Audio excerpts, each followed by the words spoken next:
him. Shots are coming through. Top so low. There a it is. vehicle's over the top. And Alex takes him. They enter the gladiatorial arena of combat. There are only two words, and those are simply and epic. Suppression. And Dino gets a second. He looks for three. This competition in this arena has been one of the most incredible experiences. A whole year of competitive PUBG Mobile play comes down to this. It's time to find out who can be the one. Hello adventurers, welcome to Sky High Spectacle. The ginormous Nimbus Island is located above the map. You can parachute your way in as if diving into a mirage. The Nimbus Island consists of day and night islands, gigantic in scale and with massive buildings. The day island offers a wide field of view, while the night island is enshrouded in mist. When players are eliminated on the isle for the first time, they'll get another chance to jump and enter again, so battle it out to your heart's content. Of course, if you're strong enough to defeat all the enemies on Nimbus Island, you can summon the genie in the magic lamp to get awesome supplies and a respawn card. Don't fret if you're unable to enter Nimbus Island, as you can go on a treasure hunt on the battleground. Follow the hints on the treasure map to search for crates and get bonus supplies. At the same time, a sky treasure ship will also appear in the sky. It will travel along a fixed route and descend at specific points on the ground for a period of time. You can board the sky treasure ship to get supplies, as well as discover other interesting gameplay. When the sky treasure ship reaches its final destination, the adventurer who unlocks the final crate will get rare supplies. In Sky High Spectacle, be sure not to miss the brand new vehicle, Flying Carpet. This cute vehicle lets you and your teammates take flight at high speed and attack enemies when close to the ground. Furthermore, you can also use the Portal Staff to teleport within the battleground, or prank enemies and allies alike with the Grooving Grenade. What's a 6th anniversary without a cake? You can play the instrument to create a cake for our 6th anniversary. Take part together with your teammates for more rewards. If you love sports and music, we have you covered, with various challenges on the map besides combat. This includes the Genie's Javelin competition, or playing a tune with your weapon. Who knows, there might be another surprise waiting for you. In April, there will be lively changes to Sky High Spectacle, so don't miss out. Winner, winner, chicken dinner. Until next time.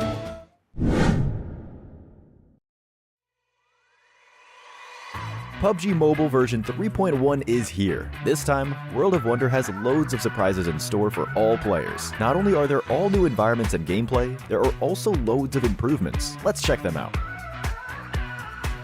This time, many new gameplay devices have been added to allow creators to better unleash their imagination and make their creations more fun to play. When a player touches a music tile, it will sound with music. Color and tones can be edited. Use your creations to make music with your friends. Spawn UH-60 helicopters in your creations. Seize a UH-60 helicopter and rain down powerful attacks on enemies from the air. For storing and retrieving items during gameplay. Placed items will be uploaded to the cloud and stored for next game. Within the chat bubble function, creators can edit text and set parameters such as duration to create chat bubbles that appear over players' heads. Within the overall action device, you can now detect all actions in the match and execute specific actions. You can switch or lock a character's camera angle and dynamically adjust the camera parameters. Aside from adding new gameplay devices in this update, we've also improved several existing gameplay devices, making the devices easier to use and more feature-packed.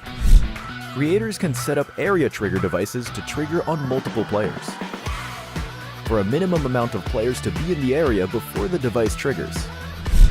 On the buff management device screen, creators can now jump directly to the customization page, making it even more feature complete. The character switch device has a new option for transforming into zombies. Human players knocked down by zombies will be infected and transformed into zombies. Creators can use this effect to create exciting bioinfection gameplay. Creators can now reset a player's level or reduce it by 1 for a harsher penalty when eliminated. The multiple choice decision device now supports up to 10 options.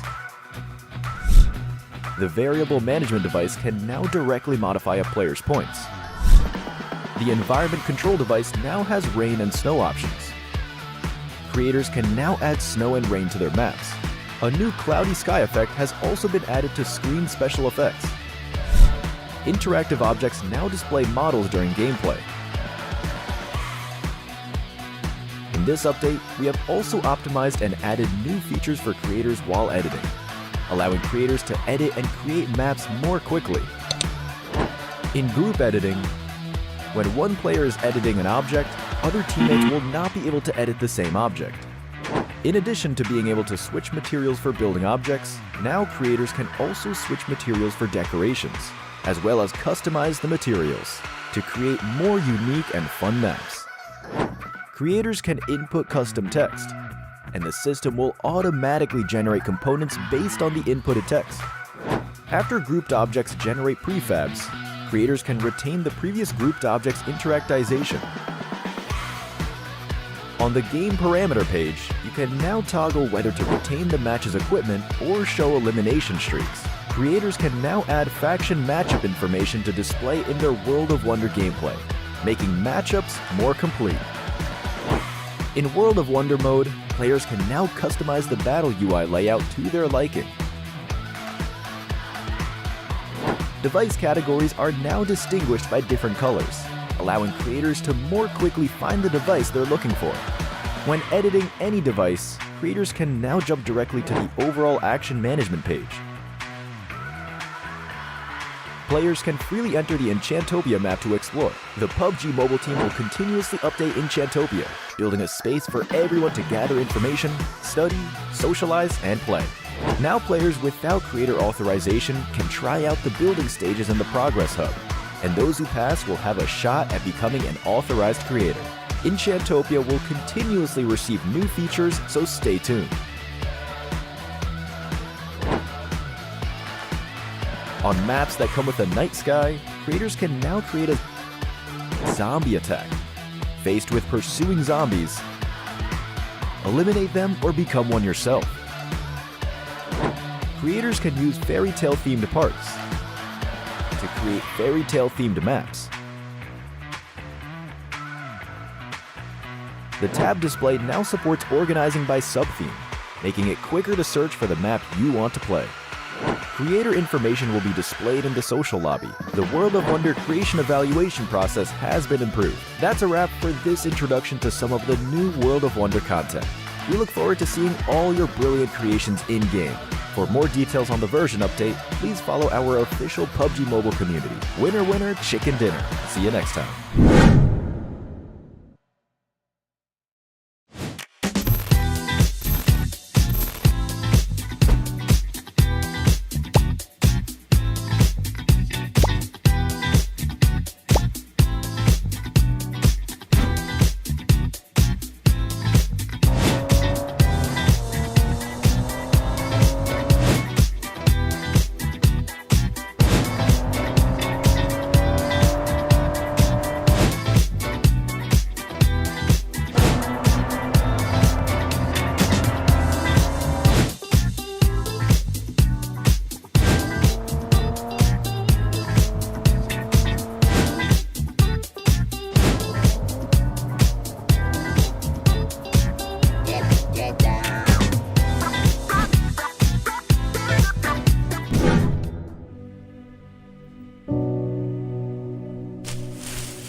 Towards him, shots are coming through, Tom's so low, a vehicle's over the top, and Alex takes him.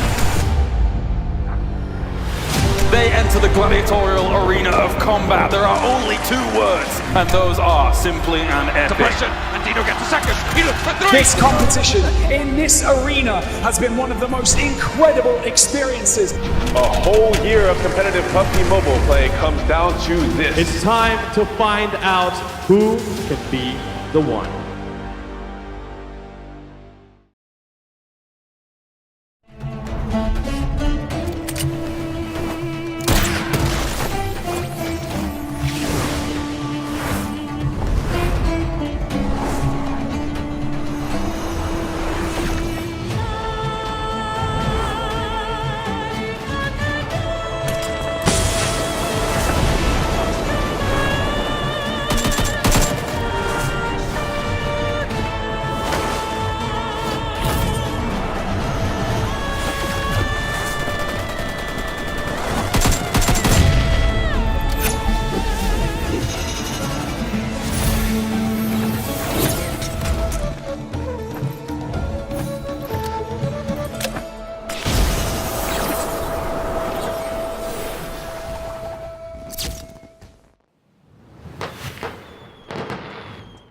Ladies and gentlemen, it is time for the PUBG Mobile 6th Anniversary World Tour.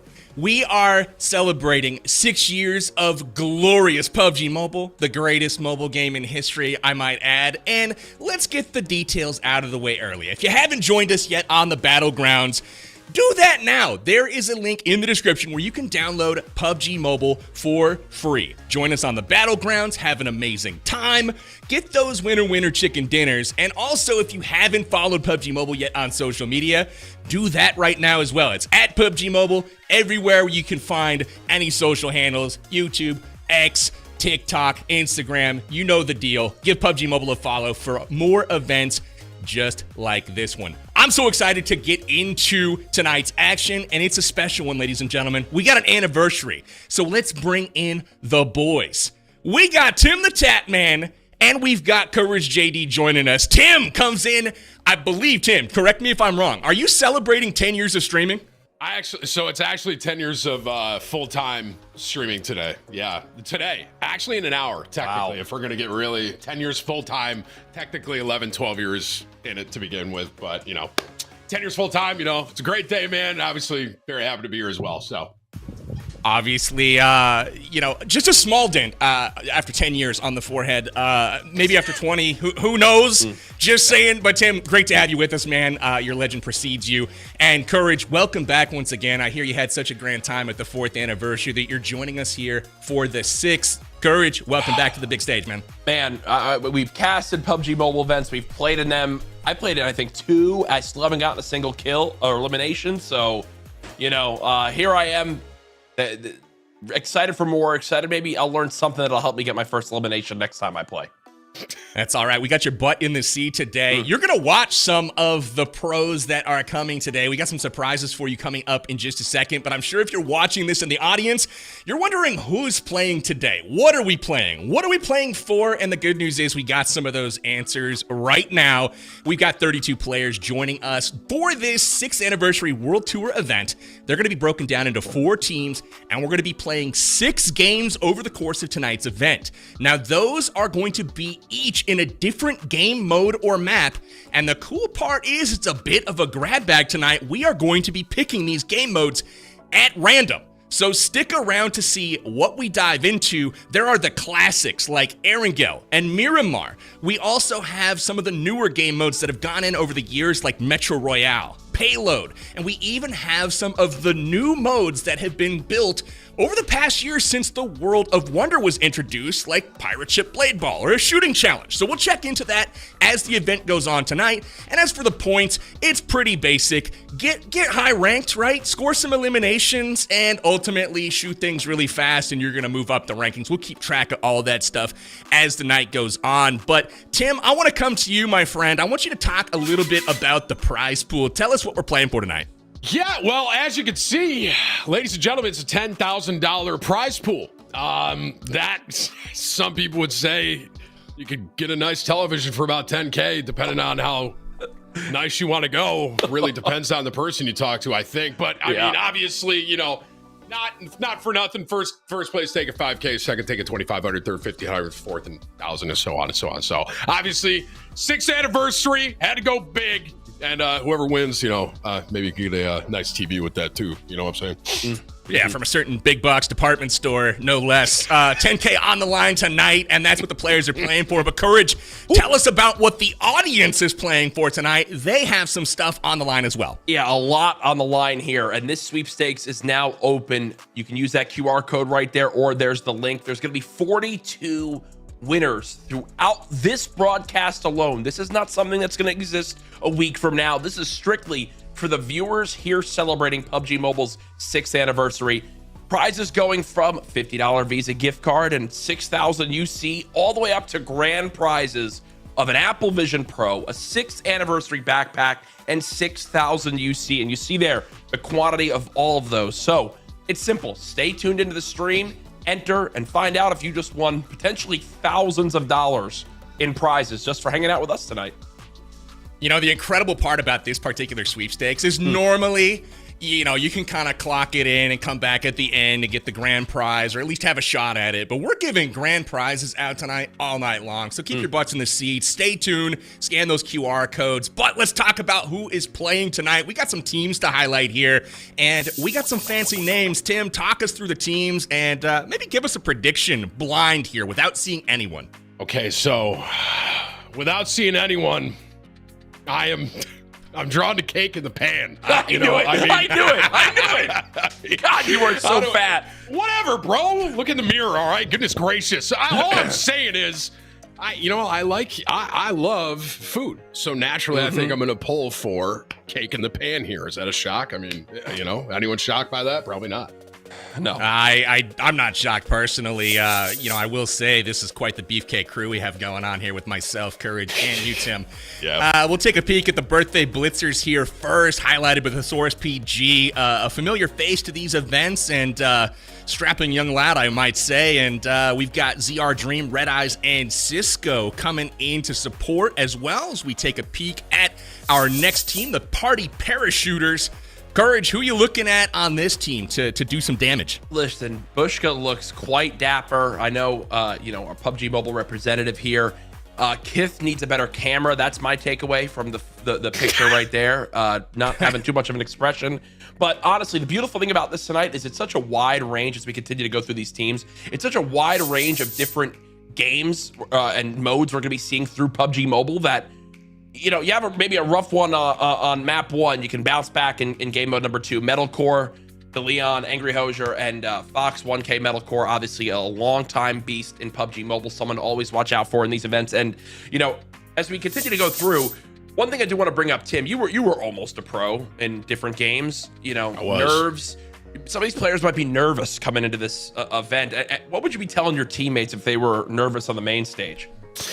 At the end of the day, you just got to remember what got you there. You know what I mean? Yeah. Especially someone like me, being as good as I am at some of the games I've played over the years. I think a lot of people can attest that. Obviously, the nerves are going to be there. It's a matter of being able to, I don't know why you're laughing, Power. It's a matter of being able to It was a cough, Tim. Oh, sorry. It's a matter of being able to control your emotions in the middle of it. You know what I mean? And I know, Jack, you wouldn't know too much about that considering your competitive background, but it's just obviously it's going to be fun to watch here. Now this team is looking pretty OP, if I do say so myself. The Celebrating Campers team, highlighted by Rolex, who's won many a PUBG Mobile event over the years. He's back with Valak, FPS, Britty, and Tiggleton, the PC Pro, coming in to lend his strategic expertise for the Celebrating Campers. And then obviously we've got the Confetti Rushers as well, highlighted by Farouk Ahmad, no stranger to these events. He's got Shifu, WPGN, and Godsley backing him up. Courage, take us through our final team before we hop into picking tonight's mode. Final team, Winsanity, Bella Fox, who was my previous teammate, T-Mags, and Squamp? Shrimp? Is that a new streamer right there? I'm not sure. He looks like he's going to be nervous. I don't think he's had much competitive experience in games. So, listen, Jubilee Jumpers looks like a fun team to watch, but I'm calling it right now. Celebrating Campers is winning this event. Right now. I just said it. I think it's a low-hanging fruit pick, Jack. I'm a little disappointed. I think you go with Scump is the name that is pronounced. I gotta give a big welcome to Scump, obviously of Optic Gaming, an esports pro. If you Google who is the greatest esports player of all time, Scump's name is in the conversation. It actually comes up. I fact-checked that this morning. So congrats to him on the storied career. And obviously thanks to him for riding along with us tonight. We'll talk to Scump a little bit more later. But I think it's time that we figure out what in the heck we are doing for game number 1. Let's spin a little wheel, select this thing, and get into the party. So here is the game mode selection. What do we got? Oh, I like this wheel. Oh, the drama. Oh, we got Battle Royale. All right. Hey. Miramar. So coming in, obviously, you guys, if you play PUBG Mobile, you know what Miramar is. This is the desert island. It's the biggest map in the game. Got fierce combat, and the object is obviously to get to the end of it and be the last team standing. So hopefully you get some elims along the way, but that is the name of the game. So our teams are going to be getting ready to go on Miramar. First up, Jack, coming to you. What are you thinking about this first map and starting out with just the traditional Battle Royale? I mean, the big thing to know with a lot of these types of modes and experiences and tournaments is the people that win, it's not that they're winning every single game, right? They have 2 or 3 pop-off performances. They hold their own in the other games. So I think if you're looking to really come out on top here, win that first place $5,000 prize, you need to go into this recognizing, hey, even if we have a rough first one here, it's not the end of the world. We have a ton of time left in this tournament. Look, I think you got to go pick one of the major POIs, make sure you've got a lot of loot for yourself, slay out the one team that's there, play confident from then on out. That's going to be a recipe for success here on Miramar. I got to come to Tim. You said you're really good at video games, right? And you got a lot of competitive experience, really tipping at the top of those leaderboards in every game you play. Hit us with some advice. What do these teams got to do to prepare tonight, especially to deliver with so many varied game modes? It's not all the same each and every time out. Give us your sage wisdom, my friend. I think that if you know what your strong suit is, right? Let's say you know right here, right now, you're better at the Battle Royale. I think you get after it. You know what I mean? Have someone that was almost pro once. I think it's important to work into what you're good at. So if I'm playing in this and it's the BR, naturally one of the better BR players in the world, I would go a little harder in the BR knowing that's my advantage. That makes sense? Amazing. You sometimes you just got to pull up your socks and jump off the plane. Am I right? Got to jump in, hit the battlegrounds, and look for those fights. I'm hoping to see that early on. Maybe the cake was it cake pancake? I don't remember the team name. We'll see them here shortly. But I'm excited. All I remember is cake from Tim salivating over it during the intro here. But guys, if we are waiting for just a couple minutes for the team to load here, I would love to get those sweepstakes back on the screen because I know there's some people that are joining specifically for some loot, if you will. So we'll get those back up on the screen. And as I might remind you, go to the website, amg.gg/World Tour Sweeps, or you can scan the QR code on your screen if you're watching this on one of those big $10,000 TV sets, and that'll get you right over to the sweepstakes. Enter, and don't forget, it is only active for live viewers. That will end in a few hours from now. So if you're watching the replay, too bad, so sad. Thanks for watching the replay. But again, thank you to those of you guys tuning in live. There are so many cool little goodies here. Apple Vision Pro, Samsung Galaxy 24 Ultras, the Galaxy Tab S9 Plus, the Razer Barracuda headset, as well as all the UC you could ever possibly want. We are going to be collecting that. Now, it wouldn't be an anniversary. Hold on, Alpha, what's up, bro? Alpha's in the chat going, 3 chubbies is crazy, by the way. 3... Do not loop Powerbang and I in with Tim. There's one thing you'll notice. There's one thing you'll notice that's very different in the 3 of us here. Don't even try to loop us in, Alpha. I'm keeping an eye on chat, all right? I mean, the only difference I see between us is some of y'all got hair, and I used to have hair. That's about it, I would say. I think we were on the same wavelength. Collectively, are we 1,000 pounds here? I mean, Jack. We're 2 bills. Jack, we're a ton of fun. Jack, you're 350 right now, right? 350, so you're, yeah, for sure. 5'8", 350. Sure. Okay, bro. Okay, that's where we're going. Okay, yeah, I'll keep that in mind. My goodness. Any other jokes you want to sling out at us, Tim, before we move on? Because I'm feeling good. You know, I was gonna say the only difference is the hair. I gotta say, because I believe I got you both completely tanked.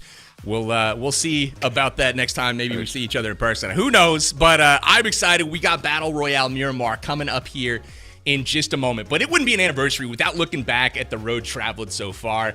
I've been fortunate enough to be involved with every single anniversary that PUBG Mobile has had, all the way back to the first one.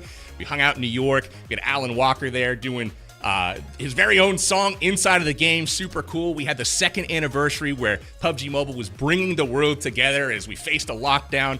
We had the Together We Play anniversary stream, which was really cool, brought everybody together. Then we had the Drop the Beat for year number 3, which was really cool. Had some DJs like Alesso and Rehab do some cool stuff in the game. Then in year 4, Courage was a part of that one. We had Colors for the Squad. Very, very cool. Last year, we had the World of Wonder mode introduced, and we're going to see some of the fruits of that labor over the course of tonight's broadcast as well. And obviously, we've got the 6th anniversary happening right here, right now. It's the PUBG Mobile 6th anniversary World Tour. I am very excited for that one. So again, Courage, what do you think tonight? I mean, we've got a prediction that's come in for Cake. You've picked some campers. Yeah. I never gave you mine. I'm going to hold off on my prediction. I think it's a little unfair. I know some of these players, but I feel like... How's that work? You have to hold off. I feel like... do you want me to pick? You got to put it on the line, bro. Yeah, it's not fair because you can see like something happen. Like you could pick the team that wins round 1 in the first BR. Yeah, I agree. I agree. I will also... I'm going to pick Celebrating Campers, but in an effort to be different. I'm going to go with the Jubilee Jumpers. We're going to take Winsanity. We're going to take Scump. But, Tim, I like the pick, man. You got Jacob on the squad. I don't know that you knew that when you picked it, but this man is a ferocious competitor. I mean, I love to hear that. He's coming to do work. Yeah, if ultimately, I know I'm drawn to food, but some would say that that's a little bit of like a benefit for me. You know what I mean? It's like maybe I just picked the winning team. You know, all things happen for a reason, right? I mean, you're not known for having a curse, though, right? No, not me. Okay. I usually most of my calls are pretty spot on. I think I can't really think of anything that I've ever like predicted that didn't work out. So, okay. I mean, that's a good sign for, Cake, I think. There would be, I don't want to put a curse on them, but if somehow Cake in the Pan finished in last place, it's impossible. It's impossible. Okay. It's not possible. Y'all hear that, chat? Stay tuned to see what happens. Stay tuned. Powerbank, I have a question. We're going to be getting into game number 1 here very, very soon. I just actually heard the countdown has begun. So there's a bunch of different modes. Now, look, Tim and I viewers might be more traditional Battle Royale, PUBG Mobile, viewers. But can you explain maybe a little bit of a background on what some of these other modes we'll see tonight to celebrate everything that PUBG Mobile has to offer? Absolutely. So the cool part is a couple of them are brand new. And there is now some UGC content, user-generated content that came out as part of the 5th anniversary where you can make your own maps, your own cool new fun game modes, which anything goes, really. There's races, there's shooting competitions, there's all kinds of stuff. So 2 of the modes tonight that we'll see, I've never seen before. So it's going to be a bit of a surprise. Oh, wow. That's fun. We're going to see some new stuff generated through that World of Wonder game mode. But a couple of the other modes that we will see that I do know what those are Payload, for example. And Payload, think PUBG Mobile, but bring helicopters and tanks and other really cool explosive stuff. So it's more of a heavy artillery type of style, which is really fun. We'll see that at some point during the evening. And then we also have Metro Royale, which is your escape with as much loot as possible and get back to that spawn point with all the gear, and you gotta keep it. So pretty cool stuff. We've got our first game though underway. Let's get it. We are diving into Miramar, and check that out, boys. They got a magic carpet. That is wow. See, we need more of this stuff, bro. I like that. I like that a lot. Is that a little present up there too? Yeah, those gliders are awesome on the way in there, man. Why are we watching Scump off the bat? This dude's about to get clown. He's already taken fall damage. He literally just took fall damage instantly to start the game. No shot. Yeah, actually, oh man. If someone was gonna just randomly be really good at this, though, I hate to admit it, I think it is Scump. So, I mean, he's just a natural gamer. You know what I mean? So, very true. You don't got to tell him the basics, that's for sure. He's picking up the loot. Moving around, he does not look incredibly new, which is great. So Scump getting off to a quick start here. The bad news for him is I see a lot of other colors on that screen. Now, he doesn't have visibility of those people, but my guess is he's probably got some footsteps and some sounds maybe indicating that there. You see the grenades out from T-Mags. They definitely know that they have some competition there. So this is going to get hairy very early on for Scump. We'll see if he's able to hold in. Power, do you mind if I ask you, is it like right here, there's 3 teams right next to each other. Am I seeing that right, basically? Is this common in PUBG Mobile? Like having 3 people hot drop in one spot, 3 different teams? It is the beauty of the anniversary game modes. You're seeing kind of a specialized map right now, which is not like the typical, I guess, point of interest, if you will, on Miramar. We've got a new battle zone. We have the new Nimbus Islands that you're able to jump into. These have drastically increased loot. So it becomes very much a hot drop. You're going to see 3-4 teams almost every game drop into these locations and try to battle it out for this increased loot. So it is fairly normal through the anniversary modes, but maybe a little aggressive for typical PUBG Mobile. And then probably some people are pretty darn confident on wanting to land here, but it looks like already a knock coming on through. Metalcore gonna try to rotate back with his teammates. Oh man, I mean, 3 people landing here already. There's only 32 people in these lobbies. I'm surprised they're playing so aggressive off spawn as Rolex comes on through, who I think it's safe to say, correct me if I'm wrong, Powerbank, is probably one of the top 5 players in this lobby. He's got to be higher than that, Courage. Okay. He's got to be higher than that. I'd say he's 3? top 2, top 3. Okay, yeah. So he's very dancing solid already. What is he even doing? I was about to say, was he just dancing? Was that like an emote, or is that like an effect that was happening in that moment? I believe he was emoting on top of somebody's. I mean, the disrespect is real. I'm not going to lie. They're already coming out a little spicy. You know, they got into the game. We're good to go. Rolex, definitely one of the more talented players here. The good news is, though, for those being eliminated early on at this special spawn point, there is a respawn mechanism to where you're not out of the game. Even if you are eliminated, you'll get a drop back in. I was wondering, squad later. I was wondering, Powerbang, because it says that we just saw that wipe happen, and there's still 32 remaining in the lobby. As Dab now also joining in the dance party. Look, that's what the theme of this is, right? It's meant to be a celebration of PUBG Mobile and everything that's happened across these 6 years. As looks like again, this POI remaining hot. Is this the same POI or a different one? This looks like the same one. This is the same one. This is the same one. I see the Scump. background Okay. there. It's like, oh my gosh, is that really what the whole lobby's doing right now? They're dancing, that's for sure. Yeah, you could see the remaining count in the top left back up to 32, which is obviously good. We've had some players eliminated, but if they are eliminated again, that'll be it for them back to the lobby. So you'll see oftentimes in these PUBG Mobile games, a lot of aggression, a lot of hot drops, which I actually really like. It gives you that, you don't have to play as passive and, hey, maybe I'll let you loot this spot. You can actually go at it a little bit and see, if you can come out with the best loot out of the drop, which is pretty fun to watch. That grenade was insane. By Rolex right there. He just got it out. He's just chucking more. He's just chucking more. He didn't even. That's incredible, dude. What? I mean, you see that whole team just backing off. Like, dude, Rolex is on the prowl. We are out of here. They know the deal. So nice Valak gets caught. Dropping on down. You see Brady now, players just in front. Nice hip fire there. Able to cut down one. Potentially looking for the res here on the teammate. Another player pushing up Brady again. That's 2. Back to back, playing this high ground so well. Continuing to protect Rolex. And this is one of those moments that is absolutely game-changing. Brady last alive on the team. Will they be able to res one of the best players in the lobby? No, as pressure's now coming in. Gonna have to try to win another 1v1. Brady peeking over the corner, gonna head him back on up because look at this health bar at the moment. Not much remaining. Shots down low, bouncing on up. Oh, what? Brady down to just 10% HP. What is this right now? Is this low gravity? Brady goes down. What did I just watch? Oh my goodness. Courage, I believe there's a trampoline down there. No that seems awkward, way.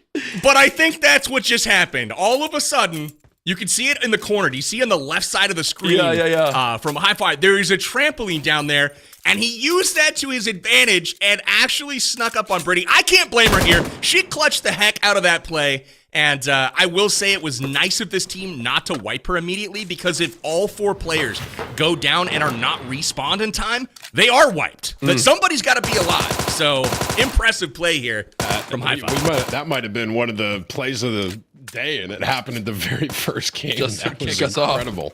That's insane. I don't know about you guys. I was not expecting that at all. I was just, you know, she's got to hold them off. And then all of a sudden, just levitates up, does his business, and that was that. All right, well, hold up. We're on Cake in the Pan. Come on, Cake. Oh, That's here what you I'm go. talking about. Oh, wait. Hang on a minute. Oh, wait. They're fighting. Is that Scump's team? I think it is, right? Win Sanity. Oh, yeah. No, that is. It is. What is this? What? What is going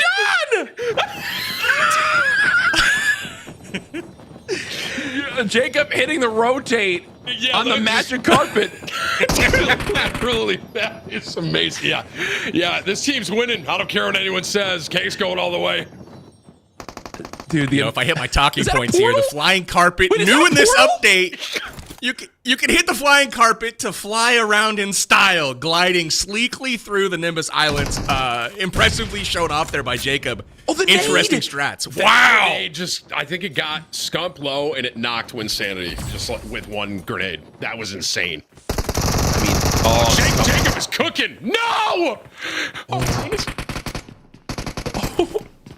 Bella Fox's players nearby too. Winsanity, there's the respawn. We caught it for a second right there. Bella Fox trying to see if they can go for a res on the Scump, but I believe Solara just took him down. Yes, Scump does fall. If I'm not mistaken, that is now 10 eliminations already for Cake in the Pan. Woo-wee! 11 eliminations is insane. Jacob's cooking. Jacob's cooking with some serious canola oil here, folks. 6 limbs already. We're like 2 minutes into the game. And I called him out in the pregame. You got Jacob on the squad. If Tim's pulling for Cake in the Pan, and he is delivering so far. This man's a beast. 12 eliminations already is just nuts. So now these respawns, as we watch Red Eyes go down right there, the birthday blitzers now on our screen. These respawns, Powerbang, is it only in that specific POI or everywhere on the map?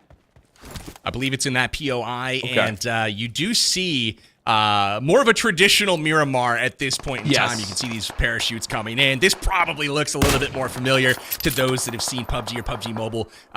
Previously, Dabs goes down off of the distance. He is surrounded right now by the birthday blitzers. Not in a great spot. This is what it looks like, though, when you respawn. The plane path is not always kind. It does not always put you right next to your teammates, so you can drop into a place you think you're good to loot up, and lo and behold, you're right in the middle of another squad. I don't know if you caught that right there, Powerbang, as you're mentioning how rough that is being in the middle of a squad. Dab went for what he thought was a 1v1, and then next, and Saz was fighting, and then next, out in the distance, another member of Birthday Blitzers hits the Car 98 snipe. It's actually Papa PG right here. Looks like he's actually now going to get jumped by two players on the other team, but he takes down both! Oh, he takes down one, it's 3, he took down 2! Oh my gosh. That was almost insane. I'm blown away with the plays that we've seen already. We're not even halfway, through the first game, and we're already seeing clips happen left and right. This is incredible. I mean, Tim, you're the spectating specialist, bro, so this is your bread and butter right here, Hey, listen, man. Oh my gosh. 1v1? Oh my goodness. Okay, that is it. Our first team is gone. I'm sorry. Is that the Festive Skydivers? I think it's the Festive Skydivers have been eliminated. That's Dab, It's Fate, Brazen Rover, and Zeke. They're out of here. They have to see them in game 2. What is this portal that's in front of me that I'm looking at? Is it a wormhole? It almost looked like... There is a new feature in this update. Trying to keep up with all the stuff they added for the anniversary is crazy, but there's a portal staff that is a new item where you can create 2 portals and actually transfer yourself and other players, throwables, etc., between them. So you can kind of enter one side and out the other. So you see them kind of utilizing that to their advantage there to close the gap on that mountainside and get the team wipe. Bro, that is the most impressive part of this, coming from more like PC and console gaming. The fact that mobile gaming is at this level now, and PUBG Mobile, obviously the leading game for this, is just so impressive that they can do things like this in it. As now, it's like WPGN is getting absolutely surrounded inside this room, and 4 versus 1. They go down, now down to just 23 left in the lobby, as it looks like, as you mentioned, more and more of these squads being wiped out. We're down to just 6 teams. Confetti Rushers taken down. That's Farouk Ahmad, Shifu, WPGN, and Godsley. They're out, but we are already down to 6 teams. There have been so many elims and so many respawns so far. The amount of action, as you mentioned, Tim, has been absolutely nutty. I'm excited, though, to see these teams. We should have maybe a little bit of a breather here as these teams start to circle up. After all, Miramar is a gigantic map, and the zone has got to close, but we take a peek here at monster trucks in rotation. Pretty sweet. Now that's a vehicle right there. Jack, you wouldn't know how to handle a vehicle like that if I had to guess. What are you talking about, bro? There's my car right there. Ain't that a Urus? Yeah, that literally is your car, Jack. When you said that, I was like, no shot. Hey, Tim, what the heck it is? My truck kind of looks like this a little bit. Go ahead, you take this one, bro. I'll take the other one. I got it. Maybe not this, large of tires, but it's close. It's close. Well, you use the step stool to get up, huh? That's probably how you get up in the car. Short stuff. Okay, dude. Is this? Wait, what is? Are they on a ship in the air? That's right, Jack. Thanks for asking. That is the brand new What is Sky going Treasure on? ship from PUBG Mobile. It's always visible on the map. It has massive rewards. So if teams are willing to take the risk and actually go up there, the final destination for this is an ultimate crate, and it gives you absolutely massive rewards. So really, really hot POI, and you're going to see teams head up there when Sanity already at the top. You can see Scump just about to join them. Dude, there's cooler things in this than I could have ever imagined. I'm actually mind blown right now. Yeah, I feel like I'm just like really taking it all in, like the amount of like things that I've seen on the screen, like the portal, the floating pirate ship. It's the flying carpet. Flying carpet. It's incredible. I would like to note here that Cake is still alive, right? I'm seeing that bottom left, kind of rotating in there, right? Yep. They absolutely are, Timmy. Oh. I like my pick. I'm liking my pick more and more as this game goes on, to be honest with you. Absolutely. We see the food truck roll up here to the compound. I don't know what they're cooking. Some heroes or something, Jack. Maybe some Greek food. Oh my God! Don't even get me started right now. A little avgolemino soup, some tzatziki, maybe. Oh man. Whew. Sorry, I got to refocus here. As you can see already, Campers actually is in a really good spot, in my opinion, for this game to last a long time. With this zone pulls, oh yeah, Campers in a great spot. If they get towards Cruz del Val right now, probably just butchered that. That'll be the complete dead side of the zone, and it does not surprise me at all to see Rolex immediately hopping in the car to rotate on over. That's a sign of a great player recognizing, hey, there's no one on this north side of this zone. Let's get there early on. Now looking at Metalcore and team as present airdroppers doing the same exact thing. Everyone rotating towards this new zone, and everyone's going to be coming from the south side of the map, Tim. And if we know one thing, because we both competed in different VR tournaments before, it's going to get hectic there as people are fighting for individual buildings for cover. Yeah, I mean, if you end up on that south side, like you said, it's going to be kind of tough as far as everyone kind of going into the zone at the same time. So You're absolutely right. If with that rotation getting up there early, if they can get control up there on the north side of the map, there it'd be huge for them. This could definitely get a little crazy. This could get crazy here in a minute. Dude, these paint job on some of these vehicles. I know, right? I'm watching monster trucks with wings and sparkles and stuff. I gotta say, I am fascinated with some of the weapon cosmetics and vehicle cosmetics I'm seeing in this game. This is incredible. Look at this car. At one point, Power, maybe I was gonna ask about it in the moment. It was kind of crazy, but I think I saw like a little dog or something next to somebody. Did I see that right? You did indeed. There are some, those are typically cosmetics. They don't serve a real purpose, but you can have a little pet follow you around, right? Like what I use in game is a little miniature Triceratops that's a skeleton, and it just follows me around everywhere I go. And more often than not, it confuses me. I see movement, I shoot it, and then I give my position away, and it's like, oh, awesome. I'm glad I equipped that pet. Your own pet. Like right there, a little panda. Look at him talk. He's like dancing and stuff. That's the same height as me. Can we go ahead and pull up the map by chance and just take a look at what is going? Oh, so it is like a big dance bomb. So is this like a dance aura kind of thing? Goodness. Like, it's like a dance. Yeah. I think your guys' guess is as good as mine here. This is awesome. Does appear to be, I mean, if you just look at the evidence, you know, the big dance floor, the music notes, this appears to be a dance party. And if I want to see just how these teams have rotated on in if we get a chance production, just to keep the storyline going of now.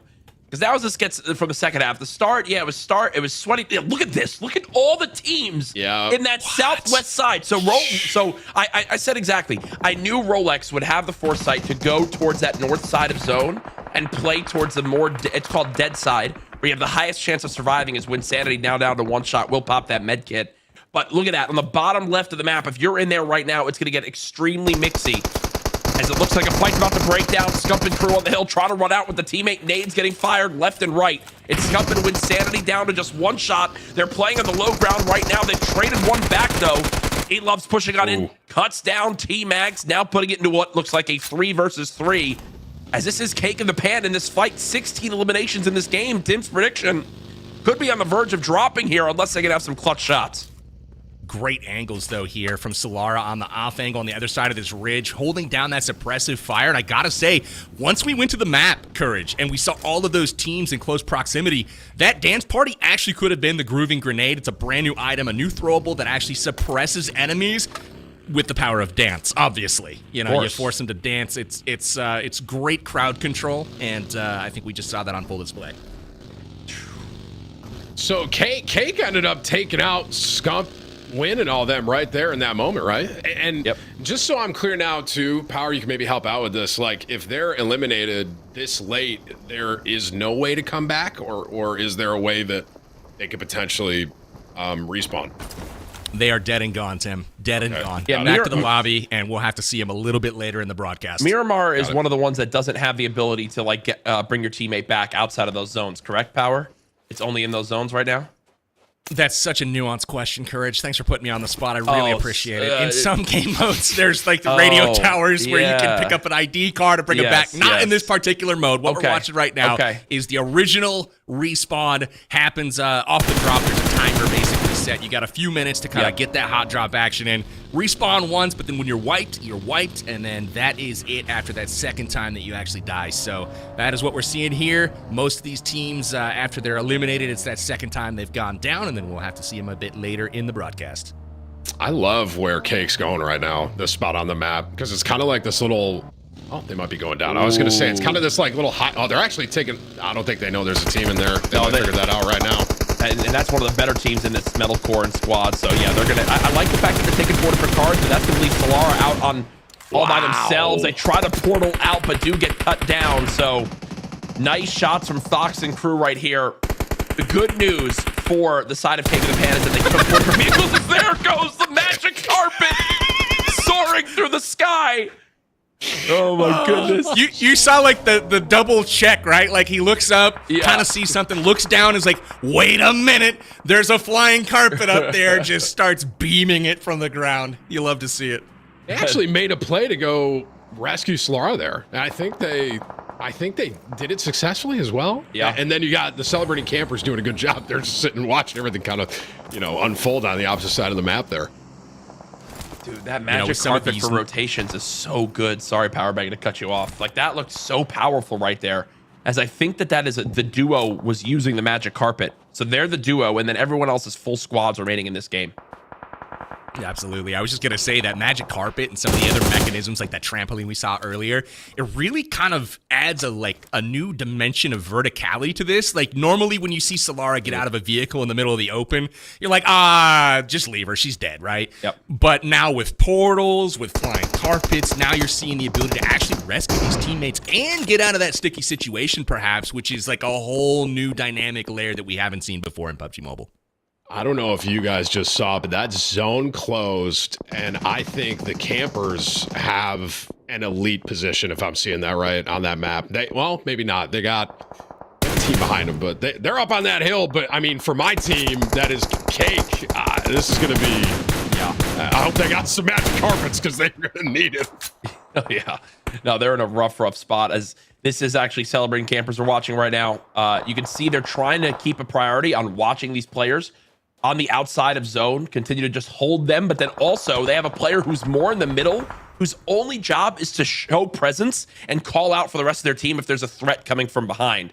So it's really well executed. Again, with Rolex shot calling for this squad, not surprised at all to see them playing the advantage and rotating early, which I think is so key, especially in a battle royale like PUBG Mobile, where, you know, yes, you can rotate with vehicles, but once you're kind of on the ground outside of these special 6th anniversary type of movement things, it's all about being a soldier on foot. So now with this zone beginning to close, we are about to see a lot of action in these next couple minutes to see who comes out on top in game number 1.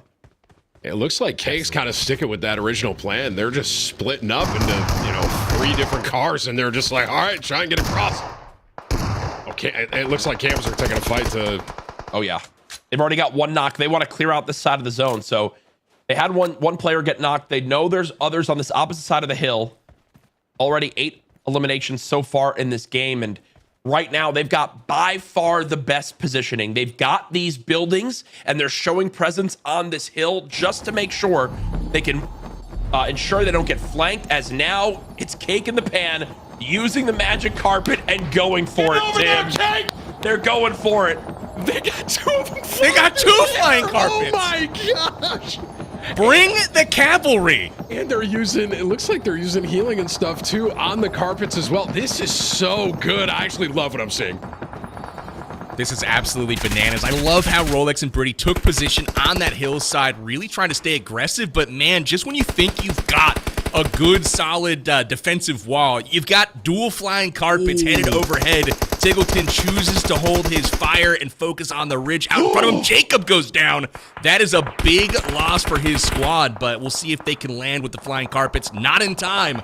And that's a squad that is now in trouble. Unfortunately, Cake in the pan dwindling in numbers, Tim. I'm hoping they can pull it through here. You guys have both had pretty solid picks. I think what they just tried to do was find a spot that was safe, and it kind of is, but it might be too little too late.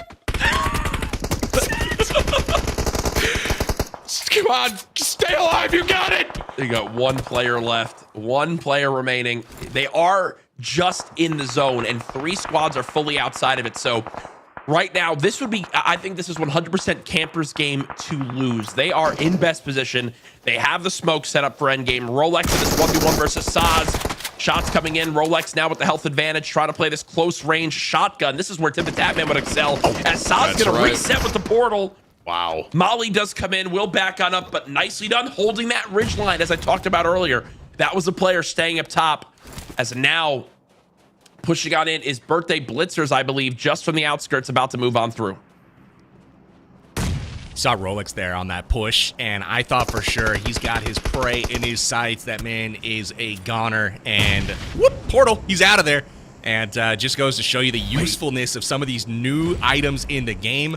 As can we go back to this brand new 6th anniversary update? What do you want to see, Jack? Call it out. Can we go back to Tim's player on Cake in the Pan? I was about to say, I think he's getting rolled up on right now. They're in a building. Oh, they just died to a nade. He just died to a nade. I think I saw what you saw, Jack. He was like hiding in a corner in the building that the other team was in.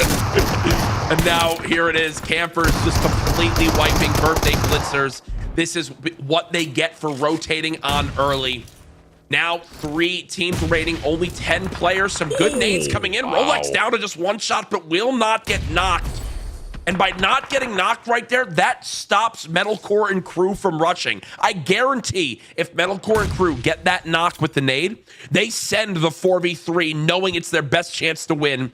They're playing from the low ground, even though this team on the outskirts, which I believe is Party Parachuters, are down to just, I believe, a duo. They're the only ones in zone right now, so they can hold. Yes, as we see right now, great swap production. Yes, that's Party Parachuters with these long-range sights, knowing everyone left in the game has to run at them. Even though they're a duo, they have a chance here. Sometimes you get that positioning, and like end zone right here, and especially with shots like this, I mean they have a really good chance of actually pulling this out, even though there's only 2 versus technically what? I mean 8 left total right there, I think. Yeah, it looks like, yeah, there really is. If you take a peek at the map in the upper right, you can see the circle. Only the Party Parachuters actually in that at the moment, so everyone else has to rotate in, and they're going to do it with flying carpets into the zone. Metalcore, where are you going? Oh, he's just trying to get intel. He just sacrificed himself to get intel. I don't know if that was the move, but, you know, he tried to be a hero. We'll see if it pans out for him. Maybe he was trying to see how many people were left on, well, it looks like, yep, this team is going to, despite having the zone, might be in trouble here. Yeah, they have so many nades being thrown at them now as Campers beginning to shoot down towards the players on present airdroppers. 8 players left in this game. The only full squad left is Campers, but one does go down to High Man. DeLeon now takes down Rolex as well, and just like that, it ends with present airdroppers taking it. You see the celebration from Metalcore. Oh my, that dropped so fast. That ended so fast. That was unbelievable. I thought that I thought all 4 were up on the Campers, and then all of a sudden it was like I looked away for 1 second and that was insane. I gotta tip the cap to Metalcore. We're gonna give it all to the flying carpet scout at the end. His team pulled it off. I mean, I gotta say, they absolutely crushed it there at the end. Rolex and the Celebrating Campers squad. This alliteration and all of these names is killing me. I'm calling them Porky Paratroopers and all kinds of things. That's not their names, but it's all good. Impressive stuff there at the end from the present airdroppers, Metalcore and squad getting the dub. Can't wait to take a look at all of the action from that one. But first, Tim, give me the reaction, man. First time you've seen PUBG Mobile probably in a bit. I mean, any key takeaways for you in game number 1? I gotta say that was just incredible to watch as a viewing experience, right? And we'll see some replays of that here. But just like the amount of outplayability, obviously the 6-year celebration here, it was incredible to see just all the like stuff like this. Like I was like, what's happening in the middle of the game? That was amazing. Oh, man. Lots of great nades on display here, Courage. We saw some good tosses back and forth, and then obviously the trampoline play. What'd you make of this? I had no idea this was a thing. Saz takes height. You see completely breaks Birdie's ankles, and then just goes to the full eliminations right there. This is when we began to watch Cake in the Pan, and we just saw how powerful Jacob was. Jacob, I believe, ended that game at 8 eliminations, which was either the most in the lobby or tied for the most. This is Papa PG going for the 1v3. Just not able to get it in the final moments. I loved the action, especially as the game went on, but I'm excited to see the replay of this ending here because, again, it ended so fast. I believe Campers just kind of got caught, not able to clear out that duo fast enough, and then they were caught between both squads shooting them. Metal. That might have been playing the game right there, and we didn't realize it. Metal flying up, getting the intel, and then them flanking and rotating around the right side. That truly was. We were kind of like, Metal, what are you doing? And I don't believe that. No. I don't believe like that. I might owe him a little bit of an apology. I was like, it's a little sus on that move, but ultimately it pays off, or at least, I think it was DeLeon. Looked like he took a bathroom break right at the end there, just was standing out in the middle of the open, got the teams to turn around. It was chaos, man. Some trades going back and forth, but ultimately one player only left standing at the end of that one, and we got it. So why don't we go ahead and pull up some of the leaderboards. Here's the scores after one game, and despite not winning, we're still seeing Celebrating Campers on the top of the standings because of the support from those elims. So again, Jack, that's your pick, man. What do you got to say about that? I think a lot of that is simply because of how they played the rotation. They got so many eliminations in the late game simply because they didn't have to move, and you're rewarded for that. The moment that zone popped up with everyone on the south side and we saw the map, and Tim made up the great point of just how hectic it'll wind up being. They got in the car, immediately booked it to center, got to the buildings to start at the end of that game. And guess what? Even if they got there and they had 2 eliminations, they get 12 at the end of that game simply because of positioning. So makes all the difference. They really did. Cake in the Pan tried to stay in that shack and just hang out. They really wanted to stay alive for you, Tim. Just couldn't quite get it done. But yeah, feel free to chime in. Oh, I was going to say, 16 elims and, being in 3rd place, I feel like that's a good game 1, right? I mean, we got 5 more left, different game modes on top of that. For them, I consider that a dub, even though they didn't, win the entire thing. I think that's a powerful position to be in. I mean, Jack, you said you think Jacob had 8, maybe 9 by himself. I mean, that is unbelievable. So I feel pretty confident with my pick right now. I can't lie to you. I call it a dub. I think we had a successful game 1, lots of action packed in. We got to figure out what's going on for game number 2, though. We had 6 game modes and maps that are going to be played tonight. We're spinning it at random, and it's time for another one of those spins. First map was Miramar. What are we doing next, though? Let's see. I wouldn't mind seeing that again, to be honest. Payload. All right. Okay, so this is the one you were saying with the tanks and there's a description right there. Tim, would you look at that? Wait, hey, Tim, do you want to read that out for us? I mean, this is power. You shouldn't ask him to read. I can't. Not very well. In PUBG Mobile's Payload game mode, our 8 squads engage in high-octane battles, use advanced weaponry and vehicles, including helicopters and airstrikes, as they vie for final victory across the map, earning points through both placement and eliminations. I'm impressed. That was fantastic. I'm giving you a round of applause. Slow clap here. Standing ovation. Chat, join in. Give Tim a round of applause for that description. But you nailed it, my friend. We got helicopters. We got tanks coming to you live in just a moment. It is Payload coming up for our next map. And the good news is while we're waiting and getting the teams loaded in, we promised you guys some rewards rather, for tuning in tonight. And I think now's a good chance, to do that. So when we get those winners queued up, let's put them on the screen. There we go. Grand prize, USSAFG Enjoy, the new Apple Vision Pro, along with the 6th anniversary backpack. That backpack's kind of dope. I'm not going to lie. What do you think, Courage? No, that's a super cool backpack. I love the fact that it's something that's unique that not everyone's going to have. You see Chowder 1822 walking away with a Samsung Galaxy S24 Ultra.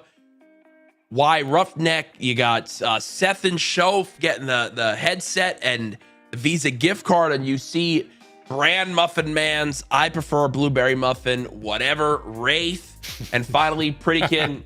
Congratulations, our first sweepstakes winner. You might be sitting there going, "Oh no, I didn't win. This my night is ruined." That's the first of 6 draws we're gonna do. So stay tuned in.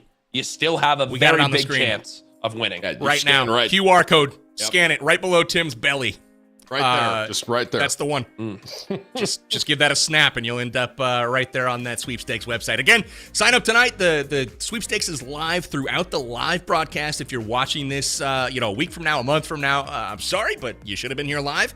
And if you want to follow PUBG Mobile everywhere on social media, you'll get notifications as to when we are live. So there's always that as well. Again, thank you guys so much for tuning in tonight. We are just getting started with this 6th anniversary action. The first game was a banger, not gonna lie, and I gotta say, I feel like going and signing up for the sweepstakes. I'm probably not eligible to win, but I'm really jealous. I'm not gonna lie, of all this cool gear going out to you guys, the fans. So again, good on you for being here tonight, bro. You know what I just thought, Tim? You should sell a QR code right on your forehead, right there, and it just updates to different sponsors you have. Like, you should have a QR code right there on your forehead. Like right now, plugging this PUBG Mobile event. I don't know, man. Talk to your agents. I'm helping you out here. That's gonna be a money maker. Do you think that would be scannable, Jack, or would the glare be too much? The wrinkles, if he squints or something, might be a little bit rough, but a tattoo of a QR code would go crazy. Dude. All right. Yeah. Good one, Jack. Not for nothing, you could probably fit one right there too. Looking at your forehead as well. Me, so in the last few years, it keeps falling back. So I'll be there with you soon. It's getting scary now. So who knows? But no. And Payload game number 2. We're getting to get into the action here very, very soon. Again, game 2 of 6. Anyone can still win this event. $10,000 on the line. Powerbang. Look, I've seen and played on Miramar before, but I have not played Payload. Do you have any idea of what certain strategies might be, or what you're expecting to see for a team that could potentially come out on top? Absolutely. It's going to come down to those heat-seeking missiles. You've got, I don't remember what the specific game or what the weapon is, but it's like a javelin. If you've seen this in other games, where you can lock on, got the like infrared scope, and you fire those suckers out. And if you're in a chopper, gunning people down, and all of a sudden you hear that lock on, you're in trouble. So I want to see if people can pick up those heat-seeking missile launchers and down some choppers. But ultimately, some of my favorite highlights and clippable moments have come from Payload, because the explosions are so cool, and it's so different than what you normally find inside of PUBG Mobile. But Tim, I can't think of anything that is traditional from what we've seen so far. It's been a pretty bizarre first game, and all of this new flying carpets and portals and all kinds of stuff. Again, what do you think? We got Payload coming up next. Are you sticking with your cake in the pan pick, or are you going to switch it up and go with somebody else? Now, if anything, I'm leaning more into the cake in the pan. I mean, I think that they got it. I mean, even just based off that first game, just watching them play. Now, I understand there's, different games, different game modes coming up, but off that one game, Jacob just not obviously the whole team together, but Jacob watching that moment where he was fighting against Winsanity and Scump's team there. I know I got the winning team right there. I'm not even worried about it, to be honest with you. I think both y'all should probably switch up to cake in the pan, to be honest. My team is literally in first place. Why would I switch? You should switch it up, though, Jack. Yeah, you're up by 3. Jack, here by we go. 3. Here we go. Listen, just because I breed victories, okay, and that's what I live day in and day out, and my team now is excelling because of that. I take full credit, honestly, for their success. Oh, yeah, as you should. Yeah, You picked them exactly. first. You gotta, charge yourself responsible for that victory. Thank Again, you. even though they didn't win, they got enough points to stand on top of the leaderboard. We are gonna head into game now. We have Payload loaded up, ready to go. Let's talk scores really quickly before we drop in. How are we scoring Payload? Well, it is your standard placement, obviously. Rank first, get a lot of points, and also we've got normal elim points here as well. 1 per elim, so not too shabby on the scoring. Pretty straightforward as normal, but figured I'd call that out here for Payload. Game number 2 live, coming to you hot over Erangel. Oh, so this just takes place on Erangel. This is like the original PUBG Mobile map. Okay, cool. I thought, I wasn't sure if it was going to be a different map or setting, but come on, I've landed Pachinki too many times. Lipovka, man, I would always. That was my my spot. I loved Lipovka. Dude, A better host would have set you guys up. I would have explained that better. It's okay. A better host. It's okay. Well, Power, you said that Miramar was the biggest map, right? So Miramar is actually larger than this. It is. This is an 8x8 kilometer map. You can see on the grid there, if you count horizontally and vertically, you'll count 8 squares there, Tim. Pretty cool stuff. I don't know about that, Power. And Miramar, 10x10. Not gonna lie, it's a little bit bigger. 20%. Some would say 25%. But yeah, Erangel has a lot of playable surface area. It's the OG Battle Royale map in my eyes. You got the Pachinkis, you got the schools. This is where it's all started. And for me, I always like the military base drop.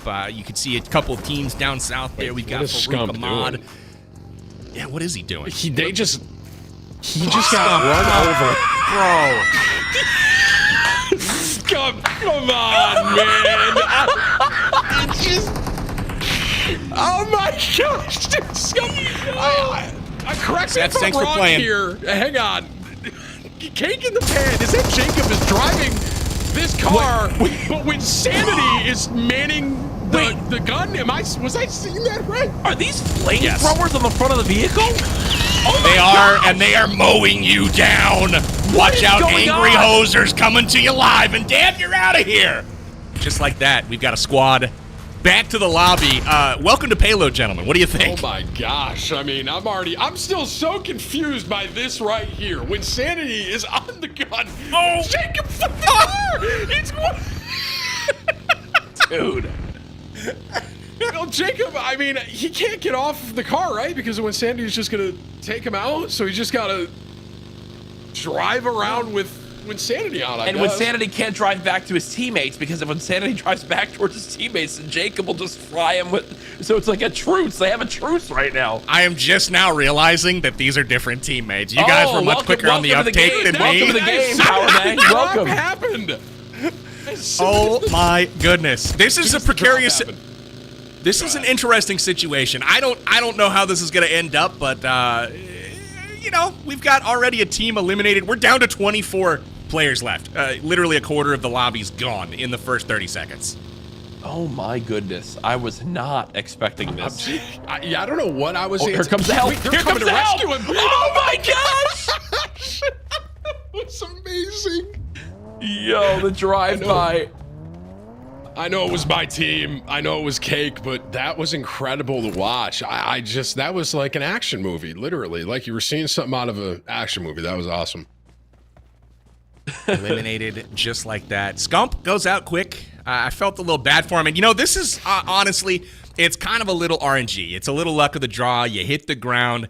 Obviously, normally when you land in PUBG Mobile, especially in Erangel, if you're in the open, no one has a weapon, so it's no big deal. But in Payload, The cars come equipped with flamethrowers and miniguns, so if you're caught out in the open, it is kind of a big deal. And you're seeing the result of that with some of these players just immediately being gunned down. I gotta say, I haven't seen that flamethrower ever be as effective that it was against Dab's team and the Festive Skydivers. They made a grizzly in there.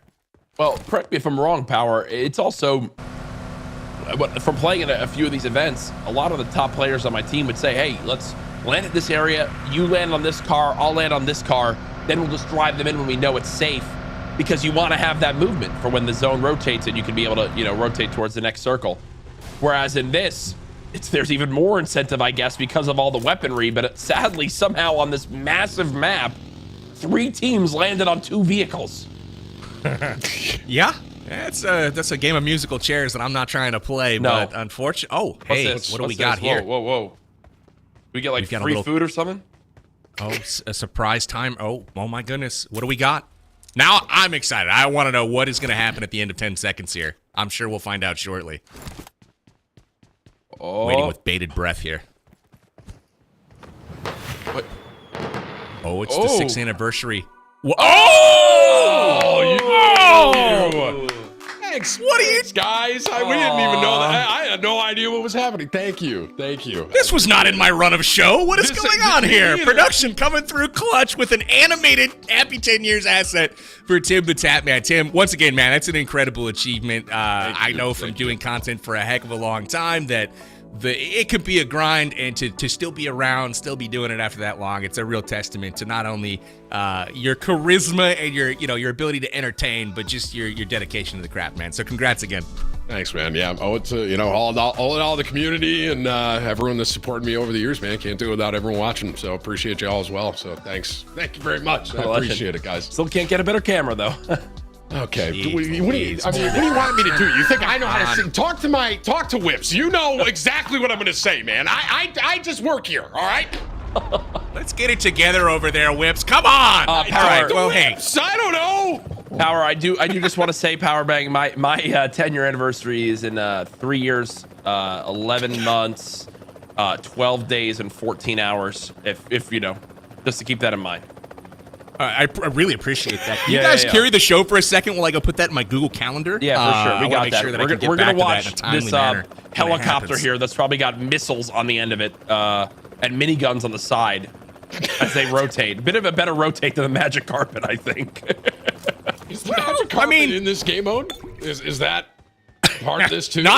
Not in Payload, thank goodness. Because could you imagine the chaos of a flying carpet versus an Apache or whatever type of helicopter this is? That would be incredible. But hey, we got a tank on the screen right now, and Papa PG is going to be driving that sucker around. What I will say though, the helicopter, while it does have some impressive firepower, we get the miniguns on both sides of it, as you saw. It is also quite a big target. It's loud, it's very visible, and there are some heat-seeking missiles that will make quick work of those choppers. So you don't want to be caught up there getting locked onto by some of the enemies on the ground. So we'll keep an eye on that as the game progresses. Tank, I feel like the tank is just Tim the Tatman's vehicle. Wait, super weapon crate has spawned? What is a super weapon crate? Is there something beyond us? Oh, and that was my team too. What? I just noticed. I think that was the last player. No. That was brilliant. We've got a kidnapping in progress. No, that was. This is not the same team. No, Tim, that was a sacrifice. What is happening? That was E-Loves going and resurrecting teammates at the tower. They're back. Wait, that's a resurrect? Yes, Jacob. Oh. So that was a 1 for 3 trade. Now the rest of the team is back. That. So okay, that was huge. That was huge. That was really good. That was really good. That was the super weapon crate. That was my confusion. Oh, look, we're back up to 27 players. So that was literally a necessary sacrifice to bring the team back. That was a great play. That's a hero play. That's, I can't lie. I've definitely done that for you, Jack, playing some games with you. I can't lie. So, hey, I mean, appreciate that. Always good to bring back the person with the higher KD. So, but yeah, no, like right there, like, look at it, right? Jacob's dead. We talked about how Jacob had the highest eliminations, or tied for the highest eliminations in the lobby in game 1. Now, TCP, Solara, and Jacob all back in, can probably play for a resurrect on E-Loves as this goes on. So, cake in the pan while they're still a bit in shambles in a much better spot than having only one player remaining. Yeah, you're absolutely right. That was a massive 3-for-1. I didn't realize what was going on right there. That was huge. It took me a minute. I was more stumped about what were they doing with Elov's body. Like they took her and said, hey, cool sacrifice, but we're gonna pick you up and take you over here and just kind of lay you in front of this tank and we're gonna run you over, or whatever was going on. I didn't know what kind of weird shenanigans were happening on that squad, but in the meantime, whatever it was worth it, because she got her 3 fighters back into the fight, and that's what you want to do, and hopefully they can return the favor for her. We'll see. I don't know if that was her first or second death. We'll see as the game goes on, but maybe they can get her a revive. We'll see. But tanks are now rolling through the battlegrounds, rolling heavy here. Powerbang, if you can clarify for me, if your teammate does get eliminated, do you have to go back to their body to grab their ID, whatever, whatever the certain thing is, to bring them back? This car driving. Once again, I really appreciate this question, Jack. I don't know. Okay, that's fine. Jeez, Jack. I haven't played Payload in a bit. Sorry, I'm just asking, Tim. No, and I appreciate this. Again, a better host would know the answer to this question. It varies based on the game mode. He's never going to have me back. You're never going to have me back. That's crazy. I would never put you on the spot like that. Just, let's make note of that. Okay, So, Muhammad in my chat says no, so I'm going to trust Muhammad in my chat. All right, well, I expect it every game. Typically, it's an automatic, hey, just get to the station, but there are certain game modes that have ID cards that you go pick up and loot off the corpse. I don't believe it's one of them. But again, I haven't played Payload in a bit specifically. This is one that, again, I always love it when we play these, especially as part of these events when you get a bunch of friends together and just kind of jam out on the mode. There's something fun about playing this with a squad. Wait, I don't know if you see what Insanity and them are doing right now. They are literally taking, I'm assuming, in production, I don't know if you can show the map. Is this max height on the map right now? It's got to be, right? It is. So they're top spot on the map. So they literally, if Zone, you think into the future here, right? Obviously, we still got a lot of game left and a lot of time left, but if Zone ends up pulling that way to where the Jubilee jumpers just rotated, that is going to be, I mean, that's literally there's no way they can lose being up there. If Zone pulls that way, right? I mean. Yeah, we'll see. Just the only thing that worries me is it looked like a couple of the teammates there didn't have great long-range weapons. I saw Scump at least had a shotgun and an SMG, and being on the top of a mountain with 2 close-range items doesn't seem ideal. Production, I'm not trying to put Scump on the spot here. Does he have an elim? Yeah, across the board? Dude, come on. Come on. It's impossible to play entire PUBG Mobile tournaments without getting an elim. Because I've done it twice. I've done it twice, bro. I love you, Scump. And hey, not for nothing, that Zone updated and they're still in up there. So right now, that's a great spot for them to be in. But this is my team right here. So, Power, I'm gonna put you on the spot. I don't mean to. Is this heli different from the other heli that Scump and team was in? This one looks different. It looks more durable. It does look a bit more beefy. green. Yeah, beefy. Yeah. I don't know. They got turrets on the side and stuff. My team does. It does indeed. I would have to think. I don't remember. I didn't memorize the helicopter that was in before. No, Tim. But if we do cut back to it, I will let you know if there is a difference between these 2 helicopters. Asking Powerbang the most obscure questions as possible. Power. The trees have different levels here. Is there a difference in the trees right here? It does seem that there are a few, taller than some of the others and perhaps a bit more leafy. I saw a really cool skin on Winsanity earlier. Courage, do you remember what color that was? It was really, really impressive. What did you think of the color? Yeah, I'll get to that in a second. We got a big battle coming on right now as looks like Winsanity and crew got off their mountain and are now fighting a 1v1 versus a tank. RPGs out the window. Bella Fox shooting down range. It looks like potentially that super weapon crate can be landing there, which is why these 2 teams are fighting for it as it's getting absolutely juicy. Cisco down low. T-Max does get cut down by the literal tank that they decided to 1v1. Still quite surprised at the shot call. What? Wait, was he in an airstrike? there is an ability to call in a remote airstrike. You can actually laze the target and call in an airstrike. I didn't see if that's what actually happened here, but Payload is absolutely bananas. I will say, though, these guys have one of the best spots to actually try to get picked up and revived. They've got the cover of that little stairwell that they're in. If they get hit from the other angle, though, they got to get out of here soon. Yeah, what about the RPG? Rotated on. Yeah, like if this RPG comes up these stairs, they're going to be in trouble, man. I think you got to... Well, speak of the devil, would you look at that? Up the stairs, the RPG comes. Wow, what do you know? Yeah, I saw that one coming a little bit. This is going to be an interesting little situation kind of unfolding right here. Look, the tank is shelling from the roof, and the other three are pushing from down low. I am going to put my entire bank account on Jubilee jumpers being dead right here. There's 0% chance of surviving. Well, thankfully, you know, they've got Scump up there trying to revive the team. Unfortunately, it just doesn't pan out. That is going to do it for Scump, Winsanity, and the Jubilee jumpers. You're going to be able to keep the bank account for now, Courage. A good call, maybe a little bit of a softball there. That's all right. We'll take it. Winsanity. Where else, though? What is the shot call we're doing? Landing on a tank. They landed to 1v1 a literal tank, and they lost. This super weapon crate, is the weapon that good that like someone would risk everything for it, risk the whole team? The Jubilee jumpers would say so, yes. They showed up in force. And, you know, I got to point this out. How often in CQB, you know, close quarter combat, do you see 3 people charging with RPGs in close range proximity in a stairwell, just yeeting them up the stairwell, covered by a tank? That is just, I mean, where are the guns in this game? What has happened? You have not played enough games with Legion, because I'll tell you right now, Legion has done that a lot of times in my experience. Legion, basically I do work. That's their whole repertoire. So honestly, me and Jack too. If you ask Ninja, it's probably every game. Tim was so quick to call that would be the strat, because that's what Tim would have done. Is just gone up with the RPG. I'm not saying it's bad. It worked. It worked. It did work. That would have been my strat. Yeah, that's not wrong there. They made the right play. It's just that's why you were so quick to say it. Oh my goodness. I did notice he was very quick on that call. He was like, immediately. RPG up the stairs, obviously, as we got another fight breaking out. It looks like the party parachuters crashing right now onto the birthday blitzers. We'll see if the birthday blitzers can do it again, or if they're in trouble. The machine gun mounted on the top of this bad boy is putting out some serious volume of lead.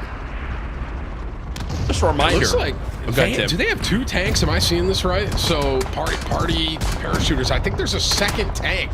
Yes. That they have. So this is like it's a literal tank battle that we're watching right now. This is awesome. This is one of those things to remember. This is a mobile game.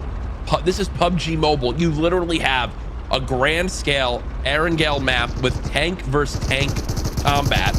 It's just mind-blowing to think about, as now Papa PG going on the offensive with this tank. They've already taken out 1 squad. You see 4 eliminations, as we saw Jubilee jumpers get cut down by this exact tank as 1 shell does connect. Looks like it took off about a 20% HP.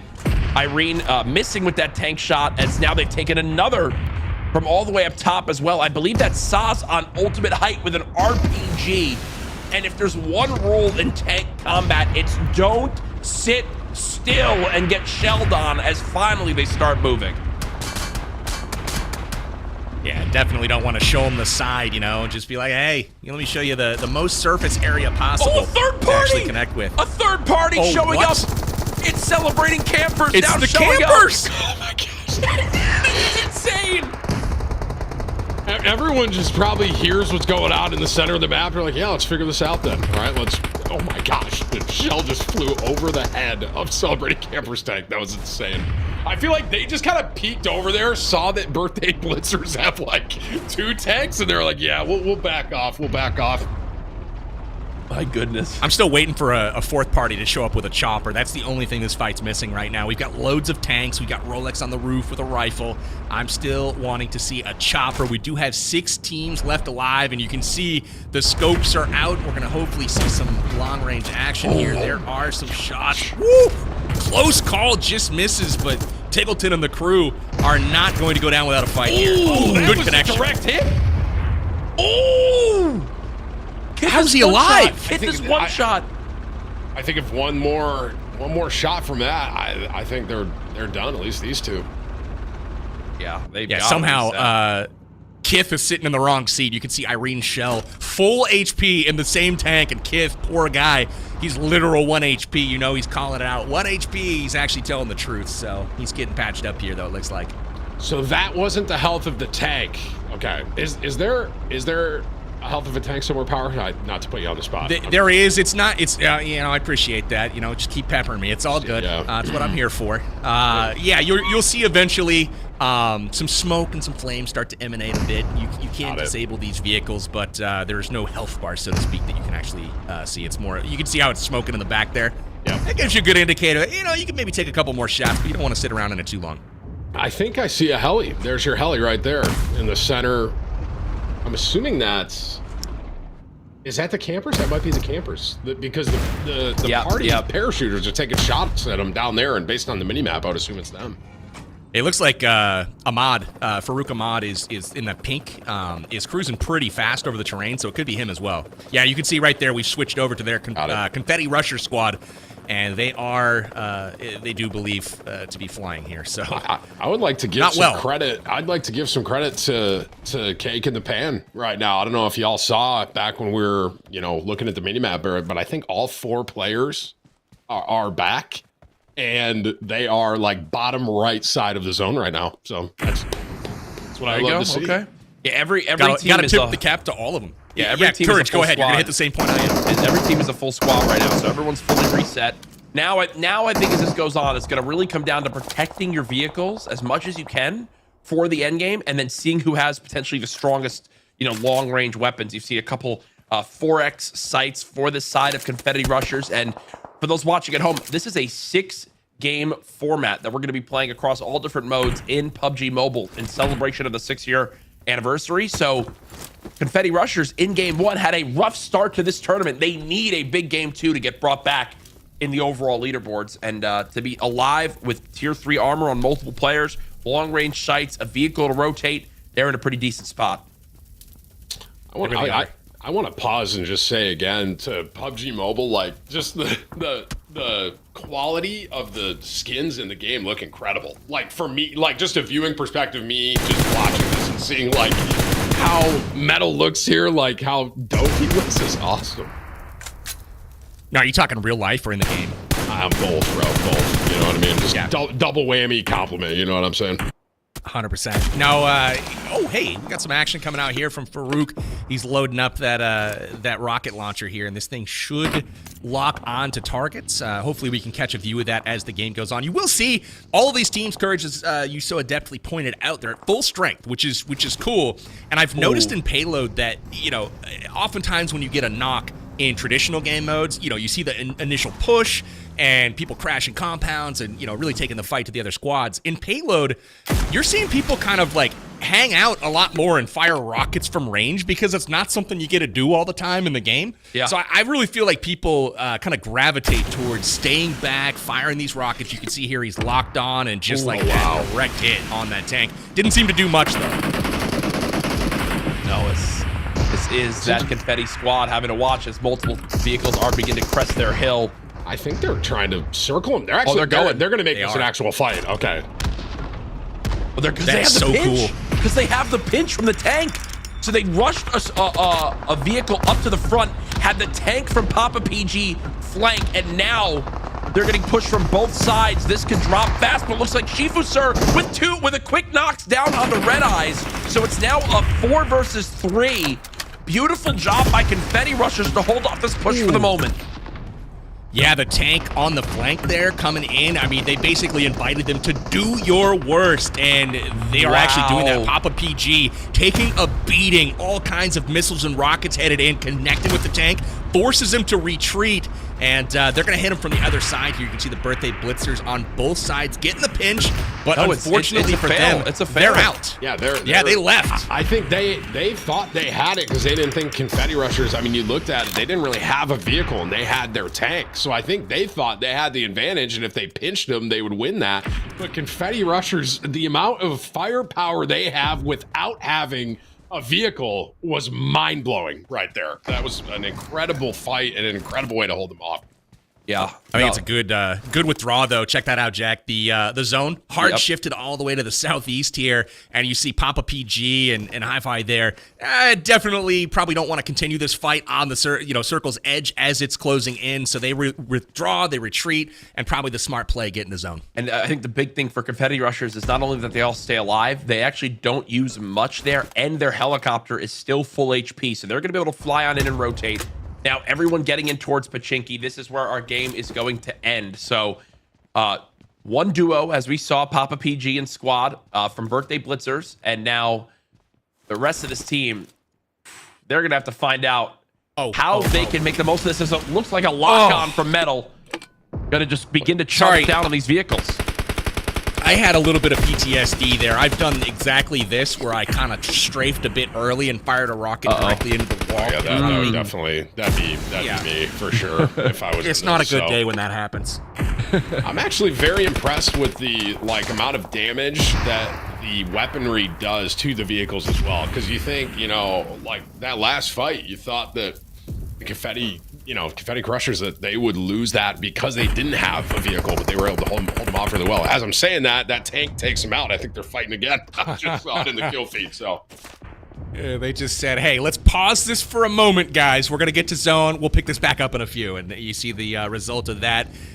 Birthday Blitzers able to pick up one of the tanky limbs there, and a finished job there by Papa PG, or at least a knock coming in on Farouk Ahmad. And reminder, we are now watching the team who won game number 1, who's currently in second place in score. There's only 2 teams in the zone. The team that got first last game and the team that got second last game. A recurring theme. Whoa. Cake in the Pan is also in zone, and they got third. Where are they?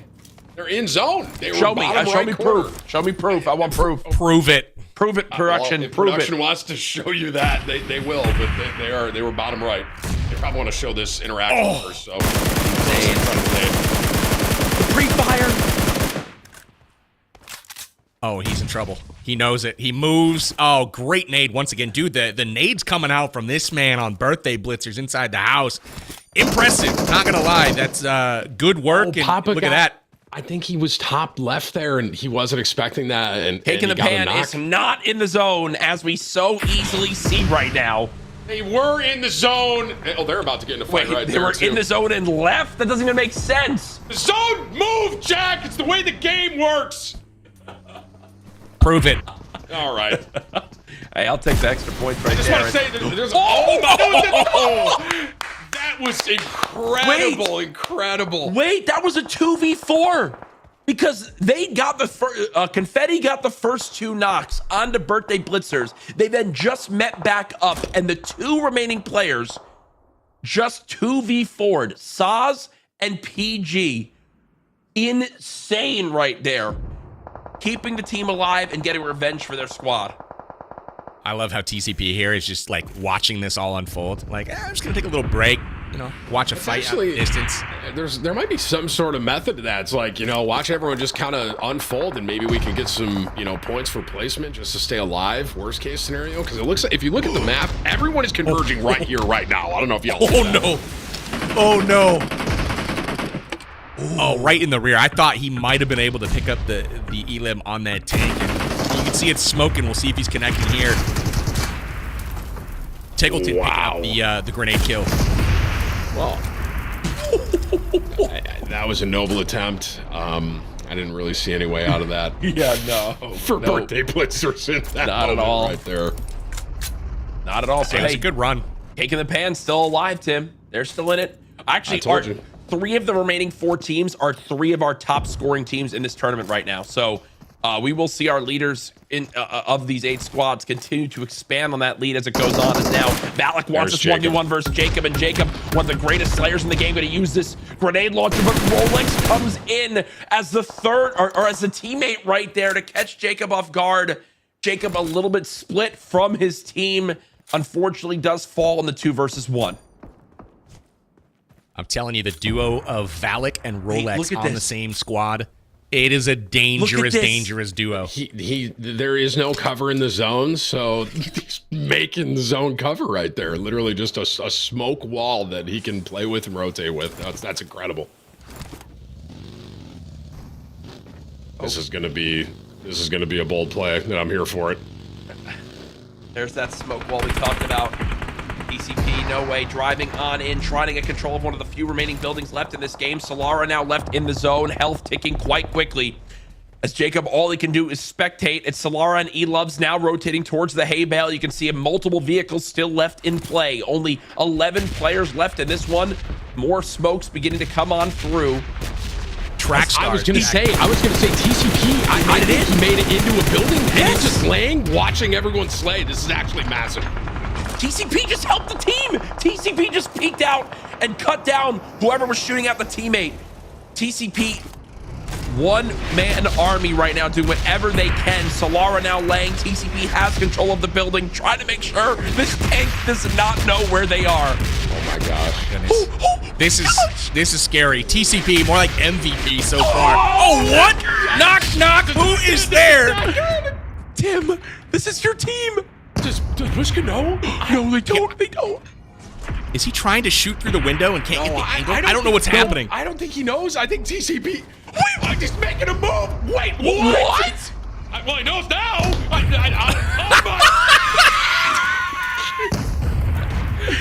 I loved everything up to that play. This is terrifying now. Good luck. Oh no! Did TCP think they could get in the gunner seat of the tank? Is that what it was? It had to have been something like that. I think they tried to get in the gunner seat, and now their location's been given away. But look at Solara being a slithery little snake. I don't. Oh! I thought he got the heal off just in time, but the tank does more than 75 damage.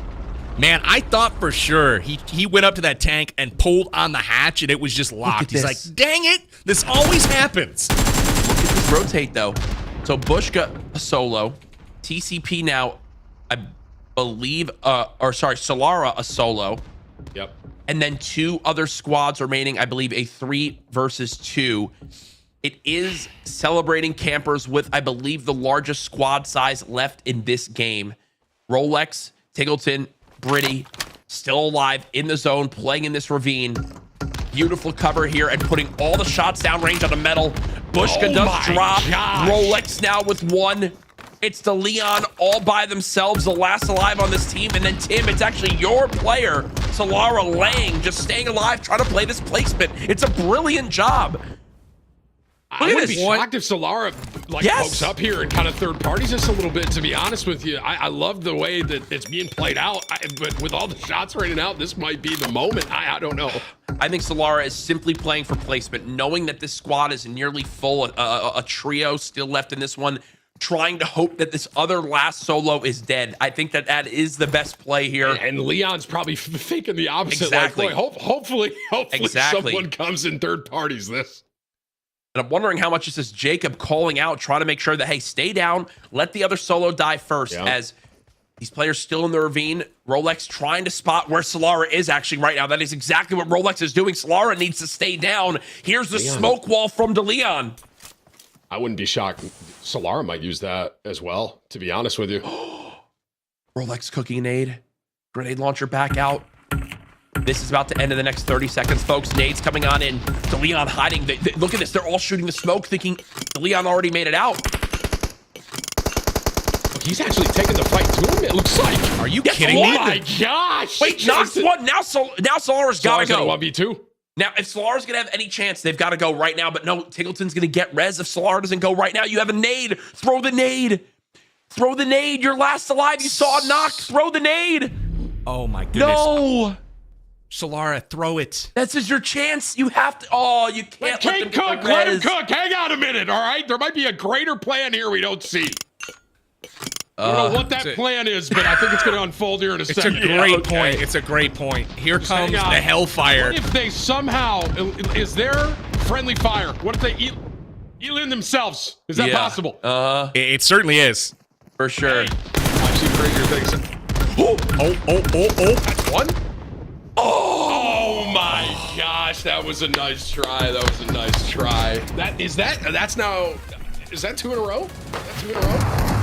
Yeah, it's not 2 in a row for the wins, but Celebrating Campers was on top of the leaderboard, so you gotta tip the cap to him. An impressive performance. I gotta say, the coordinated hellfire at the end of those games with 3 players and automatic grenade launchers just going to town, that was mighty fearsome. I gotta say, I wouldn't want to be on the other end of that. You saw a couple of players there just trying to hide to the best of their ability, foxholes in the hole. Like, that actually worked pretty good, those sandbags stacked up there. He was able to live a lot longer than expected, but ultimately, Celebrating Campers picking up the dub in match number 2, and Cake in the Pan, Tim just not able to get it done. That was really well played, though. I think that, they were in 3rd place the first game, and after that, I wouldn't be shocked to see them in 2nd now for getting 2nd place in that, and I definitely know they got a decent amount of elims, too. And think about how they started as well at the very beginning of that game, right? They had 3 eliminated, and they had 1 left, and they got the res. Everyone was able to come back, and they ended up getting 2nd place in the game, so... that was really well played, in my opinion, by Cake in the Pan, my team. You can't hate on it. You can't hate on it. They did well. I think you're going to see the results pan out in the leaderboard. But Jack, coming to you, first time you've probably seen Payload. What was the initial impression from you? Very hectic off the start with multiple teams landing on these vehicles. Found it really cool how much it changed the Battle Royale mode. One thing I really appreciated was Metal's team, I believe it was playing really smart, actually drove their vehicles inside a garage to protect them, which I think was really key towards the end of that game to get them in a better spot in the rotation. As we take a look at the replays here, which will probably start with Scump getting run over instantly. Yep, there it is. Sorry, Scump. Love you, bud. As there it was. His teammate, all he could do was watch from the back of the car. But, one thing I do want to bring up, and we're going to probably see it in this game, I really, really do wish Solara went for it at the end of that game when they saw a knock in the feed. If you're the last alive, you see the other solo eliminated, you have to go for that play before they get the res off if you want a chance at winning. You've already gotten your highest amount of placement points. You've got to just go for it. I know that they were hidden behind cover, but in the future, I want to see them play that one a little bit more aggressive. I like it. Solara, she had the grenade in hand in that final circle. And when they grouped up, yes, we have the armchair quarterback ability here, though, the ability to see silhouettes and all of that. She probably thought there was somebody, snaking off on the off angle. She would give herself away. But still, at the end of the game, there's 4 people left alive. I think you YOLO it, man. You throw the nade. You see if you can pick up the clutch play, especially, at an anniversary party where, hey, we're not playing, for some world championship esports title here or anything like that. But Hi-Fi here coming through with the clutch RPG. Ultimately, the favor is returned a moment later, and he's going to go out in this one. But lots of action for this first game of Payload. We got a chance to see 2 different game modes. Now we had Miramar and traditional Battle Royale first. We had Payload on Erangel next. I can't wait to see what we're up for in game number 3 tonight. Remember, for those of you guys watching, we have 6 different game modes, but we have the leaderboards ready.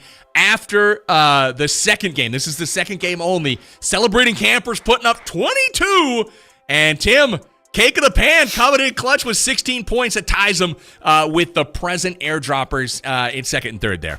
I love it, man. Like I said, the play, I know, we're saying that could have went for the win by the end of it, but even to get 2nd in that and get those placement points, in my opinion, was huge. The way they rebounded off that was incredible. But Celebrating Campers, man, I got to tell you, Jack, was that the team you picked?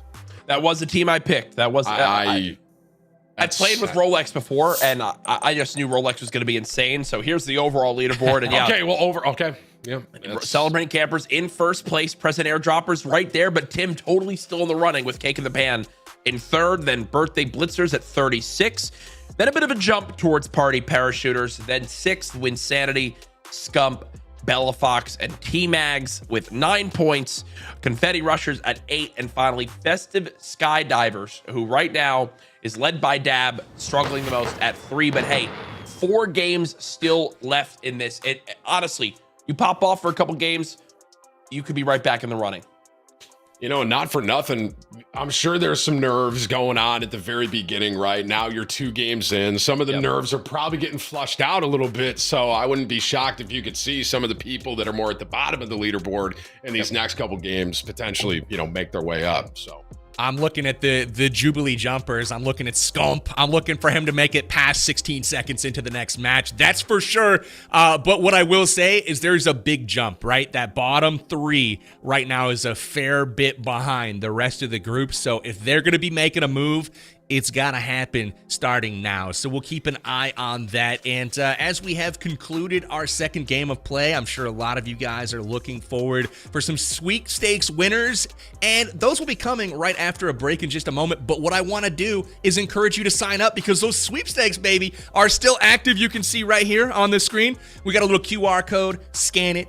Get over there. It's on my belly this time, but get yourself to the website. Sign up for the sweepstakes. Again, all kinds of amazing prizes going out while the stream tonight is live, again, in celebration of PUBG Mobile's 6th anniversary World Tour. Again, big thank you to them for putting forward all these prizes and supporting the community the way they always have. But we are going to take a short break, guys. Game 3 coming up after the break, as well as some more sweepstakes winners. I'll be back with Tim the Tatman and Courage JD here in just a moment.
Towards him, shots are coming through, top so low, the vehicle's over the top, and Alex takes him. They enter the gladiatorial arena of combat. There are only 2 words, and those are simply and epic. Depression, and Dino gets a second, he looks for 3. This competition in this arena has been one of the most incredible experiences. A whole year of competitive PUBG Mobile play comes down to this. It's time to find out who can be the one.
We are back. Thank you guys for putting up with that short break while we queue up our next game, and I am so excited to get into it. If you guys haven't downloaded PUBG Mobile just yet, do it. Get out there on the battlegrounds with us. Link in the description to go find that everywhere on every app store, Google Play, iOS, etc. But also follow PUBG Mobile everywhere on social media at PUBG Mobile and get tuned in to events and news and all kinds of fun stuff, just like what we're doing here tonight with our 6th anniversary World Tour.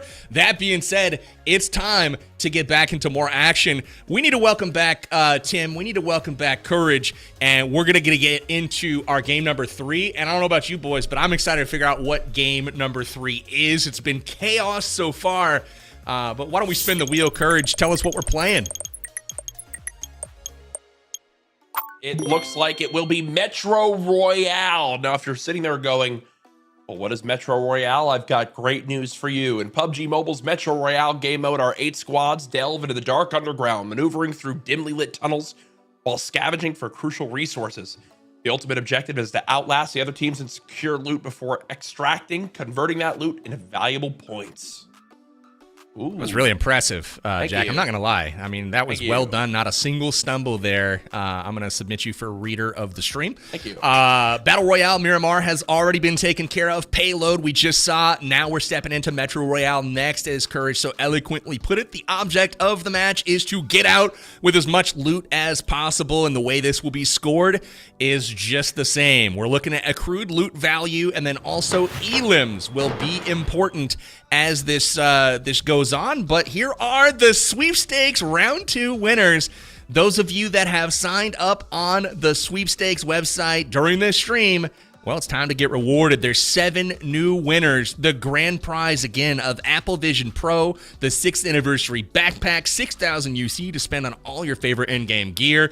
It goes out to Not Lit. Congratulations. We've got 6 other prize winners as well. Tim, what do you think about these prizes, man?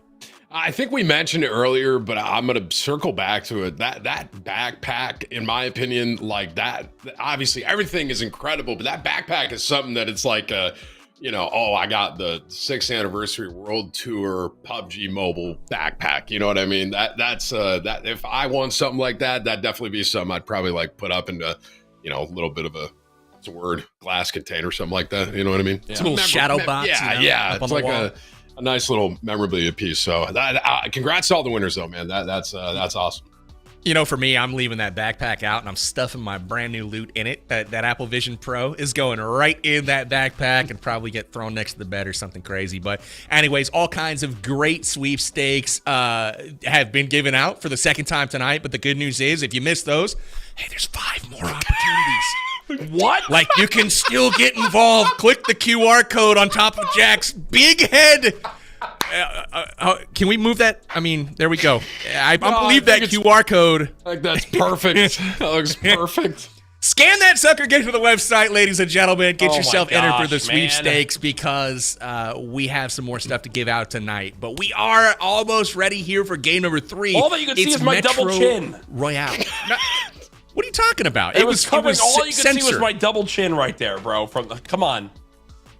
Well, take it up with production, Courage. I got incredible. nothing to say Yeah. on that. Well, hey, we've got perhaps maybe a little bit of a reminder as to the current standings. I'd love to see where the teams sit as we head into Metro Royale, our 3rd game of the night. Remember, we still have multiple other modes to get to, but this is the story so far. Celebrating Campers. This is Courage and I's pick to win it all, sitting on top with 48 points. Tim, your pick sitting pretty solid as well. I'm not going to lie. Taking the pan, 38 points in 3rd place right now. The present airdroppers coming in clutch with a game number 1 dub.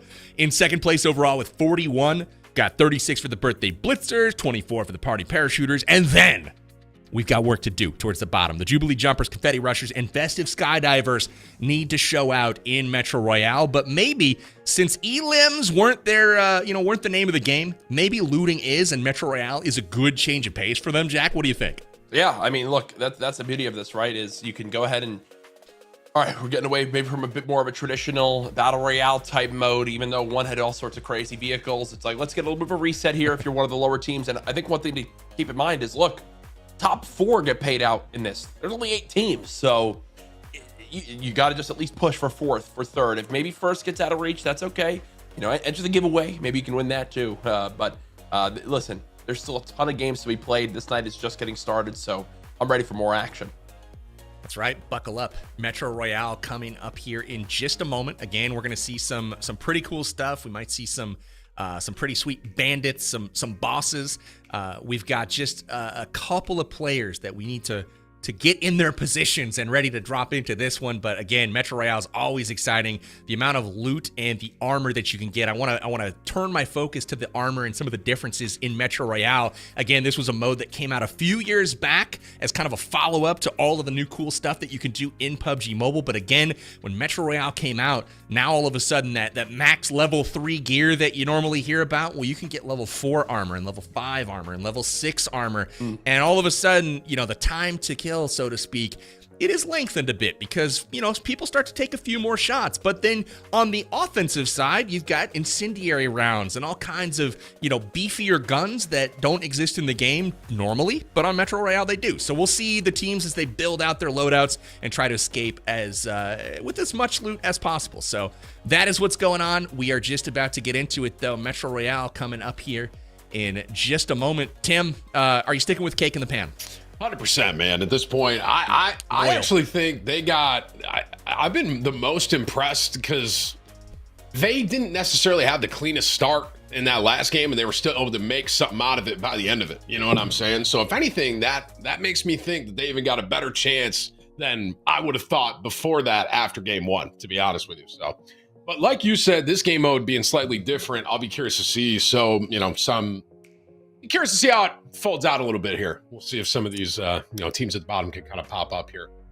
I'm expecting it. We've got $10,000 or the price of a TV on the line in prizes tonight. $5,000 to the first place team. And again, sitting in a great position right now, eyeballing that prize money are the Celebrating Campers. We'll see if they can get it done here in game number 3. We are underway.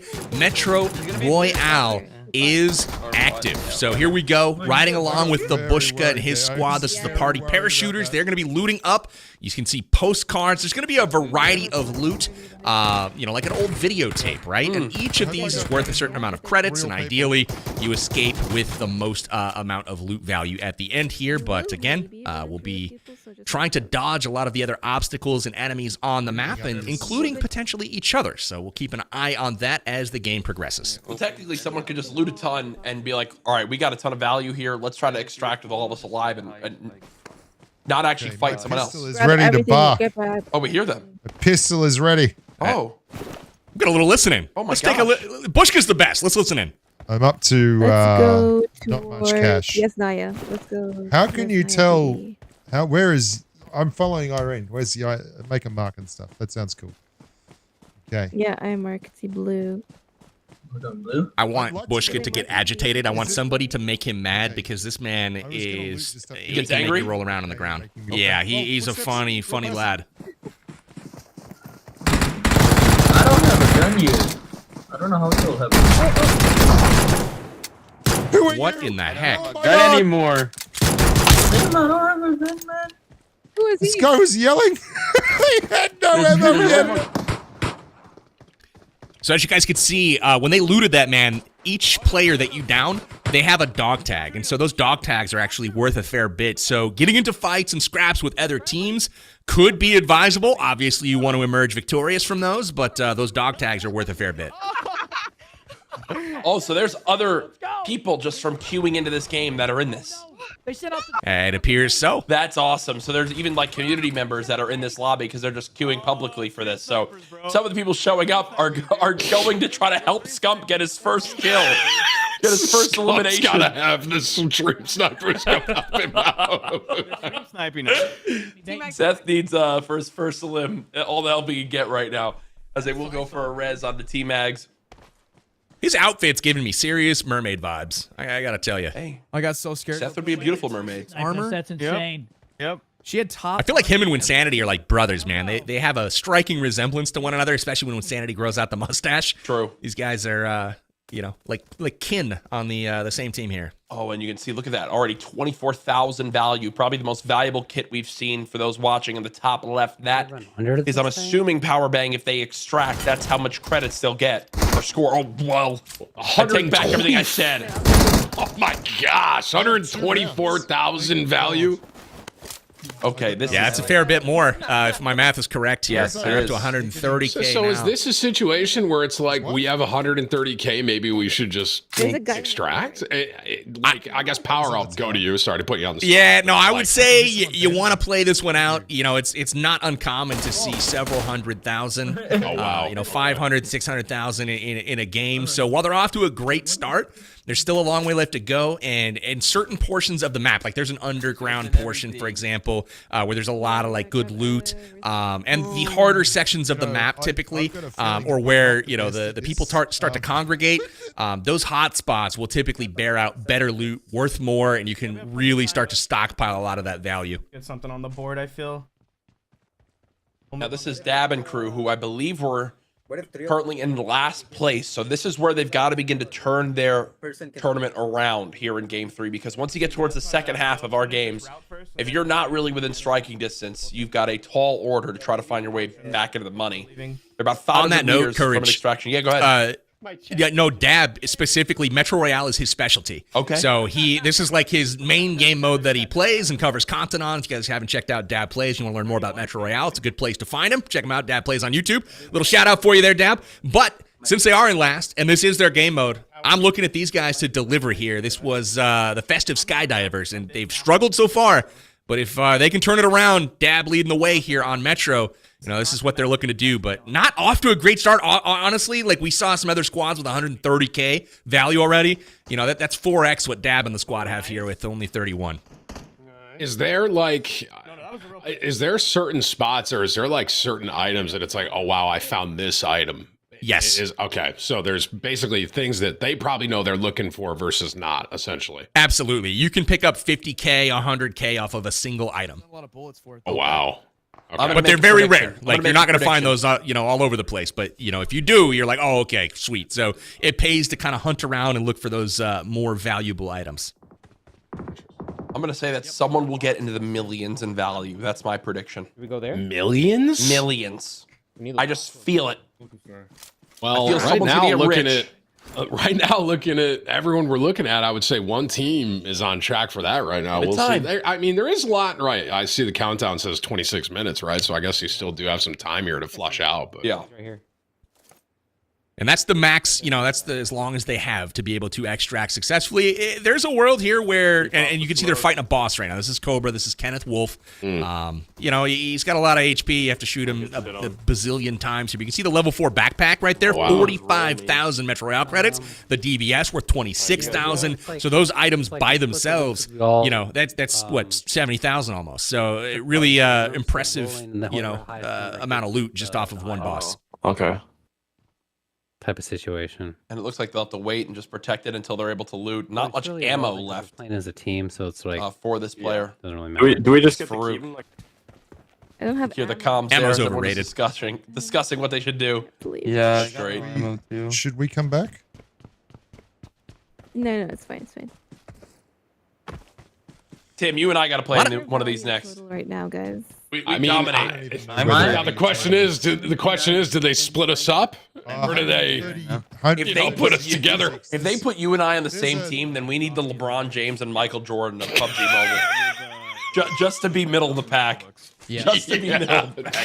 Yeah, PUBG Mobile. Maybe we can. Bro, they gotta give us hacks or something. Well, I'm sorry. We looked away. The Scump and this team had like 20,000, and now they have 774,000 value. Let's go. Hey, bold prediction, Courage, on the million. It seems like you might actually have that come true, but I will say these guys have got to make it out with that loot. That's step 2 of the process here. It's one thing to pick it up. It's another to get out with it. And I like the idea of you guys teaming up, though. I know a guy that can probably make that happen as we continue to watch here. These guys put the loot in the bags, and they're up to 785K. It's a good start here for Winsanity. But this is just that Winsanity's holding, correct? Because the rest of the team has their own value, right? Or is this the whole I team? believe it's the team value. okay, I'm not 100% though. Okay. Because again, we'll get confirmation on that. I'm hearing from production right now. No, We'll get because look, confirmation. now we're on another teammate, and they have 63,000 value. You're right. So when is my God a raid boss apparently? Yeah, far and away it's the gonna most be- in the lobby right now. It's going to be well over $1 million. Jack, you're right. Thank you. I'm always right, Tim. Okay, bro. Ammo as I'm always right. Calm down over This there. guy. Sheesh. I think Powerbang did. Who hired me? Oh no. Wait, Dab's all God, by guilty himself? as charged again. Dab's all by himself? What happened? He's extracting. Oh, he's literally he's taking cutting it. his losses. He says, "Forget you guys, bleed out. I'm taking the loot." 164K. Oh man, that is not the result that they were looking for. He's going to screenshot it. You can see he's frustrated listen in. too for a second in the cam. So the thing is, he can have that and just think, well, I mean, this is what we got, right? Or he could also, like, is there a world where he thinks, oh, this is a lot, I'm just going to get out with it? Is that what you think? No, Okay. he's too seasoned to know or to think that that's, a lot. He was, all three of his teammates are down. He's probably not going to be able to go 1v4 against whoever, was taking them down from behind. He was just like, you know what? Extraction point's right here. I'm out of here. It's not what I hoped for, but it's something. Hopefully that's going to get us off the bottom of this table. Oh man. Yeah, at that point you just kind of go for it. And see, now it looks like this team is also beginning to beeline the birthday blitzers, beginning to move throughout this POI, potentially go towards some of these extracts. Big chest here, going to begin to open on up at airstrip. We have too much time left. 162,000 value, probably going to go up a little bit here, up to 180 about. There's still all 4 live, 6 eliminations already this game. If you are just tuning on in, this is the PUBG Mobile 6th Anniversary World Tour. $10,000 on the line here today. 32 players across 8 different teams, featuring some of the most popular PUBG Mobile creators in the world. And also the one and only Optic Scump, who currently is having a Courage JD level performance at 0 eliminations through our first 2 games. Do you know that for sure? You're just putting him on the spot. No, I'm like 98% certain he's at 0. But what I'm hearing is that you're not certain and you're just putting him on blast. Yeah, I'm definitely doing that. Yeah. Fair enough. Hey, I like it. I'm rooting for Scump at this point. Rolex just got wow, that sniped. is a 50 caliber sniper to the dome. Rolex on his knees once again. Gonna be hopefully getting picked up here by a teammate. I don't see anybody nearby, but man, that was a nice shot. Good call. Take a listen in on Scump. There's some bandits shooting up here. Yeah. Question is, what are they shooting at? Scump has 64,000. I feel. Oh, never mind. I don't think Scump's doing much talking because he's just trying to focus on playing. Doing everything he can to just play. Yeah, he's probably just trying to be like the best teammate that he can, right? Yeah. Yeah, he's got stuff. Production just told us that he hasn't said a word in 5 minutes because he's so hyper focused on just listening and staying alive. Just look at his cam. Look at how locked in he is, dude. He is just like, there's no. Bro, I'm pretty sure I could go do the worm in the background of his setup right now, and outside of the whole room shaking, he wouldn't realize that it was happening. Oh, we love you, Scump. Oh, we cut away right when he was saying something. Dude, I like how all of us just start laughing spontaneously. The audience has no idea what that's about. Production's Come on, just Scump. like in our ears. Oh, good times. Scump, though, getting the loot. And now we got a fight breaking out. We'll see if he can deliver. Whoa! Okay. Nice! I think that was like one of the AI you can take out, right? Okay, this is a boss. This is a boss. They're fighting. Oh, what the heck? It's so good. It's so. Oh, it feels so good to see Seth be so bad at a game. Nice. Okay. He's taking on a bot. Oh, you better move. That little indicator. Let's go. It's Hey. one of the. It's one. Hey, come on now. Come on. Hey, boys, that's 1 in a row. Scump, 1 in a row. He's on the board. We got it. He's on the board. That was. Now, Courage, I think, in just half of an event here, he's put up more kills than you and all of yours combined, sounds like. Did you guys pick up? Wow. Yeah, I gotta go. Peace. Weapons? Yep. All right, see you, man. I think he dropped an AUG. It's been real. I rolled for it. I think I won one of them. I rolled like a 90. Wow. So that was First the QR code, now this. Okay. I think someone's with The disrespect is real. Tim, how do you pronounce this guy's name in the bottom left? You know what's funny? Production told me that you said I wouldn't be able to say his name. I want you to know that. And I'm going to admit I said it wrong when I was looking at his name. I think I said the sour or something, bro. It's just Give it a whirl, Tim. It's not my strong suit, man. I've never been good at it. It's only what 2000. All right. It's all right. Thankfully, your own name's very simple. Got it. Yeah, Nice. thankfully. Thesaurus PG. Thankfully, Tim is not that complicated for me. So, you know. I'm pretty sure at some point in the broadcast we're meant to do an interview with Scump and just watch how quickly I change up my tune and I'm like nice to him and pretend like he's on top off. Don't listen. Don't expose me when that happens. All right. First thing I'm gonna say is Scump, welcome to the cast. Jack's been talking trash this entire time. So. Oh no! I'm scared. No, I'm scared. Yeah, That's all right. I'm sure chat won't hold you accountable. They're not going to hold your feet to the fire. There's no way. They would Surely never do not. it to me. Surely not. Oh my goodness. What the heck's even happening? I've been enjoying the banter here, but we've got Bushka with 200,000 loot. I think if I'm not mistaken, isn't Winsanity the one that has the most that we have seen on individual? I think because yes. It seemed like 40 minutes ago he had 770,000 or whatever it was. He's up to 807,000 now. Oh, and it looks underground. Oh yeah. Yeah, is this one of the places where there's valuable stuff that you were talking about? Okay, so they're I mean, you could just tell, right? It's got that valuable loot vibe to it. Yeah, it's got that vibe for sure. But I think this is really smart from their team, right? Like they've obviously been struggling so far in the battle royale modes. Now you've got an opportunity in Metro Royale to potentially play a bit more of a kind of PvE style of game mode where you can go rack up a mega score and it might not be as, I guess, sweaty as some of these high-level players are in the like the Battle Royale modes. That now you come in here and okay. You think we're gonna get some extraction campers? Been looted. Oh yeah, it's inevitable. It's gonna happen. Okay. We'll see. That's something I was just thinking about, man. It's like, you know, Dab, he had to extract with a couple 100,000, right? And Winsanity and team here, they have a ton, but they could all get wiped and they could get out with nothing, right? So it's, you know, it's a very interesting, you know, thought. Just not only that, Tim.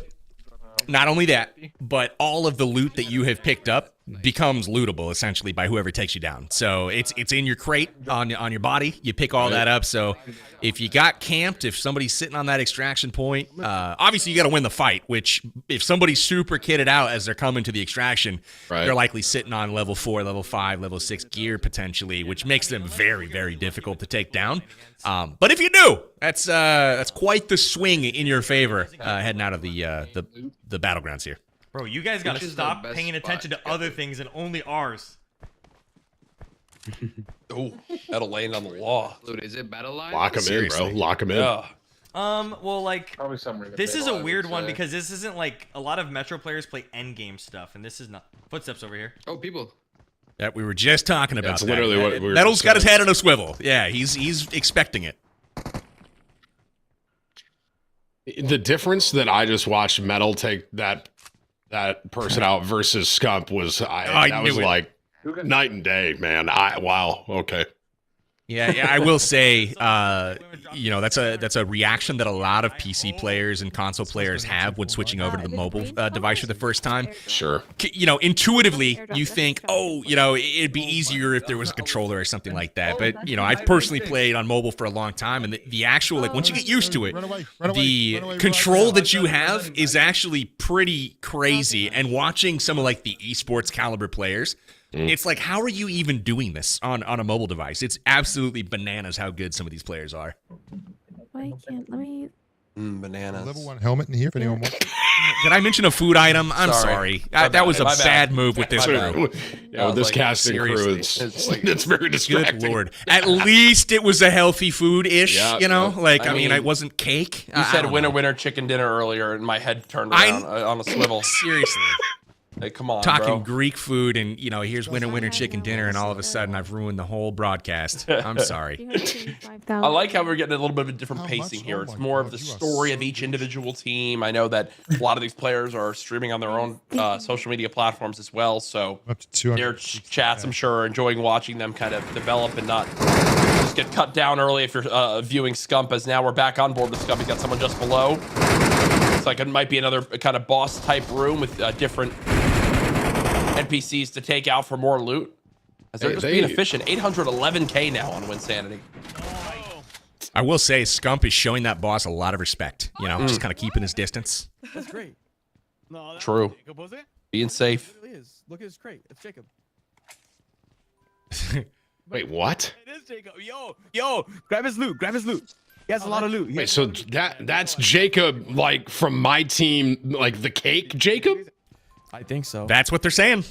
They seem to recognize this body, and they think it's Jacob. I'll just grab all this stuff. I'm not sure why. I'm not putting it. I'm not picking up what they're throwing down just yet. Well, it says Jacob's crate bottom right there where he was looting it. It's huge that we. Well, that's dude. Maybe I've got the wrong reader of the stream. It might be you.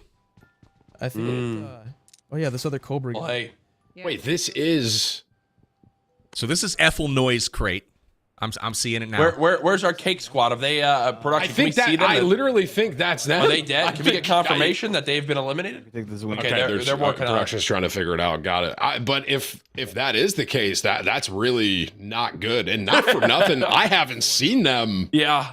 This entire time. Come to think of it, I haven't. I also haven't seen Rolex's crew campers as well. So.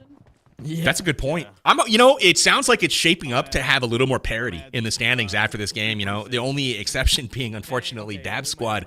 Who are they? Festive Skydivers. They were on the bottom of the tables, and ultimately they lost 3 of 4 very early on. Dab said, "I'm cutting bait. We're going to get out of here, with our fishing pole still intact." They took, I think, 164K loot, something like that, out of the game. Obviously, you can see here just one member, Bella Fox, here on her team, the Jubilee Jumpers, is sitting quite a bit more than that, and she's still loading in. Look at that, car key worth 5K. We got some parts, so she's racking in the loot all by herself here. She's opening up these gun crates. The big thing is, right, they still just need to be able to extract. And that, I mean, there's probably going to be some serious action here in the next 10 minutes, if I had to guess, right, as this kind of flushes out. Because you might have two squads that are both in this tournament run into each other on the way out at extraction. Honestly, if you get eliminated in that moment, that changes the trajectory of your entire event. Because now, if really you don't get out with anything, you score on the bottom of the leaderboards, you just get a fat 0 on this. And the team that wins that fight, they get all the loot, right? Yep. You can technically pick up everything, and that could shoot you to #1 in the leaderboard on this, this event. So a lot could change here in 10 minutes. Quite the value exchange, that's for sure. So we'll see if that happens. And absolutely right. We're here on Jacob's squad right now, and you can see he has, in fact, been eliminated. Kill confirmed, basically, here with the Winsanity squad finding his crate on the battlegrounds just a bit earlier. And unfortunate for his team that Jacob is eliminated out of all of them, because he is one of the most talented players here tonight. Unable to contribute further to his team. We'll see if Elevs can pick up the slack, though, as they move on throughout the game. Extraction, and then go back to your turn point. You're going to go here, here, here, and then back to your turn point. That's actually interesting to see. That you hear him sort of like IGLing the entire time, even though he's eliminated, right? It's like, go here, go here, go here, then come back and, get out sort of thing. So it's cool that he's able to mark that on the map and kind of like visually, like he's whiteboarding it right now, basically. I could have figured that out when he was telling me that. You know what I'm saying? I'd be like, okay, got it. I'll go do that. Wow. We're going to rotate. That's right. Here. Oh, why is it doing that? Look at that. Here, here, here. He's and then go look back. at there's like a line. Yeah. You see that? What? It shows the exact arrows in the way they want it to Me go. and Jack could figure that out. I'll be like, all right, look at that. Here, here, here, here, and then back to the return point. He's mapped out everything to the inch. Explain Jacob it is like IGLing F5. like a boss from the sidelines right now. He's still adding value to the team, and that's what it's all about. IGL. It's my IGL right there. Oh, don't leave loot behind. Uh-oh. They don't leave anything. Grab all that. Yeah, homie, there's a whole house full of crap here. Pick it up, put it in your bag. Let's get rolling. Get moving. Quick, move quick. Power, not to put you on the spot, but I am. So like with the value items, is that a limited amount of space, or can you just grab as much as you can physically grab? So there is a limit. There's a capacity on your backpack, right? The higher level your backpack, the more capacity you have, the more you can haul. And then depending on what you pick up, some of the items have a heavier weight than others. You'll notice if we hover over a specific item, there's a weight to it, and there's also a value to it. So some of the things take up very little space but are worth a lot. So those are the ones you're kind of looking for. Jacob was a knight still, so he does have teammates somewhere. I think the ones that are infinite, though, are dog tags. You can pick up as many of those as you want. I think we're all right. Victor loot. I feel like we need to... Insanity playing so confident, so many credits, so much value. If I'm looking at this right, there's a return point right there, right? They can just leave if they want right now, but they're trying to just find as much as they can. Yes. Yep, 100%. That's correct. It's right next to them, and then if you see it, you can see it on the mini map. But then also, if they look at it, you'll see green smoke, kind of indicating that it's an extraction point. It looked like all that was looted in there. Yeah, so I think they're trying to find every little bit they can right now, or they decide to extract. I mean, at this so point it now, looks like they're walking out with 1.5 plus million. Yeah, easily, because Bella Fox had 300,000 herself. He's got 900,000. Yeah, they're going out. This is a clean performance from Insanity and crew. For the Jubilee jumpers, that is a big. I mean that's the most I think we've seen right now as a team right there. Yep. Man, I respect it. You know, it was a clean performance. They didn't get into a lot of danger with other squads, so able to cleanly get in. I'm still curious to know what Win picked up, because the first time we cut to him, he had like 700,000, and it was just like, he was holding on to that for 15 minutes. You know, he probably found a gold bar or something. There's a gold bar that's worth quite a lot. So maybe he found something that's pretty rare and was able to escape with it.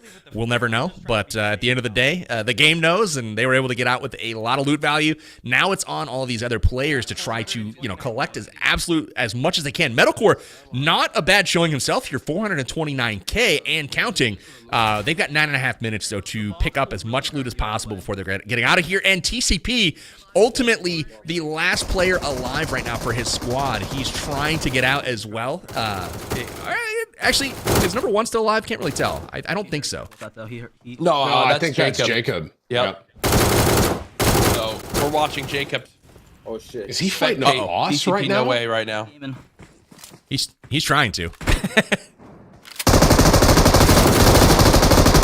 So I mean, this could be really bad for Cake if they had just extracted absolutely nothing.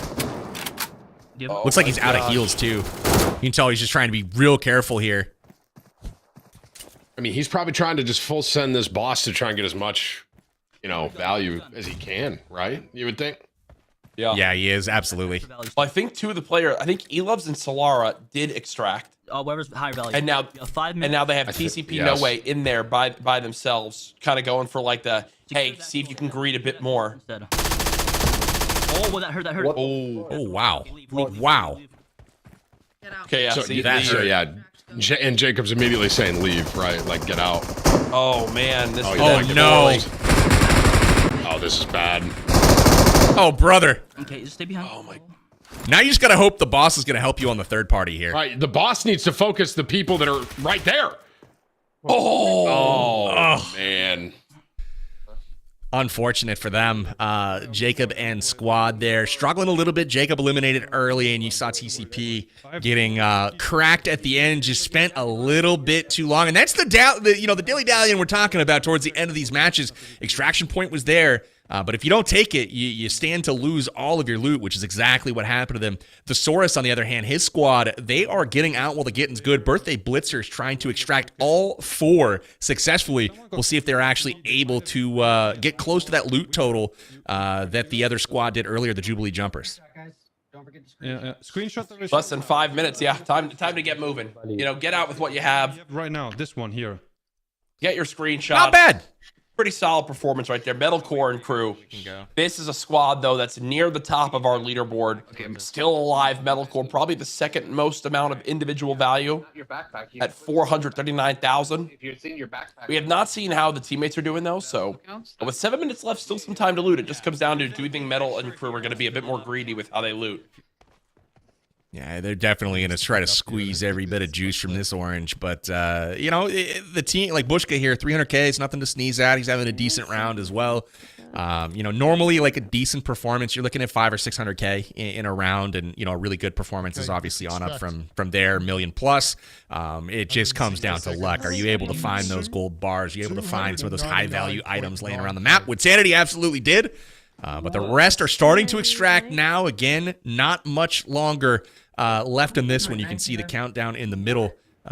Just a few seconds left before we actually get out of our Metro Royale game mode and head to our leaderboards. She's 350 or something. Come on, Bushka. You're not going to get 0.1K more to get that even 300. I'm a little disappointed. That would irritate me to no end if I was a player. Listen, you just got to get out of there. You just got to get out of there. Bye-bye. There we go. So nicely done. It says what? 300K right there on the end. Did you see what? That? It comes in 2 minutes. So, yeah, I saw. There's some discrepancy. I'm irritated even more now. Out, you know? Yeah, maybe. A little pass go type of action here. Yeah, exactly. Get a couple hundred. We just got to get on. Do any of you guys pick up smokes or anything? No. They got to get moving. 800 meters. I was gonna say, is this the last? So is this the last team in our tournament that is left? Total right now to get out. Let's see. I do believe production. I do believe production just said this is our last team we're gonna be watching. Okay. So we're gonna there are some teams we didn't see, so I think this is a good. We're gonna get a real big leaderboard update after that, you know, of where they currently stand. But Metal and crew must know of some way to rotate fast on this map because it's just better to get. 5 minutes remaining, and they're 800 plus meters away. I was just gonna say, Jack. Unless see the map. There is no extraction point nearby. Is it coming? Potentially bonus extract coming in. See look at the clock on the mini map.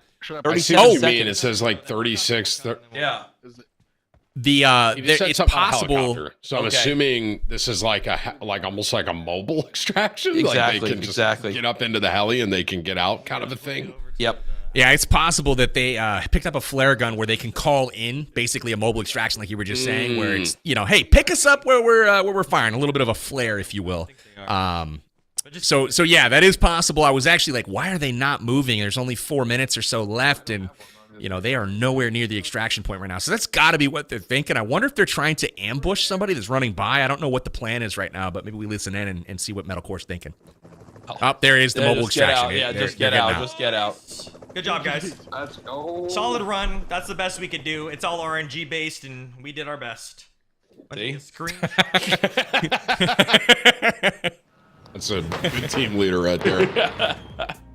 Accurately summarized there by Metalcore. Yeah, it's whatever. It's RNG. We did our best. Hey, at least we didn't die, right? So ultimately, Metro Royale comes to a close. I'm sure the team will be hard at work calculating all the loot totals. We'll have to get caught up on that here in a moment. But Tim, coming to you, my friend, how was the Metro Royale experience? I mean, different than some of the other game modes as well, but in my opinion, it's a cool change of pace for somebody that's looking for something a little bit different out of PUBG Mobile.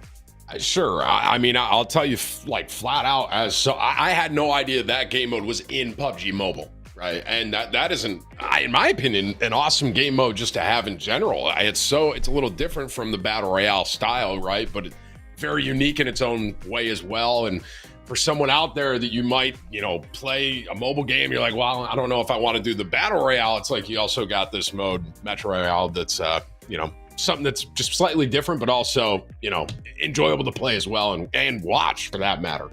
Oh, absolutely. I don't even know if you can categorize PUBG Mobile as a battle royale anymore. Like it is. It's one of the most well-known battle royales ever, but with all the other stuff that you see in the game mode, it's like, man, we're going to see even more here shortly, but Courage, take us through some of what happened in this last game. Yeah, I mean, this is the first time I've ever gotten to experience Metro Royale, and this was some of the early on action of Bushka and crew when they were laughing at some of the players running nearby, talking in game. As look, it's key to recognize, and I think the smartest leaders here knew when to just cut their losses and get out. Like we saw Dab earlier on, you'd rather register a score than no score, and then at the same time, a little bit of greediness might have gone down where players potentially, you think of Cake, where they had one player left and they went to go try to 1v1 a boss, and he winds up going down. So Saw a little bit of a mix of everything here with Scump's elimination that happened, and I know he was very excited to get on the board there. And Metalcore, 500,000 in value on the way out, was a monstrous performance there. And a little bit of a mention of how different the pacing was. This one was much more around, you might get lucky and find something big, and that's kind of what I'm enjoying is that, listen, you know, you got Scump in this tournament. He's probably not the best of everyone here with PUBG Mobile and the experience. That the fact that his squad has a chance to come in here, lower on the leaderboards, play Metro Royale, and now skyrocket back on up, maybe get closer towards the money. It's pretty cool to see. Absolutely. I'm excited to see where the leaderboards shake out on this one. Really impressive stuff from some of the teams, and ultimately for a few others. I know Dab really wanted to do better. You could just see it on his face, the angst, man. They were really hoping to place a bit higher in this one, especially being that it's kind of his home game mode. Yeah. Obviously, he extracted out successfully, but you know, without the support of 3 other squad members, that is a bit tough, you know, for them to stomach. But you know, we are going to have our Game 3 leaderboards here in just a moment, but first, we want to give some stuff away to you guys. So our sweepstakes, round 3 winners, baby. Well, God, the name here that's sticking out to me, I'm sure you guys too. Can you pick one name? McNuggets coming in with a hot second place. I'm glad you guys picked up on that as well, because McNuggets just jumped off the screen. I don't know if it's because I haven't eaten it yet, but hey, we'll lock it in there. Congrats to Mara the Dreamer coming in with a grand prize win here. And again, this is just round 3 of the sweepstakes. Jack, Tim, we are picking up 4 more of these throughout the night. Lots of winners. Keep it locked here the entire time. We've got grand prizes being flung and slung all over the place all night long. Tim, what do you think about the backpacks? Tell us about those. Well, I mean, I said it earlier, you know, and I not that it's not, I wouldn't say, I say it's the best thing. No, I mean, you know, Apple Vision Pro is a very big deal, but the backpack is just, it's a good memorabilia to be able to take from this, I think. You know, that's just for me personally. Also, the giveaway, just so everyone's aware as well, it's right here, right underneath me. So, you know, scan, you'll have a chance to win as well. Get an awesome backpack, you know what I'm saying? Maybe you can get one of those backpacks to cover the holes in your wall behind you, Tim. What's up, bro? Goodness gracious, man. All right. They add character. They've been with me for years. Okay. It's been years, man. Hey, listen, PUBG Mobile, do me a favor. Send me a backpack. Cut to my camera, production. Cut to my camera. We don't want to see Tim anymore. That's his background. Look what I can do. I can put it right back here somewhere, PUBG Mobile. I need the backpack, please. Send it out. And you know what? If you want to stuff an Apple Vision Pro in there and some gift cards and some UC, go for it. Sweepstakes is right here. Boom. Enter. Still got 3 more rounds of winners, I believe, as this show goes on. So, and well, I guess $10,000 in prizes for the winners of the tournament. So don't go anywhere. Action still to come. Lots of good stuff going out to the audience here tonight, as well as our contestants and players. Again, big shout out to PUBG Mobile. We are celebrating our 6th anniversary with the 6th anniversary World Tour tonight. Definitely get yourself logged on and download the game. Would love to see you guys out on the battlegrounds with us, but I'm hearing we have an interview to chat with somebody special, and it is one. Oh my gosh. What? I have one question. Kevin, what color are your feet? I got a question. Hey, Kevin. Yeah, good answer, buddy. When I chop you up and eat you for lunch, how long should I cook you for? $3.50 for 40 minutes? That looks like lunch right there, Kevin. You would never eat Kevin, man. He works so hard. Hey, Goodness gracious. Goodness gracious. I think put some Sweet Baby Ray's barbecue sauce on that. I'll be eating good. I've never realized it. I've never actually looked at Kevin's feet until you asked, and they are. Does he have any? They're gray, and he does have feet. They're little gray feet there. So there's a lot of debate about that between, you know, streamers and their companions having legs or feet. I mean, who even knows, right? But glad to hear Kevin is stacked with feet. So very cool. We are getting some scores tallied here in just a moment. Can't wait to go see those.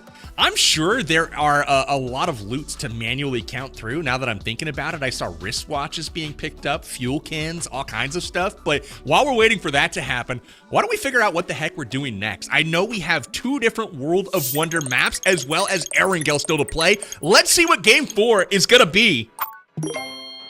And we got magic carpets. Let's go. A shooting challenge festival coming up in game number 4. And Tim, we talked about this in the intro. I have no idea what this is because this is part of the new user-generated content that was introduced at the 5th anniversary with the World of Wonder game mode. Players are going to be able to find themselves in a unique solo map, racing against the clock to hit balloon targets as fast as possible. The goal is to be the team with the fastest combined times in order to earn the most points. The map code, guys, if you want to participate and play along, you can check out this shooting challenge by using map code 5293039 in the World of Wonder game mode inside of PUBG Mobile. I am intrigued. I'm not going to lie. Jack, what are you thinking from this description? What are we about to see? Listen, what you guys actually don't know is I secretly played this mode prior to this broadcast, and I set the world record on this mode. Can we get a fact check on this? I mean, I am the world record holder in timing here, so realistically, if anyone beats me, that is just, wow, they're the new world record holder. So I'm going to take a shot in the dark here and say that what you're saying is not true. Yeah, Jack. I just completely made that up. Yeah, I totally made that up. Yeah. And if it wasn't made up, that record is not going to stand for long, Jack. Let's be real. Metalcore and Rolex are going to get in there and set the fastest times here. Just wait and see. 100%. You're likely to be the 33rd top, record holder in the world after these guys go here in just a moment. So I am excited to see how this ends up. We've got a shooting challenge in the World of Wonder mode coming up here in just a moment. That leaves just 2 modes after this one to go. Another World of Wonder map that's Blade Ball, and there's Erangel. We'll see which order those actually pop up in. But this is what we've done so far tonight. A little recap for you. We had Battle Royale to start things off on Miramar. That's my personal favorite map. The action did not disappoint. We followed that up with Payload and some absolute chaos on the battlegrounds with tanks, helicopters, and missile launchers. Very cool stuff. Even super crates to spice up the action. That was great. We headed into a little bit more of a slow-paced loot fest in Metro Royale, but we'll see in just a moment how that's affected our overall leaderboards. But again, shooting challenge up next. I'm very curious to see what you guys in the community put together. Don't be shy about hopping into World of Wonder and creating your own game modes. I've played a lot of really cool modes, everything from races to like a domination type of game mode where you're capturing bases and stuff. It's really, really cool what you can do. So we got the leaderboards ready, I'm hearing. Let's check our Game 3 stats here and see which teams are which. Jack, what's your takeaway here? Oh my gosh! Oh, cake in the pan! I didn't expect that. 961,000. Oh my gosh! I had no idea. I thought that was going to be a rough one, dude. Cake's taking the whole thing. I'm calling it right now. Oh my goodness, that is actually a massive score for Cake in the Pan. Celebrating. Well, look campers. at Celebrating Campers, Jack. They're down there one. in 7th place, only not 17 points. Rough one for Celebrating Campers. They got to bounce back here in game number 4. You know, the team that we're not talking about, though, is the present airdroppers. They've been lingering in the top 3, and they put up a respectable 31 points there. I like it, so let's see how things shape up. Tim!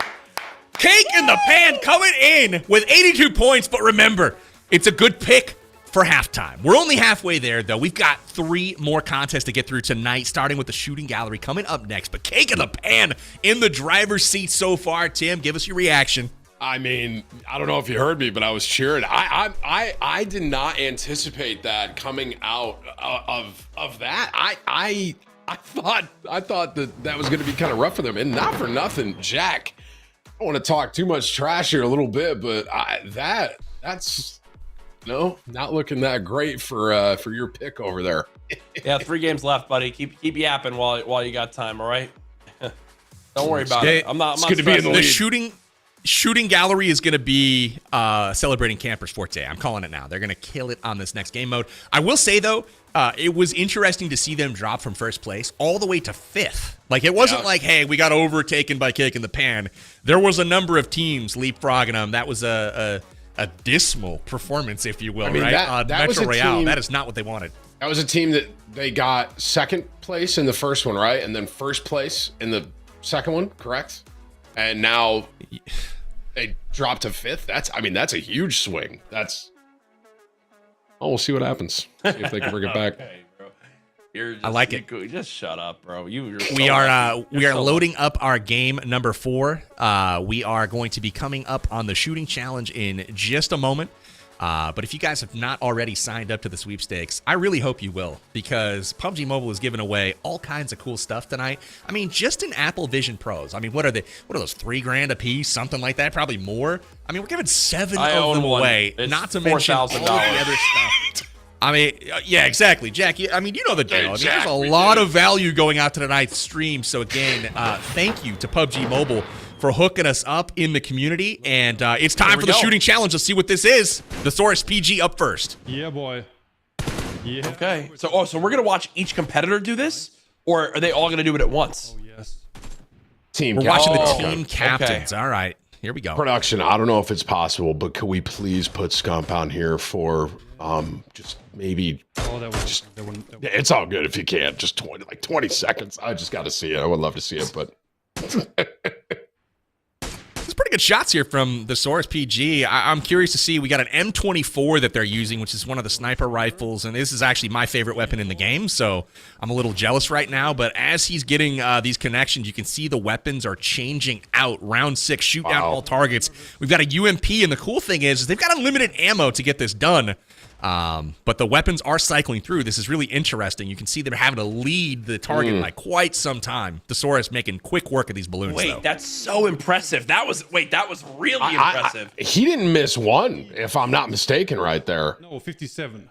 All right. Okay. So you can see it in the top right. He got 57 seconds. The best ever on this mode was 56.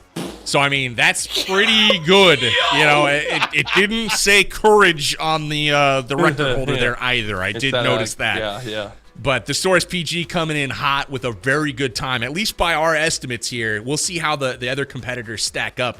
But this is all about time. And if I check my notes on the scoring here, that is exactly how this will be scored. The shooting challenge is the fastest combined times for the squad. So we're going to take a peek at that, and basically whoever does it the fastest, everybody's obviously going to clear out these balloons in some way or another, but the fastest to do it will be getting the most points. So that's going to be really interesting. So he just almost broke the record on the main stage, basically, right there? Casually.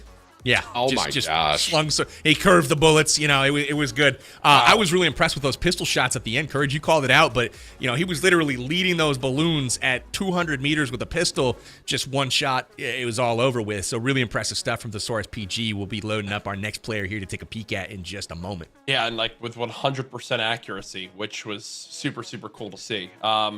Look, this is one where if you're putting up your team captain a score 57, I would be shaking in my boots if I was not confident in this mode, because you could totally just grief your whole team with a bad time on this one. And with money on the line, hey, people might be like, all right, I got to go, guys. I'm done after this. Good games. Hope to never see you again. You know?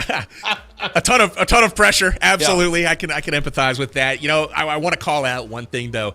This is not like an official PUBG Mobile game mode. Like, this isn't like the shooting challenge isn't something that PUBG Mobile put in the game. This is something that a user or a community member decided, hey, I think this would be cool. And they built it, you know, out of their own imagination from scratch. You know, balloons in the background. They have the timers on there. Obviously, the guns changing as, you know, you clear out each round. So, again, a lot of ingenuity here going into these challenges and some pretty cool stuff. And we still got another UGC type of content that's going to be Blade Ball at some point during tonight's broadcast. Obviously, with the games kind of winding down, it's going to be one of the next 2 matches. Yep. So very excited to see what someone else has come up with as well. But again, if you haven't tried the World of Wonder game mode just yet, go build a map, check it out, see what you can do. And once you come up with something awesome, share that code, and then anyone out there in the community can go play the game. Pretty cool. It is incredible that entire thing lives inside of PUBG Mobile, right? That you can make your own map and game like that in a mobile game is insane. Absolutely. Now we take a peek at Bushka, and he has somehow snapped his fingers, and it has gone dark with a planet in the background. So impressive stuff here. Okay. Slightly less accurate than the Source on a couple shots. He is, but he's almost pre-firing where he thinks these are going to be. And the weather's changing? What kind of evil villain here is designing this. It's like, oh, we're just going to make it rain, and it's going to be daytime now. And, oh, we're going to put a planet out there. No big deal. He's got what I'm noticing is he has really incredible centering. So you'll see him get his aim towards where the balloon is, scope in, and immediately be able to snap right to it, just like that. Ooh, that was a huge one right there. That was clean. This pistol, I think, is gonna. I didn't necessarily realize how difficult that was. What the source was doing. I'll be very curious to see that at the end here.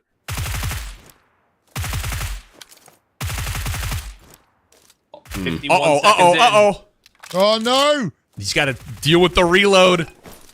Wait, what? Here's the pistol. All right. Oh, got it. Oh, he caught it. No. Oh no. No. Oh no. Oh.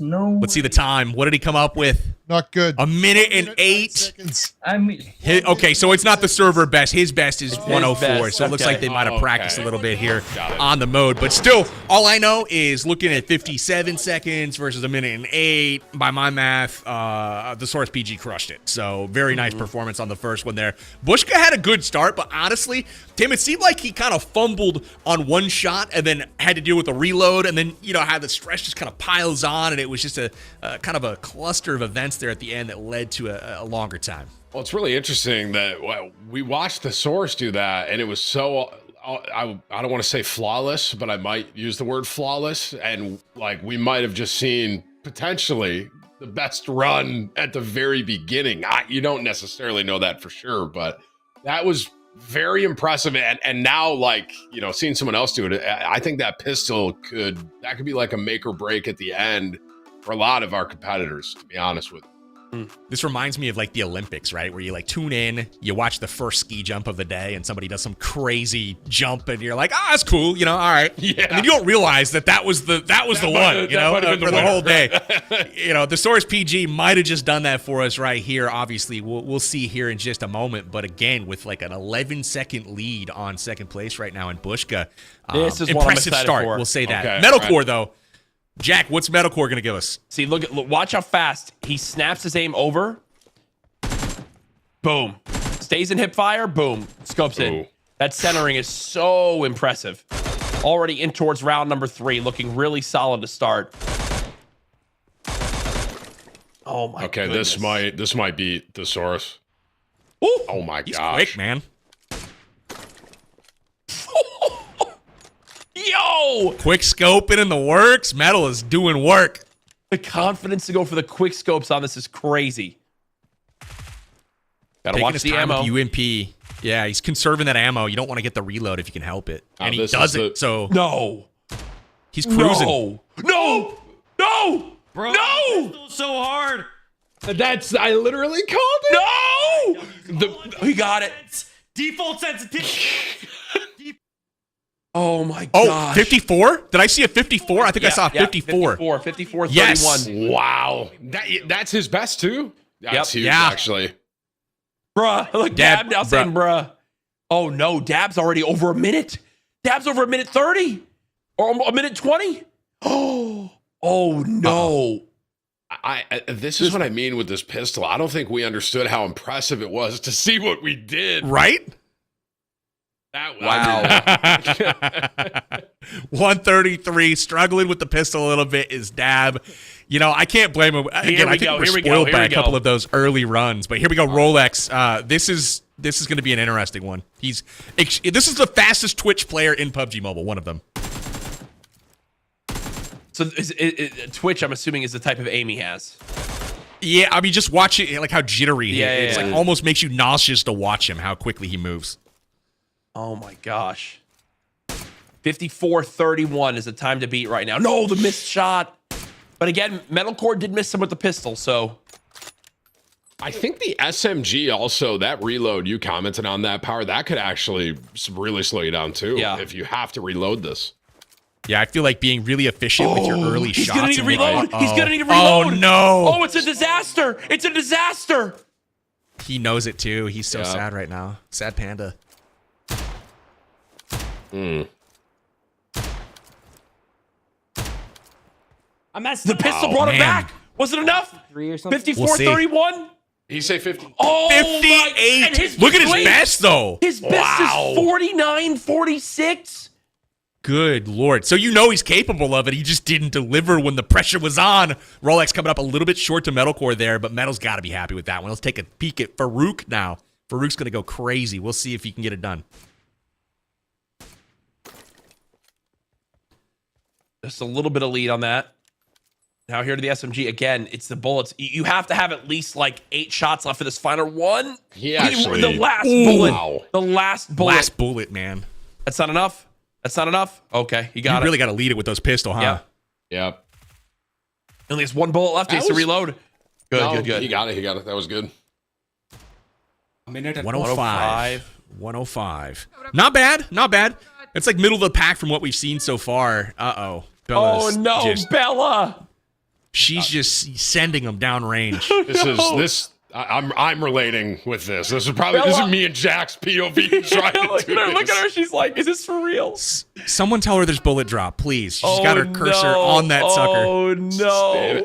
Mathematically, if you put enough down there, it's eventually got to lock, you know? But you got to remember, this is the panic that comes in when you realize your whole team is also counting on you. You can tell she's nervous. Oh, no. Look at her right now. She's freaking out. Just start shooting above it. There we go. She got it.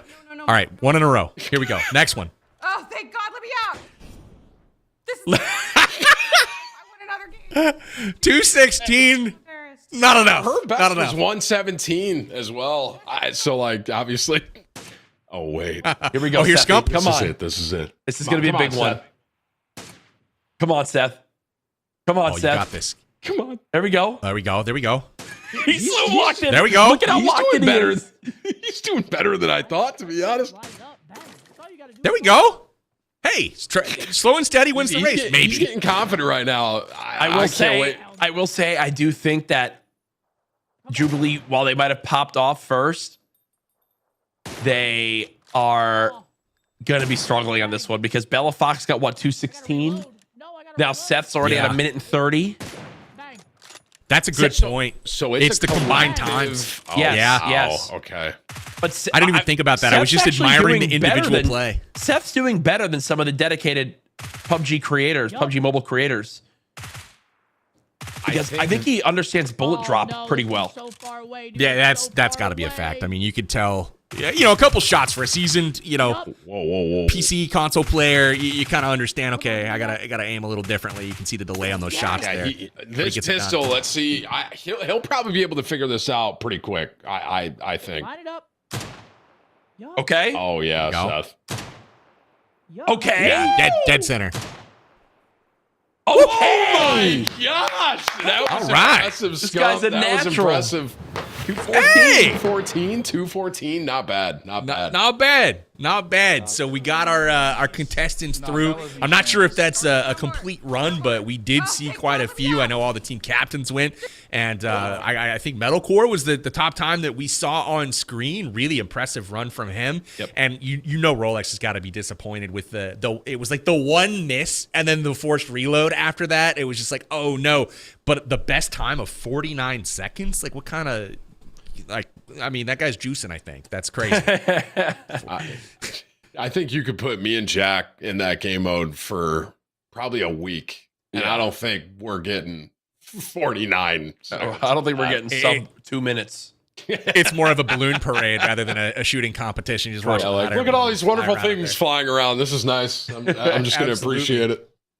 So we'll wait to get confirmation here on times, but that was the shooting gallery. Again, part of the World of Wonder game mode. Again, brought to you guys at the 5th anniversary. We'll take a peek at the action of what went down here.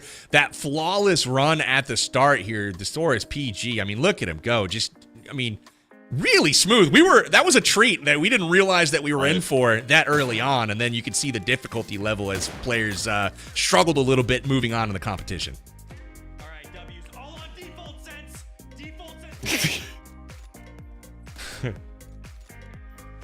Yeah, Rolex was looking really good until he yanked one of his shots, and that one shot was really what kind of started the spiral. Once you mentioned his like twitchy That's the term you used, aim. I see what you're saying now compared to some of the other players. It's very interesting what you pointed out. I couldn't unsee it almost. So Fox is gonna have nightmares, by the way, of this pistol tonight. Oh, she's gonna dream about this tonight. Yeah. She's gonna wake up at 4 a.m. like screaming, like what the heck did I just go through? It's gonna play in her head repeatedly. But you know, speaking of Rolex, he is somebody. Back when I was creating like regular stream content, Rolex was my duo. Like this was my guy back in the day. Yeah. So way back when, before he was a creator, I plucked him out of my stream chat, and I was like, you know, play with some rando, and I'm like, dude, you're good. You know, let's play again. And so we started to play pretty regularly. And so, you know, about the time I would die every single, you know, game, and I'd watch this guy that I plucked from my chat just carry, I wanted to vomit every time I watched him play, because you're watching in first person your teammate, and his screen is just all over the place. So that's kind of how I became to realize that Rolex was very twitchy. So, hey, we got some more sweepstakes to give away. Any names sticking out this time? I mean, I see one maybe, but Tim, what do you got? Mandalorian. Congratulations. Yes, that's the one. Yeah, was it? That was. I don't know. That was the one that I was drawn to. But congratulations, to all the winners. Hey, congratulations, grand prize, first place, second place, and you know, big round of applause for PUBG Mobile for also doing all these giveaways on top of hosting the 6th anniversary tournament as well. So. I would love absolutely one of those backpacks just so I could fit Tim in there from carrying him in all the games that we play. So okay, bro. You really think Tim would fit in one of those suckers? Right. I mean, how big is that backpack, man? I know it's in a little thumbnail. Yeah. But. Okay. I mean, let's see, 5'6" for Tim, 412 pounds. So carry the two. Yeah, it would need to be a bit bigger.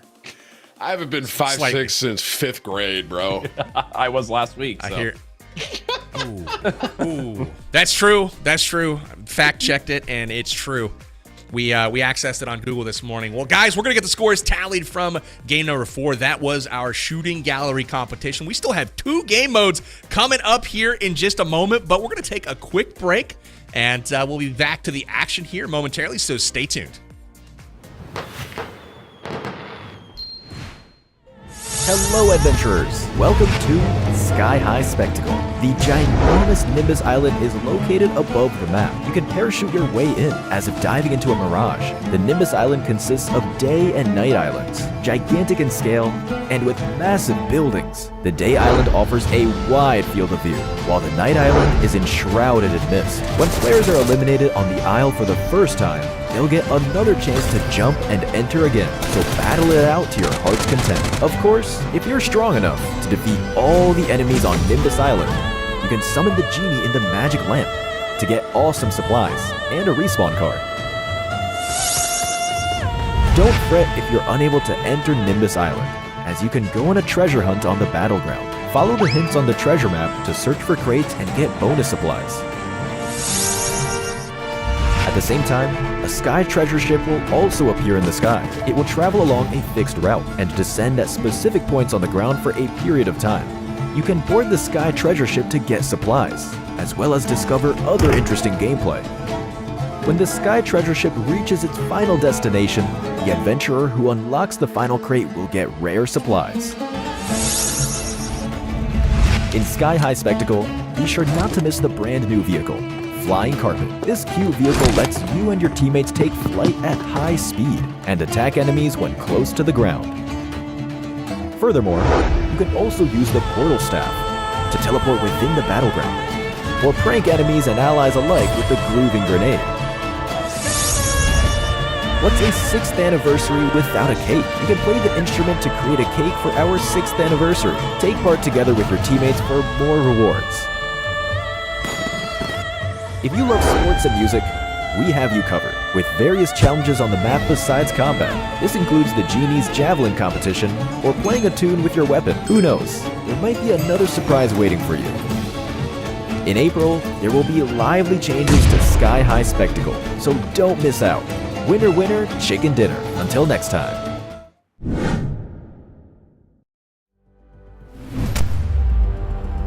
Running towards him. Shots are coming through. Top so low. A vehicle's over the top.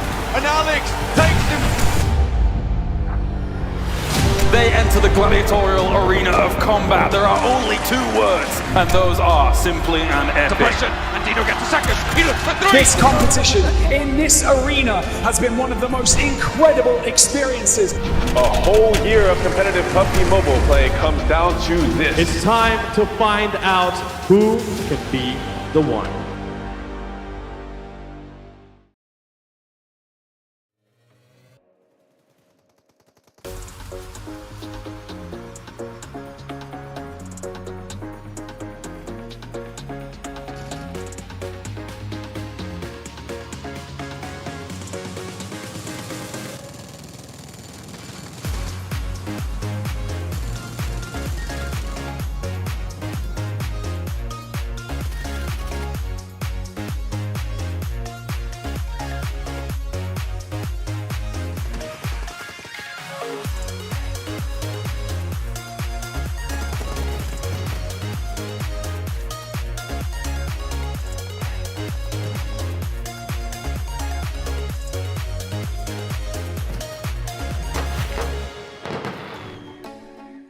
All right, we are back from our break. You guys just saw the shooting challenge from PUBG Mobile's new World of Wonder game mode. Again, all kinds of user-generated content available for you guys to enjoy. If you have not checked out PUBG Mobile, definitely download it. You can get it free at the App Store. Link is in description for that. And obviously, make sure you guys are following social media everywhere, or following PUBG Mobile on social media everywhere. That would be helpful if you follow somebody. You can find them at PUBG Mobile everywhere where social media exists. And also, we have our scores from Game 4. We're going to go ahead and check into those now, and then we'll know what the heck's going on, right? We'll know who's doing what. So we'll pull up some scores here in just a moment, maybe, or not.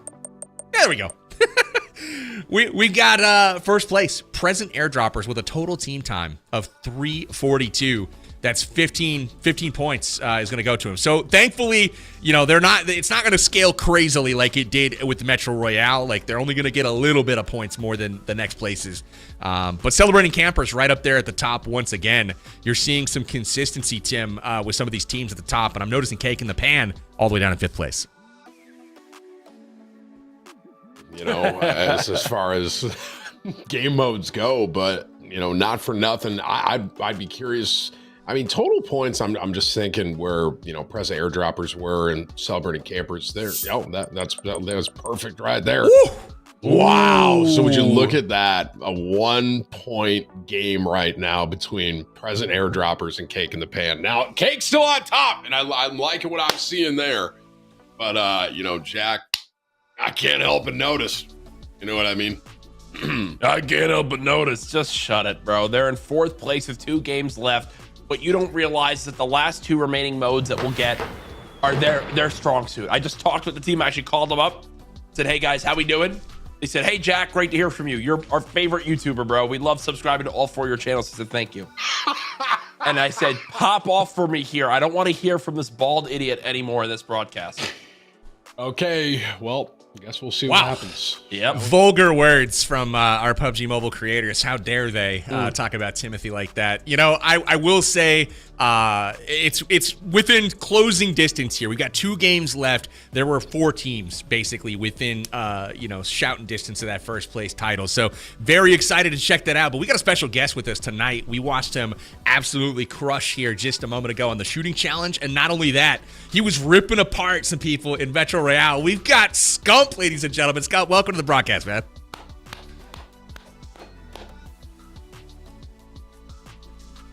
Scump, I gotta say right now, Jack's talking crazy, bro. Jack's talking. No, I'm not. Know, man. I'm not talking crazy, Tim. Calm down. Tim, tell us some of the things Jack was saying. He basically said at one point, can you put Scump on the screen to see if he has 1 elim? And that was the 2nd game in. Hey, I got 1. Yeah. I've got 1 the whole time. My goal was to get 1. I got 1. So I've hit my goal. Everything else is icing on top. Well, hey, Scump, I gotta say, I did point this out to Jack. In all fairness to you, Jack's been with us for multiple shows now, right? He's done multiple events with us. That 1 elim that you picked up is more than all of Courage's appearances combined. Oh, I can imagine. Yeah. Just saying. But let's get serious for a second. How have you felt your team has done so far? I mean, we're 4 games into it. We got 2 to go. What are you thinking of the team so far? I feel like we've been doing a great job. I mean, I'm kind of weighing us down a little bit, and I can say that I'm not really too happy about it. But I'm trying to play like the OBJ, trying to keep him alive. In the second game mode, we were getting shot by tanks. I was trying to pick him up, throw him, try to get him up. I got RPG'd on the stairs, so we're doing our best. We're having a good time, and hopefully we can get into the money by the end. Heck yeah! Speaking of the money, Courage, yeah, hit him. I know you've got some pocket question set up for Scumpy, but what you got going on over there? Seth, is this the most nervous you've ever been competing in a major esports event? Yeah, well, usually I'm a little bit more prepped for it. Okay. Yeah, so this one, I'm doing my best. I see what they're doing on the broadcast, some of the other players, and I'm not gonna lie, I got no shot. So I got no shot killing them. They're snapping like they look nasty. I'm doing my best. I'm trying not to throw for the team and just trying to have some fun. It's the name of the game, my friend. So we've got both Tim the Tap Man and Courage JD here in the booth with us, and I got a question for you. Put you on the spot. Which one's going to be easier to smack in a 1v1? Oh, that's actually tough. Probably Tim. Come on, man. Yeah, probably Tim. Yeah, you know what? He's I don't know about that, bro. Jack's got tiny hands. You ever seen his hands? You ever actually looked at him? Oh yeah, baby hands. What? Those are full size, things, bro. Those are full size. Full size for a 5th grader. Look at man. this. This is a can. This is a can. I'm crushing. Like that's big. That was definitely a mini. You don't have to act like that wasn't, to be honest. So why is everyone so focused on Jack's hands? That's what I don't know. It's a weird thing. I don't know. They're supple. But 2 games left. Bro. Scump, 2 games left. What do you got in the cards here? How are you going to contribute to the team's performance and put them on top? You're in striking distance still. Well, so my chat's telling me to try to use 3 fingers on each side. That doesn't compute, so I'm just going to stick with the 2-thumb method. I'm going to try to shoot straight. Yeah, I think we got what's coming up next. What's the 5th game mode?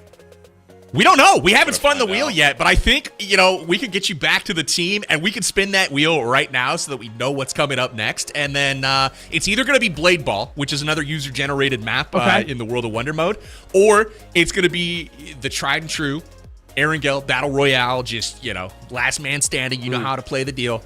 It's going to be one of those 2 maps. So obviously, one we've never seen before. We don't know what that actually looks like. The other is probably pretty familiar to most people that know Battle Royale.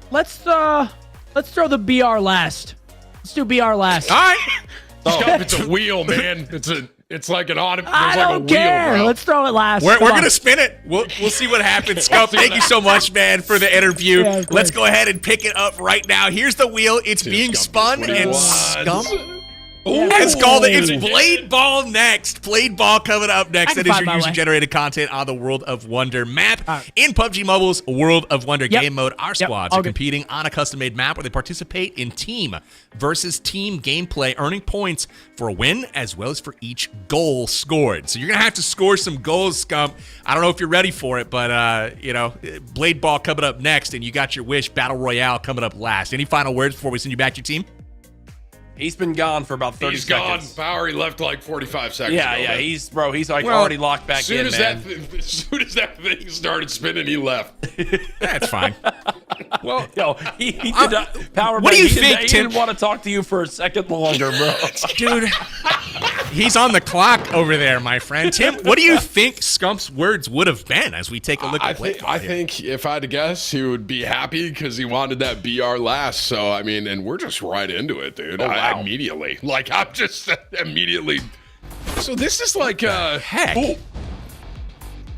So based on what I'm looking at here, I feel like you need to time your hits. Yes. Am I seeing that right? And basically bounce this ball sort of. Oh my goodness. And I see. There's there's lives remaining as well. Okay. Absolutely. There's scoreboard at the top. You can see Team 2 has got 2 points now. And they are hitting that ball back and forth, and it looks like you can get elams for points. There's another one to even the score. And it looks like so. This is here. Celebrating Campers, and I'm sorry, the other team I didn't catch it was I'm not 100% sure. It was Festive Skydivers. Okay, gotcha. Yep. So that's Dad's 4-2 team right now, who has been struggling in this one. And it's cool to see that these are experiences that fans and players of the game have built through what PUBG Mobile has to offer in the incredible suite of different modes that it has, which is just so surreal to see, as it looks like Dab is actually doing quite well in squad, up currently 5-4 in this one. Oh, I just jinxed it. Yeah, right. Caster Curse there. My brain is not computing what I am seeing right now in this game. I mean, this is crazy. Look at the environment. Look at the ships. I mean, what are we watching here? I'm very curious to see how.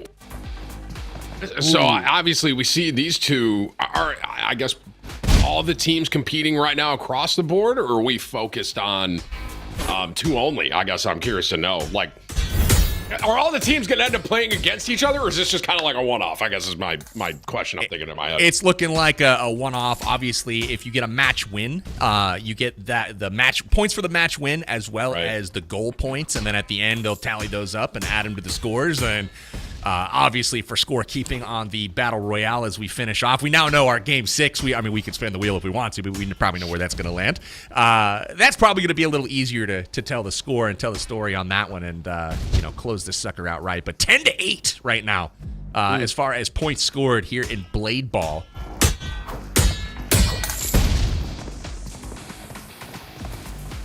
All right, let's keep it going. going. Seems like a good thing to do. All right, well, we've got the... Oh, I just noticed, too, that the ball is changing color based on the team that hits it last. That's kind of cool. The little details that you're picking up on, as you're watching. Oh, my gosh. That was kind of impressive right there. I can't lie. It was like a ping pong ball that just kind of kept going over and over. You know what I mean? Like, that was crazy. Oh! The sound effects, yeah, it seems like it just starts to go faster and faster. That's funny because I was going to make a comment on the music and how, like, I'm messing with the music. I like it. Oh. It is still very impressive to me that this entire thing, right, is PUBG Mobile and someone, from the community, right, made this game mode, and now here it is on a main stage. In a pretty close game, not for nothing, 14-11 here. So I'll be curious to see 14-12 as I'm saying that. Got 4 minutes left on this one. We'll see if all the other teams are having similar close games. Razer over getting a double shot. I saw Brittany get a triple shot a moment ago. What the heck? Ooh, is that midair? Dad's got hops. Hey, it's 14-14 right now. Dad, the Skydivers down the strat. They need this, bro, and they need this. They need this win. Dab's kind of getting amped. Do you see him bottom left? Do you see him down there? Yo, this whole camera's shaking. Yo, Dab! 6 in a row! 6 in a row! He just brought the heat on that one. Brazen Rover coming in with the fastball. Right down the pipe. Gosh. Look at the little teddy bear standing out there just so innocently. 8 in a row. Yeah, he's got the method, dude. They figured it out. Celebrating campers, I don't think they're going to be able to. I mean, unless they have. I was about to say the comeback of the century. I think that's going to be it, ladies and gentlemen. Oh no, my squad! They just got clowned. That's a tough one to see. They were up 14-10 and 10 straight. They had the strat at the end of that one. They really did. How's cake looking?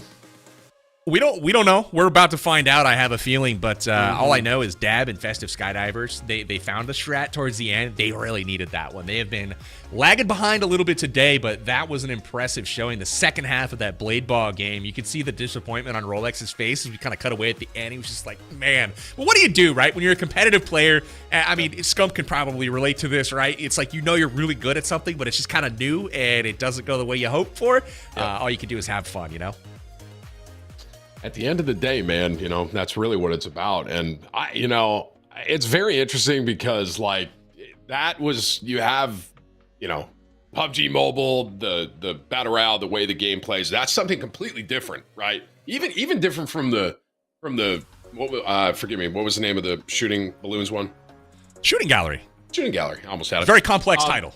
Yeah, right. But it's like that. Even that was very different from what we just saw, right? But it's still, and so you might have someone like me, right? If I'm in a tournament like this and I see that game mode, I might have a little bit of an advantage because I'm not going to win versus Rolex in the battle royale, right? So maybe not. Yeah, maybe not.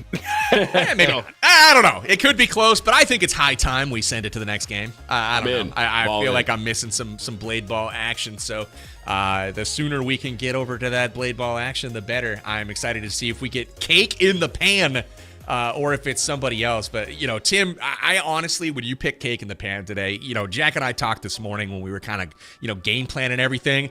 And we saw the list of team names for the first time. And we're like, you know, I'm going to ask Tim for some predictions. Like, he's going to pick cake in the pan. Like, you know, he's going to pick it. And that was the first thing he said. So, you know, there were some little giggles from us for sure. But I didn't expect him to actually win. Yeah, I mean, look at they're sitting in first place. Now they're making a run. You know what I mean? Maybe you are a curse. I'm not. If anything, you might be based on what I'm looking at here. So no. It's what I like is storylines, and my team knows storylines. Celebrating Campers wants to be down and out. They had a lead. They went through their bumpy times, and now they're gonna pull it out in the end on the final match. The good news is I think we're going to be in for a crazy final game because Rolex is always very situationally aware. And he's going to know that they need a bazillion points to catch up. And he does not, second place is the first loser to him, right? So they are going to go absolutely crazy in the final game, which means just more excitement for all of us. So I'm excited for that. We'll take our attention here to Scump as he leads the way in Blade Ball. We'll see if he can get it done here for his team. This might showcase exactly. Never mind. I was gonna say this might showcase Scump as an example, right? He's probably not gonna beat Jacob, but he might be able to, bounce it back and forth a little bit. What is going on with that ball? The ball. I think they're just missing. They're just eternally missing. They need to hit the train. Look at Winsanity going over there. I mean, let me show you how it's done. I think I just saw TCP fall off the map. I know. TCP, I think, jumped accidentally off the back of the boat, and the ball was trying to reach him at the back of the boat. he somehow took fall damage in Blade Ball. I'm impressed. The best part about that is, as a user or a community member, making this map, you don't always think about the dumb things people are gonna do. So who knows if it was coded for it properly? Who knows? We'd love to take a listen in though and take a peek into Scump's team and see what the strategy is actually like. I'm so confused as well. I swear I'm trying to. It keeps coming to me. Stop coming. It keeps coming to me. I'm watching Scump, and he's dude, he's trying so hard, and his timing with hitting the ball is just not there. Now, what's the score? I'm happy about this. It's like 10-2. Right? Because this is my team. This is cake, Nice, okay. right? Scump's going for a flank right now. I don't.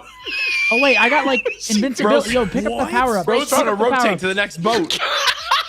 Yep. This doesn't speak to his gun skills, but maybe don't put him on the baseball diamond. I don't know. Yeah. Okay. We have to Gosh, hit it. that was so funny. 11-3. This is a comfortable lead. There's no way my team's losing. We win. Winsanity just threw his arms up as he got hit right there. Wow. You got to Scump. I don't think Scump. I'm gonna be. I don't think he's he got one. I was literally about to say I don't think he's bounced the ball one time. Okay. There he goes. Actually insane. Wait, don't let him go. I was gonna say don't let him cook. Don't let him cook. I don't get it. I'm trying to time it. Jacob and early. Too early? They are kind of frying. 13-4. Okay. Too late. Yeah, just use the one. tried it. They don't touch for practice. That looks so funny. Maybe I'm too. I mean, it's easy for me to laugh here. I'd be doing the same thing, but oh my gosh. That looked so funny. Listen, if I'm Jacob and company here, I'm go. hitting this ball at Scump. A quintuple shot. Random hits whoever's Jacob is dominating the game. 17-4 right now. What is happening? This is crazy. Yeah, so they can really mess with it. Yeah, literally. Bro. Let's see.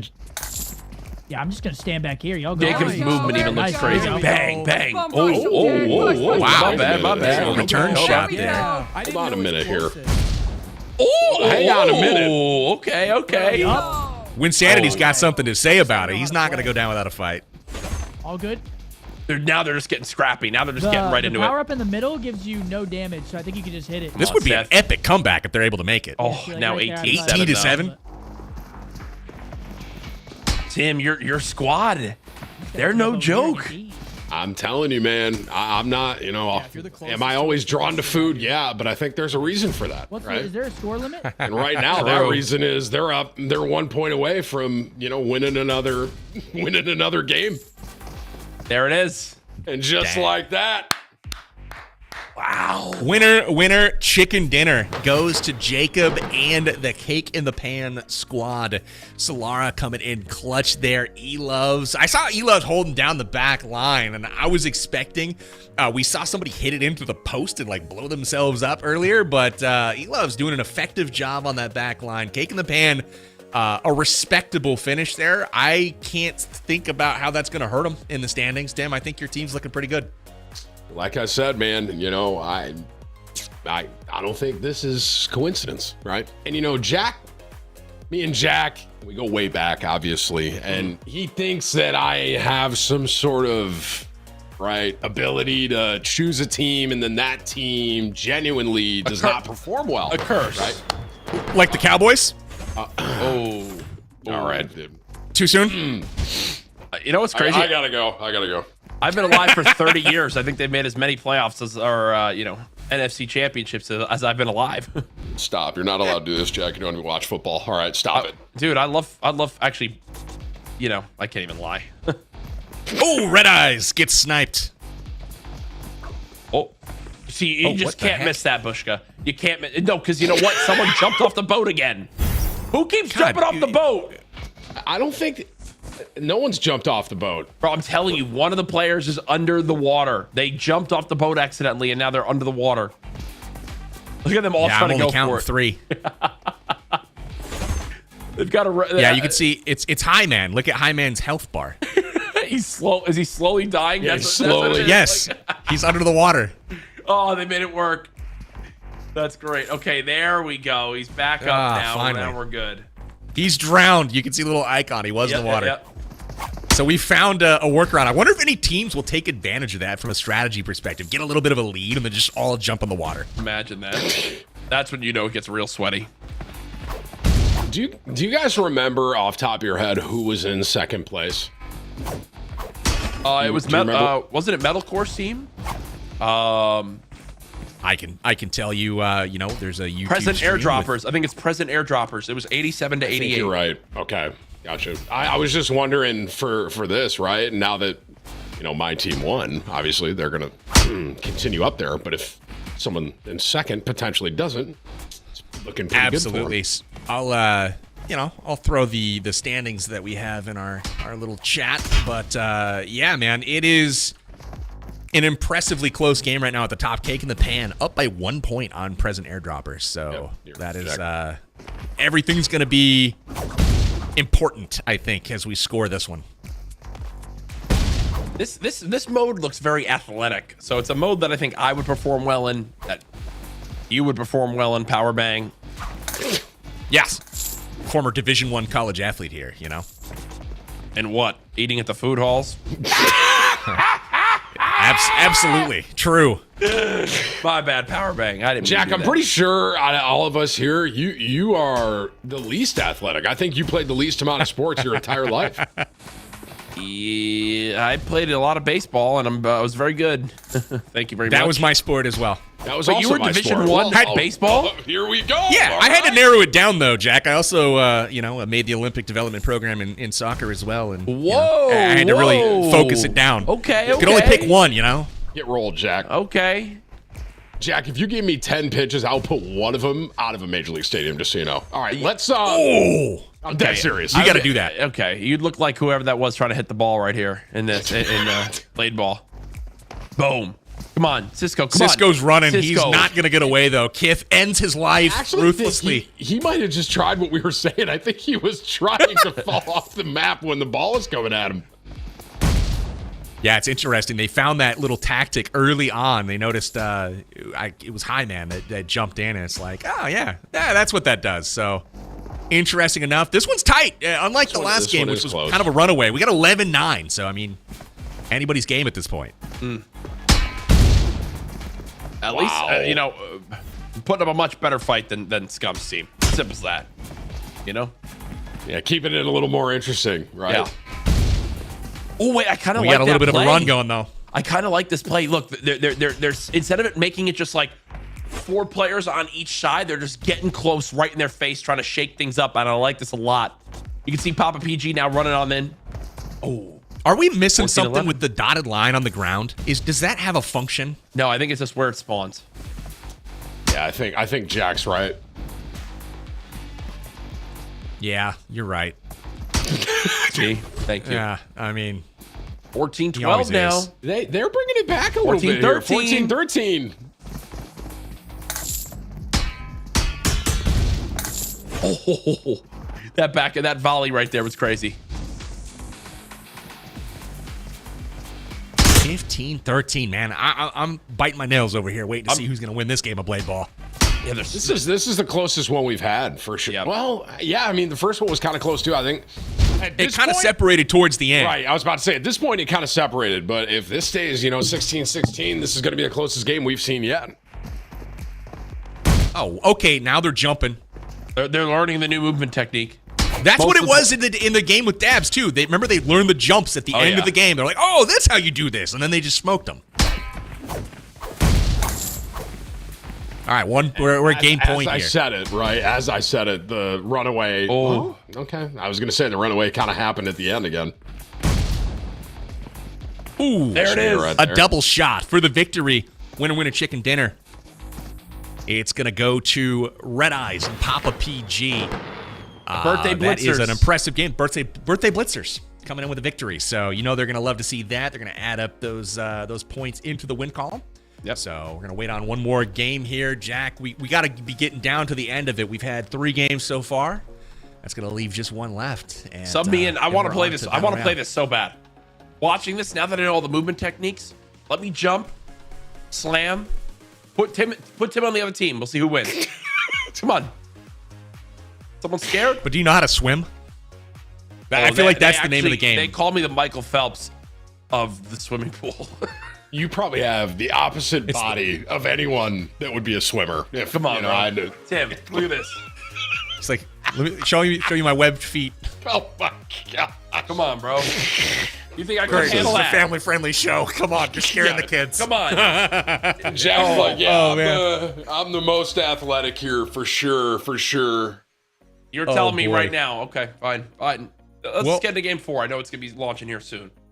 Boys, we're almost there. Blade ball, match win plus goal points. Again, they're getting points for these, so if you're getting blown out, I think it's going to matter. So you're getting close points games based on points and based on win. Yeah, a little bonus for the win, it looks like. And then if you're picking up those goals, which, as we've seen, those blade ball explosions, that's going to be important. So if you're getting blown out, that is not where you want to be. So we'll see if that factors into the standings here in just a little bit. Let's get to our last game. We've got, looks like Metal and his squad. This is the present airdroppers. Again, 1 point out of first place. So we're going to keep a close eye on this one. And if this blue team on screen takes the dub, oh, look at this. Look at that could have a major standing shakeup. They're playing like max distance right here. Yeah, interesting. The other teams were running more at each other. They're staying very far away. What? Man, I don't know if this is the move or if this is genius. Look at this. They're playing behind the walls. I think they might know something. What? They're sweats. Oh my gosh. What, because they're taking a nap waiting for these balls to come in? No, I think that there might be a method to the wall. Wow. I think there's a method to the wall technique that we're seeing here. Yo, you got to close the gap. Yeah, I like this. You other teams getting impatient. Okay, so there's some power-ups in the middle that you can gather, probably to hit the ball a little harder. We're seeing them go out and capture some of those. Yes, good. Hadn't noticed Close those the spawning gap. to this Close point. the gap. Nice. Keep going. You can see that there's speed ups, and that, we've noticed the jumping and whatnot. That's what that is. Those boosts are coming out. Bro, here's what I think. Are Here's what I think is happening. I believe that when they're behind those walls, the ball hits the wall and doesn't go through. Right. So they are sitting behind the wall and swinging even through if the they wall. miss, they might not get a point. Like, they might not get hit, you're saying. And you know what's interesting? I think the other team is kind of realizing that. That is crazy. They have found a way to cheese. That is impressive. Dude, I mean, money on the line, you know? You got to do anything you can. Yo, you know Metal, too, who's like, listen, they're all strategy. They got that competitive background. They are cheesing this. Oh, my gosh. They literally are. No one can lose. How much different does this game look versus the other three that we watched? This is insane, the difference. Look, are they going to realize it? Get behind the wall. This might just go to the time limit, honestly. I'm about to tag them and just be like, y'all are nerds. Dude, they're...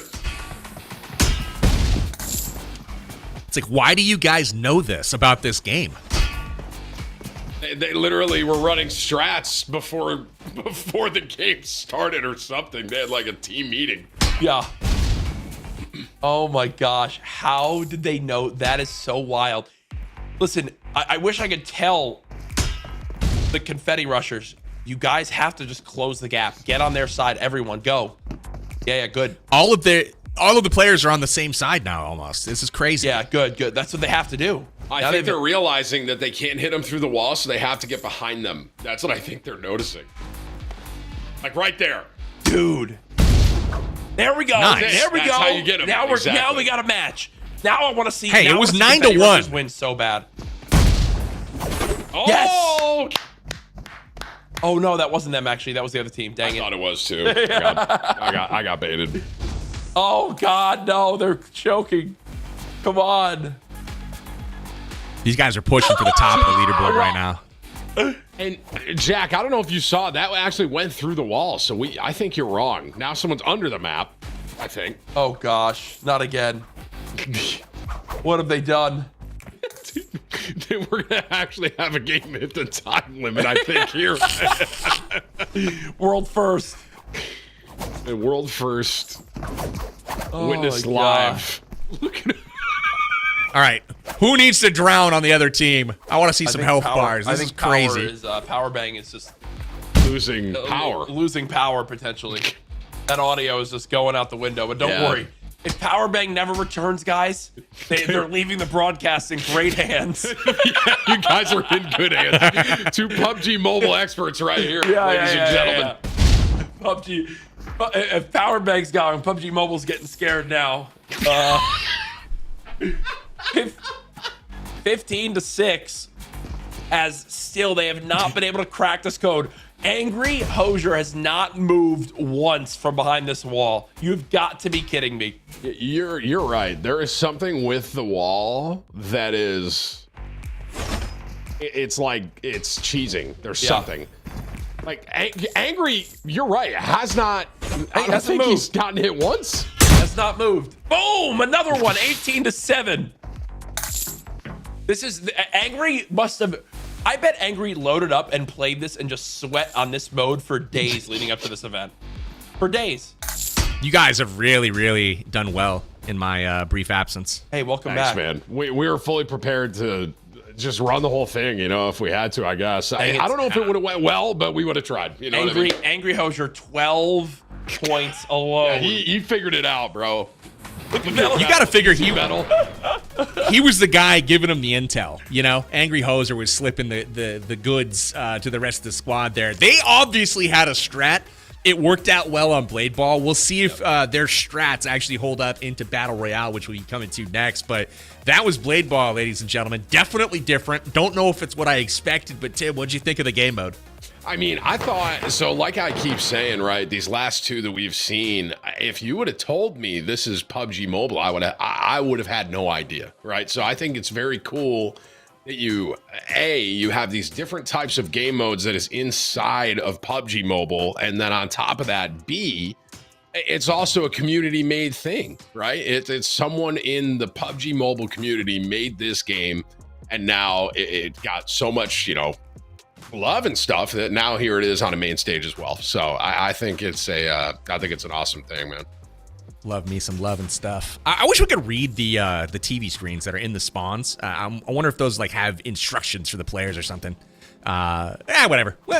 Bygones, right? But the swimming was interesting. We saw a couple people in the water, and I don't know if that was purposeful, but I'd like to think that there was some strategy. You can see Cisco trying to jump in there, sniped from behind, unable to get into the water. Power, but you're losing. We're losing. Power, you're losing. No! We're losing He's you, man. going to the upside down. Oh, no. No. All right, Tim, it's on us, bro. It's on us. All right, let's carry it on. Here goes nothing. We got this. We got this. Yeah, go ahead, Jack. Listen, I think it's so impressive that these are modes, again, for everyone watching, that are made in PUBG Mobile. Get on, make your own great experience, make your own great, map and mode like that. As right, it's cool and such a great change of pace. Some days you want to go full sweat mode, play the big battle royale. Then you want to hop back in, play a mode like that. You got all those options in PUBG Mobile. 100%. So, guys, can you hear me? I can hear you now. Yes, we hear you. Heck yeah, it's a Discord thing. I think I'm coming through fine on program, but hey, it is what it is. I mean, I can see my video return feed. You see what I'm saying? So anyway, we're all good here. I'm giving you the signal. We're fine. But yeah, we've got the standings coming up here in just a moment for our game number 5. We've got just one more, but we also have some sweepstakes to give away. I don't see any names to jump out on this one, but I am just very, very excited to give away more stuff from PUBG Mobile to you guys. So again, congratulations to all of our winners, and we still got more to give away, Courage, throughout the rest of the stream. We have a lot more to still give away. A full another one. Wait, did PUBG won? That was what I was looking at down there. I was like, PUBG won the PUBG Mobile giveaway. That's crazy. Now, A-Train92, congratulations. You got a brand new Apple Vision Pro 6th anniversary backpack, 6,000 UC. All of our winners throughout the night. We've now had 36 winners with still another drawing yet to go. So, really, really cool to see. Or 35 winners with another drawing yet to go. I have no idea. I wasn't going to say anything, Courage, but I appreciate the self-correct. I missed it for what it's worth. I missed it. So listen, all I want to do right now is see that plane take off on Erangel and get into what will be the tournament deciding game 6. I want to see what the leaderboard is after that before we do that, because I want to know if my team is still in first place. Before we do that, let's go sign up to the sweepstakes if you haven't already. You guys should be trained by now. We're giving loads of stuff away, but go sign up at the sweepstakes if you haven't already. Again, amg.gg/worldtoursweeps, or whip out that mobile device, scan that code, and get yourself to the site. Sign up. Again, only good throughout the duration of this live stream. If you're watching the replay on this a week, a month, a year from now, unfortunately, you're a little too late, but that is okay. That is okay. Catch the next one. Follow PUBG Mobile everywhere on social media to get clued in to when events like this one are happening. And we are just about ready to line it up for our 6th and final game. I don't think we need to spin the wheel because, again, we know what it's going to be. It's Erangel. It's the traditional battle royale. This is where it all started. Courage, what can we expect from this final match? What you can expect, I think, is a bit of a slower start. I don't think we'll see teams landing on each other when the map is this large. There's no need to share, different POIs, in my opinion. So you don't want to be the first ones out of the final game, right? You don't want your tournament just end like that. You want to be in the mix towards the end. You want to have that big culminating moment. Even if you're not necessarily in the money, it's just fun because the nerves are going to be at their highest right here. So I'm expecting a bit of a slower start, a hectic ending. I think, whatever team is able to find the most smoke grenades for late game from a lot of the PUBG Mobile that I've watched is actually a team to watch out for, because then they can give themselves the best opportunity to rotate freely. And honestly, I'm going to be the one laughing when Rolex and the camping squad winds up winning game 6 and moves up that leaderboard. We'll see. We'll see. I don't know if that's going to be true at all, but I'll be laughing along with you because I did choose them as well. But I will say, I think you might be wrong, Courage, with the drops, the POIs at the beginning. We got an anniversary game mode. I didn't slip that in. I didn't arm you with all of the necessary Oh, it's info. anniversary mode? Okay. Yeah, we got some POIs in there. We might see some hot drops similar to that first game, but let's take a peek at our scores and who is adding to their total and who is not necessarily. But Cake in the Pan, they did what they needed to hang even with some of the other squads. Right. Present airdroppers also coming in with 30, so we should see a very, very tight score at the top, but notably Celebrating Campers down in 6th place with 14. I mean, Are your overall leaderboard, Tim? You got to be happy. I mean, you'd love to see it. This is gonna be really interesting, and not for nothing. I do think. I think that there's a way that Celebrating Campers here that if they win, I mean, hey, they can bring it back. Here is our storyline, folks. We're right Game in. 6 now underway. The PUBG Mobile 6th Anniversary World Tour grand finale here. Who will come out on top? We've got 2 teams vying for first place, 1 point away from each other, but we're starting off with our very special guest, Scum. See if he can pop off to begin this game. Very special is right.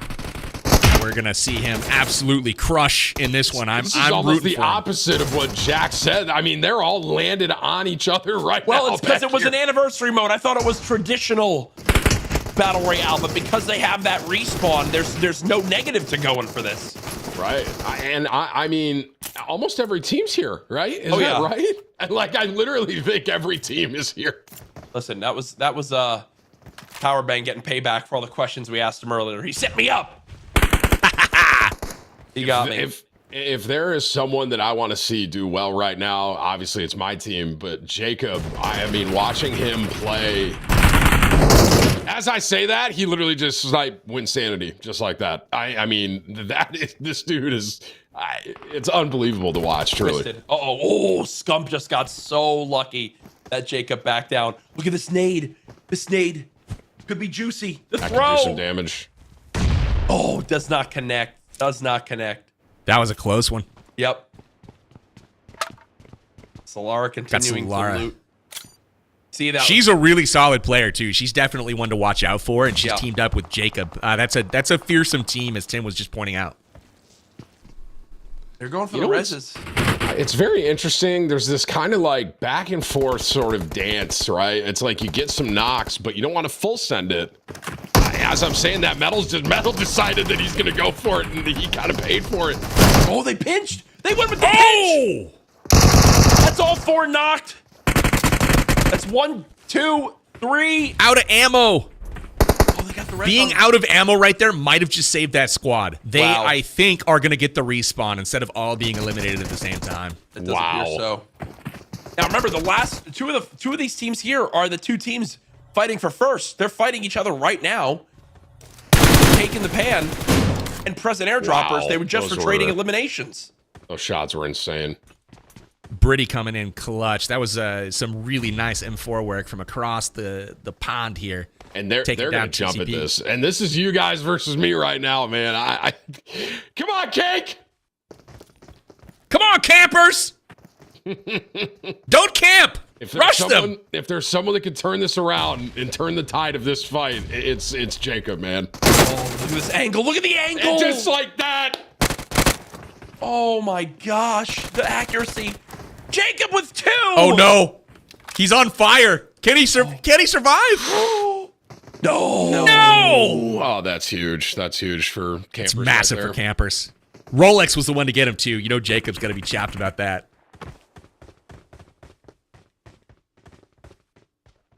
Alec dropping onto the player, trying to revive the teammate. Nicely done. There they both go. Jacob now gets cut down as well. So it does appear that after the crazy hectic start, Celebrating Campers does come out on top with 5 eliminations to kick off this game. And that's massive, right? That's exactly what we were just talking about with the standings. Is even though Cake, they're on top, and Campers were in 5th. That, I mean, as far as points go, I total how many elims, etc. Tim, What? it's you. Jack, they put you in the game. Tim, you're in the game. Good for you, bud. You look great there, dude. They got your stomach right as well. Okay, dude. Wow. That's incredible. Well, congratulations on making an appearance. I got a voice pack in the game. You can play as Powerbang and issue commands to all of your teammates in my voice, and that is really weird when you're playing and your own voice is yelling back at you, I will say. I could believe that, man. I could see that. That's got to be what like you yelling at yourself kind of vibe. Yeah. No, for real. And it was strange because it happened to me when I was the first time ever. I was playing with randoms and they knew me from, they owned my voice pack. So all of a sudden they shouted out and I was like, that's odd. You know how as creators, like you hear yourself in your ears all the time. Yeah, and I heard it and I was like, wait, I didn't just move my mouth to say those words. Very strange. Pretty cool though. It's funny you mentioned that too, because I didn't realize that there are, you know, casters, content creators out there that don't hear themselves. Yeah, like, same. Like there's people that they actually don't enjoy hearing. Like I hear myself when I talk, and I need it. You know what I mean? You have to. I don't know. I feel like you throw your voice out. Like if you're not, especially doing a long stream like this, you know, I don't know. If you're doing it all day, I think you got to hear yourself. You're absolutely nuts. Anyway, that's an aside. We can probably all agree on that. Tiggleton, I do want to just say, Tiggleton, I've casted a lot of events in my life. If I did not have this sheet that lets me know your player pronunciation, I would never know your name is Tiggleton. TGLTN. That's what I'd be calling him for every single fight. So thank goodness for this. There's another skirmish now going down. It's Valak trying to push on forward. Beautiful shots. My gosh. Down to the window. A great snap right there. I think that's 3 knocked players. Just Tiggleton, the teammate, beginning to flank on through. And we said, celebrating campers, they would excel in the Battle Royale modes. And it looks like right now they're showing it as they've got their 6th, 7th, and 8th eliminations coming on in. Valak trying to track down those elim points, and they are doing just that. Campers off to an amazing start here. 8 elim points already. And the good news for them is they've picked up 8, but there's still 29 alive on the battlegrounds right now, which means there's a lot of points that they can still pick up, and they need them very, very badly after only scoring 14 in Blade Ball. There's the first look at our zone. This one looks a lot more evenly spread out. You can see the north side, definitely the dead side of the zone. But for the most part, should be a bit of time before we see some major action as teams begin to rotate on in. I just feel like celebrating campers right now are just like in control with what they're doing. I in the sense of like watching them, they feel like they're all on the same page. Does that make sense? Like, oh yeah, they're all like really in sync with A, the game plan, and B, the way that they're playing and rotating and everything. They cleared the first spot, immediately went to a second spot, cleared that out. All 4 got in the same car and now are rushing towards wherever else. I'm sure they're rushing to whatever shots they hear on the map. They want it. They want to be involved in every bit of action because they need as many points as possible. Do they still have a respawn right now? Does that still work that way? No, not anymore. Okay. Yeah, they've got a certain amount of time to get that done. They may be past it at this point. I want to say it's towards the end of stage 2. Yeah. So it could still be active. Don't quote me on the time, but they got to be getting close to the end of it. I think the bottom line would be, I'm sure if they still have that respawn, they're going to full send everything they hear, right? Versus if they don't have that. I mean, they might do that. They're going to full send regardless because they know they need the points here. Like, they have to go hunt these fights down. They're in hunt mode right now, which is, I called this in game 4. I mean, look at it. I am excited for game 6 because these guys, look at them. They're just hunting people down right now, and they have the team to be able to do it. Just driving away from an entire team of celebrating campers.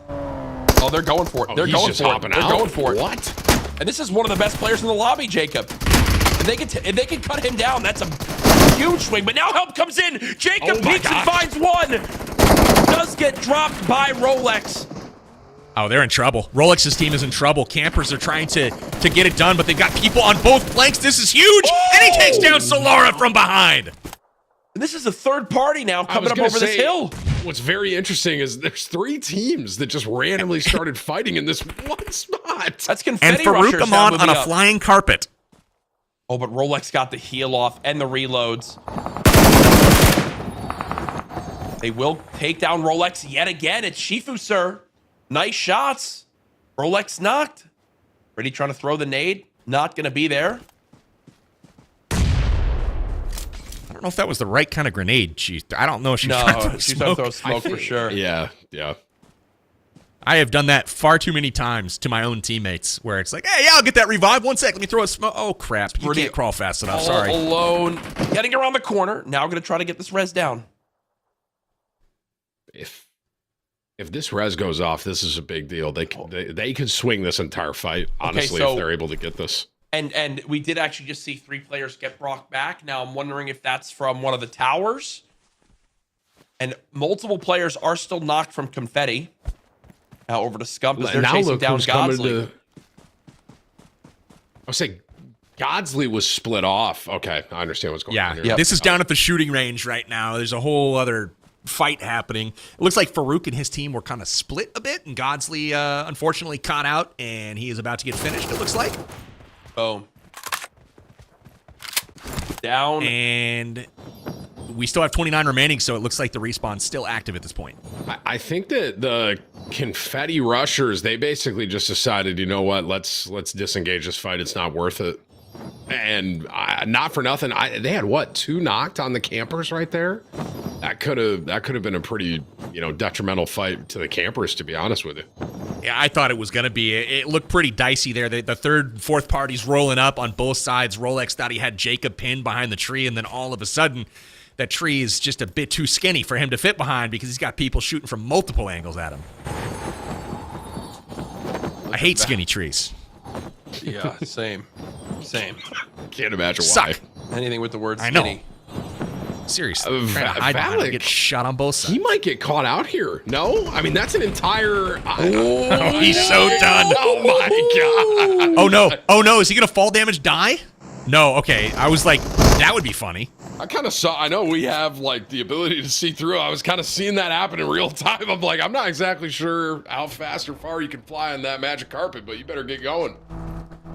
I like the style, though. He just, do a backflip. Oh, look at it. There you go. Magic carpet's literally standing up. Wait, what is this? What is going on It's got a down personality. here? Oh, wow. We Both have a nice teams- little vault that we're going into here. Both teams pushing for the vault. Are they smoking at them to try to push in at them? Oh, I think that might be Look at what this they're nade. doing. Look at this nade from High Man. Oh, this is good. Throw it. Boom! Takes down one and makes the other player one shot. They're going to have to fall back. That nade just comes swung another the one. tide. But they trade. Oh, no. Wow. Okay, so they know they have 2 knocked. You can see they're trying to prioritize this res right now as they've pushed the one squad back. It is party parachuters currently with the number advantage in this fight, but can the reses happen? On the other side of things.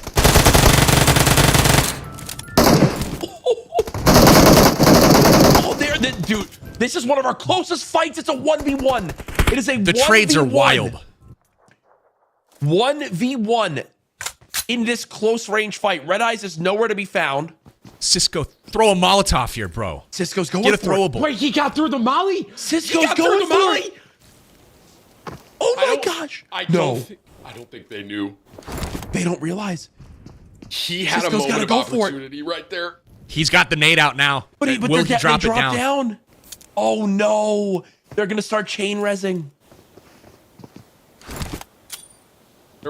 Oh, this might be too little too late. Can he get a bank off that pillar? If he bounces it, it's going to be perfect. He doesn't know where they are. He still thinks they're I think right he thinks there. they're on the corner. Oh, but Yeah. now another teammate has shown up. Another teammate has shown up. They're just pushing now. That Here it nade is. went low. That nade went low. Cisco's done.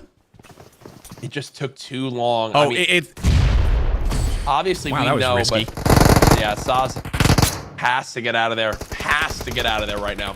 This is one of the new festive towns, too. This is like a brand new thing as part of this update. There's multiple of these towns that can be found on the map, and each of them has a small vault that has loads of supplies. You can see, essentially why they're here, but this is like a crazy fight. Best we've seen all day by far. Oh yeah, this has been an awesome fight to watch. So many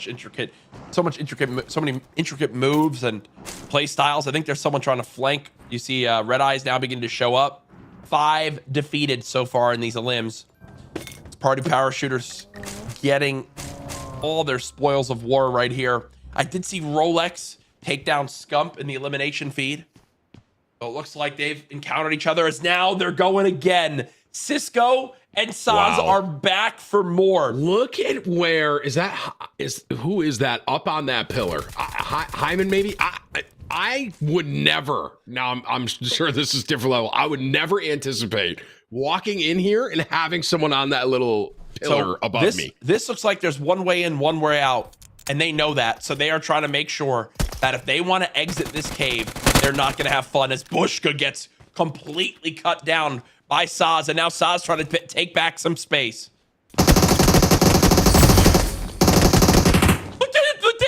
The dance! Oh, he almost got caught in that dance party. That nade might do it. Oh, see, they're putting so much time and effort into this. Meanwhile, Red Eyes just got eliminated across the map. Papa PG still eliminated. They're trying to force this engage so badly. They're just laughing. Look at Kith and Bushka. They're laughing. And now they're finally heading out. Or at least one is. There was a moment there where there were 3 knocked, and that molly went off, and I can't remember exactly who. It might have been Hi-Fi, maybe?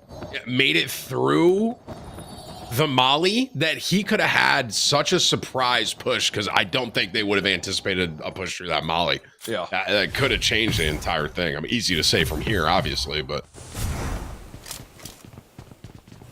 one that they'll watch back and be like, I wish I knew that. There was just a perfect timing kind of moment, you know what I mean? Where it's like he pushed up and that molly dropped right behind him. And a reminder for folks at home, this is the final game of our tournament.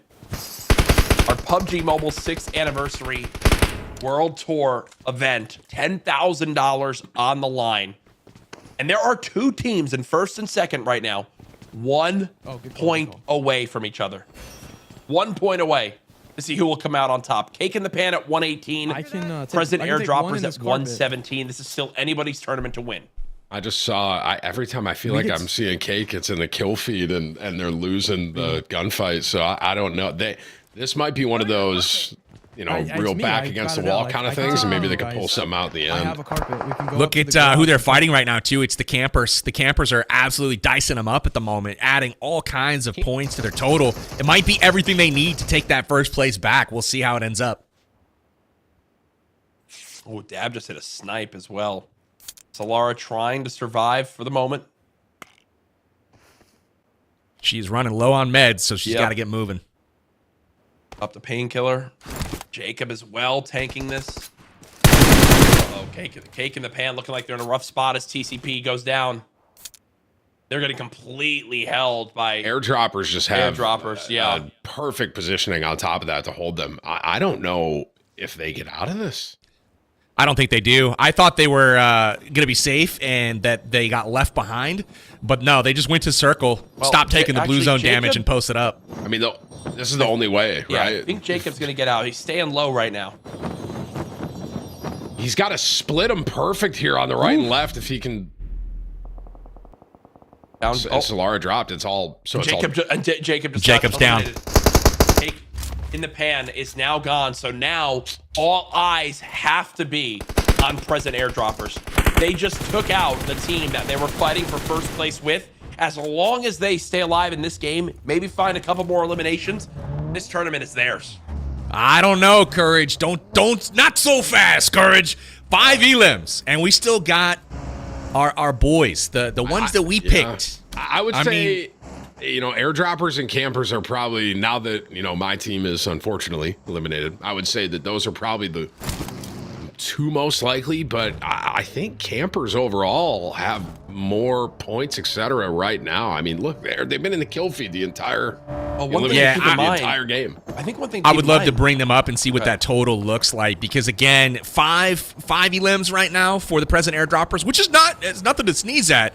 But with how many the other team has, I mean, it all depends on where they rank at the end as well. But this could be a very interesting finish. One thing to remember, there's still 7 squads left. 7 teams left. Now 6. I was actually about to say, I think there's only 1 camper left, and I think he just got it. He did. They flew behind and rotated and got him in the open, and now the campers are gone too. Wait, they're still inside this vault. They're still in How there. is this still a thing? Look at how many boxes there are. They found so many fights in here. It's crazy. Oh, look at how small this play zone now is, folks. 20 players remaining, 6 teams left. Can the squad of Metalcore, DeLeon, Angry Hosier, and Fox 1K clutch on up and become our tournament champions? There is almost no one in the safe zone.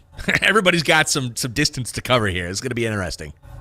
And everyone is almost on the same side, with the exception of like Papa up there, kind of on the north side. I think this is actually going to work out very, very well. Funny enough for present airdroppers, because all they have is one solo to their left that's actually knocked, and they still have a vehicle. So Cisco, last alive, going to try to look for a res on a Papa right here, and they're getting held by. Now they're getting flanked. This is actually big for the birthday blitzers, because the people that were holding them are now also getting flanked. So if they're going to have an opportunity to rotate in, it's probably going to be pretty soon. Yeah.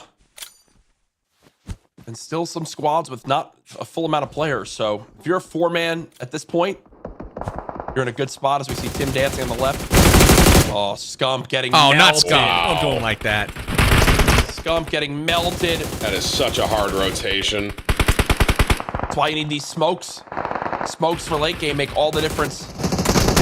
Oh, they're just done. They are sitting ducks. They're all just behind one tree, basically, trying to... Go now. Go now, T-Mags. You gotta go. He's ticking. Ticking from this zone. You see the north side of the zone fully occupied by our team, currently in second place, present airdroppers, with 13 people left. They have the best positioning, for sure.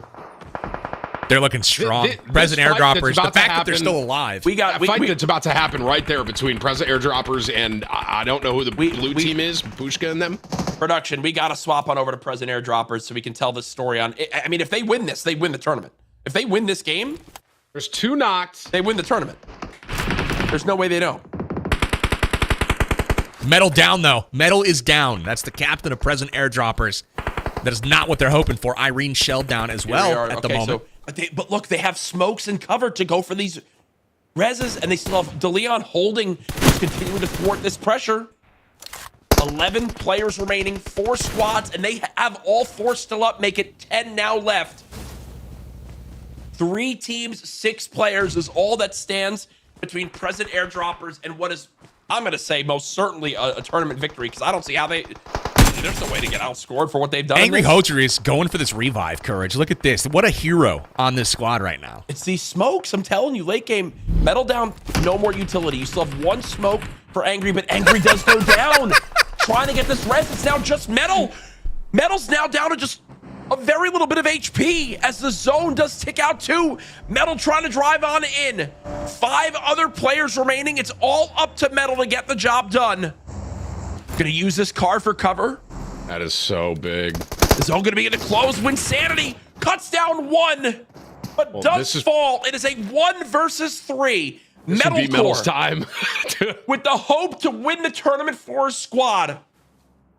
Could this be just a perfect cinematic ending? I don't think Metal knows that 1 was knocked right there. There's a player that's knocked on the opposing team. It's now with the play zone beginning to reduce. You see what the vision is. Metal is using vision just over this car. Is going to try to pop on up, immediately get a knock onto 1. Dab now beginning to cook the frag grenade.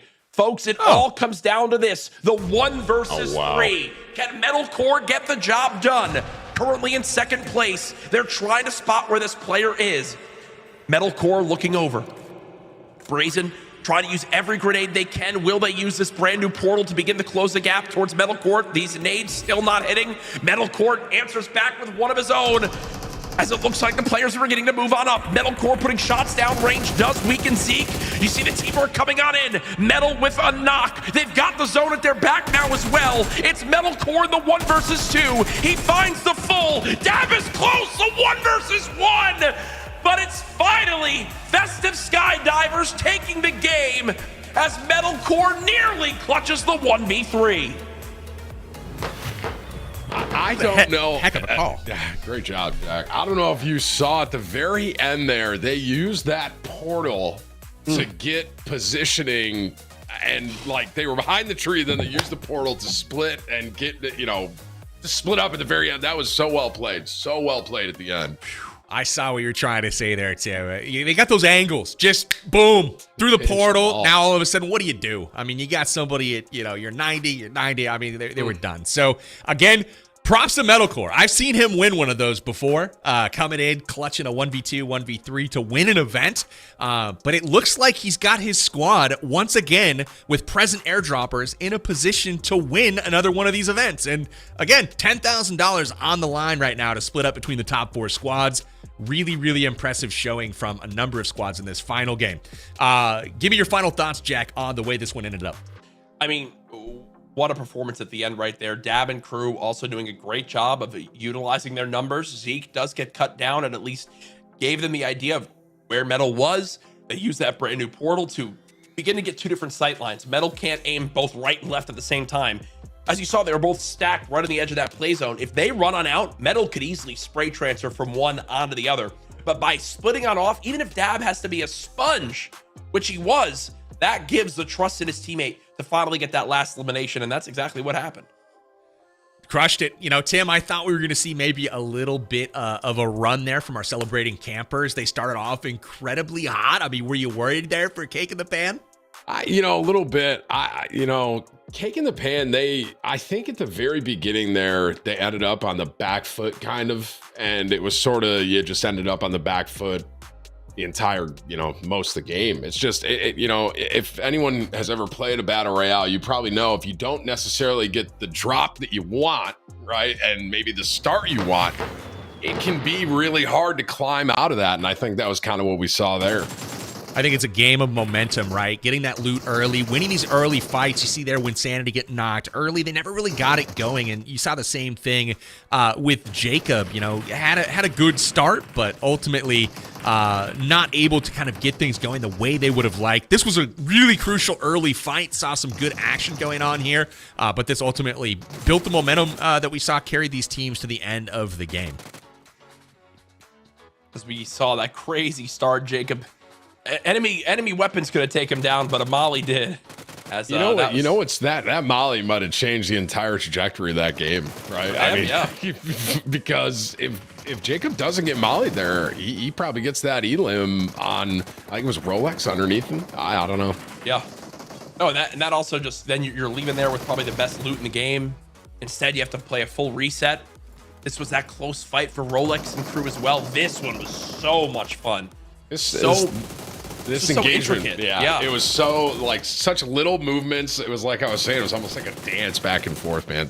You know what it reminded me of, Tim? It reminded me of Revolutionary Warfare's tactics, right? Where you send a guy up, one side shoots him, and then another guy steps up while they reload the musket, and then they fire a volley back, and they go down. And it was just trading back and forth, and I've never seen such clockwork trading going on. It ended up working out for both teams, picking up a ton of kills there. Let's take a peek at the game leaderboard. We see Festive Skydivers finally making a strong appearance in this one.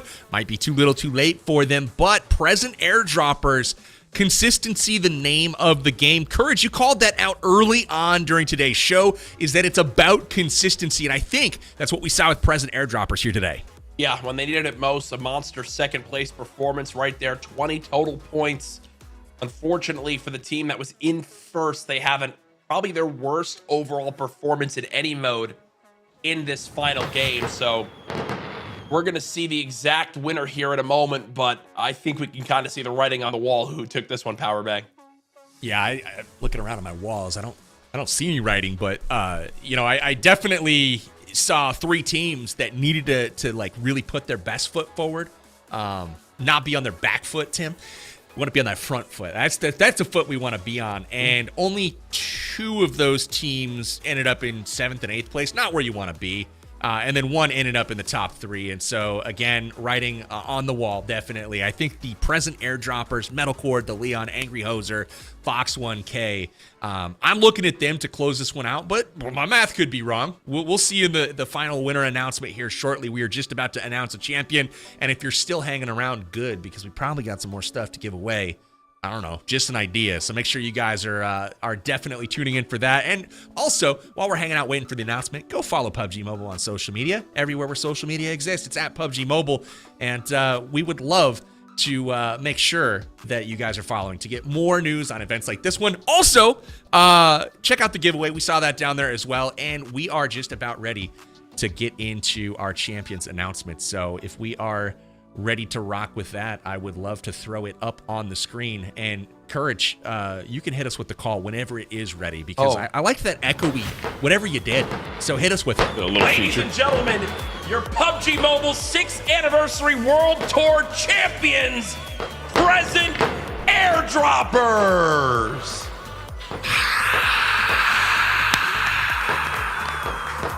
That was me just breathing slowly. That probably didn't come out quite. It sounded how pretty I was, good. No, did it? Okay, thank gosh. I mean, I didn't know how that was going to end up, but hey, a close affair in this one. Cake in the pan, Tim. Good pick. I'm not going to lie. I didn't expect them to do as well as they did, but they came through. Didn't quite get it in the last game. If they had scored more than the 8 points they did, they probably are looking in a much different scenario here. But hey, they actually are going to take a share of that prize pool, so they can't be too disappointed here. But congrats to the present airdroppers. Top on the charts with 137 points. They will be taking home the victory in PUBG Mobile's 6th Anniversary World Tour event. There are your prizes right here. Again, $10,000, Tim, going out to all these guys. Would love to hear any final thoughts from you.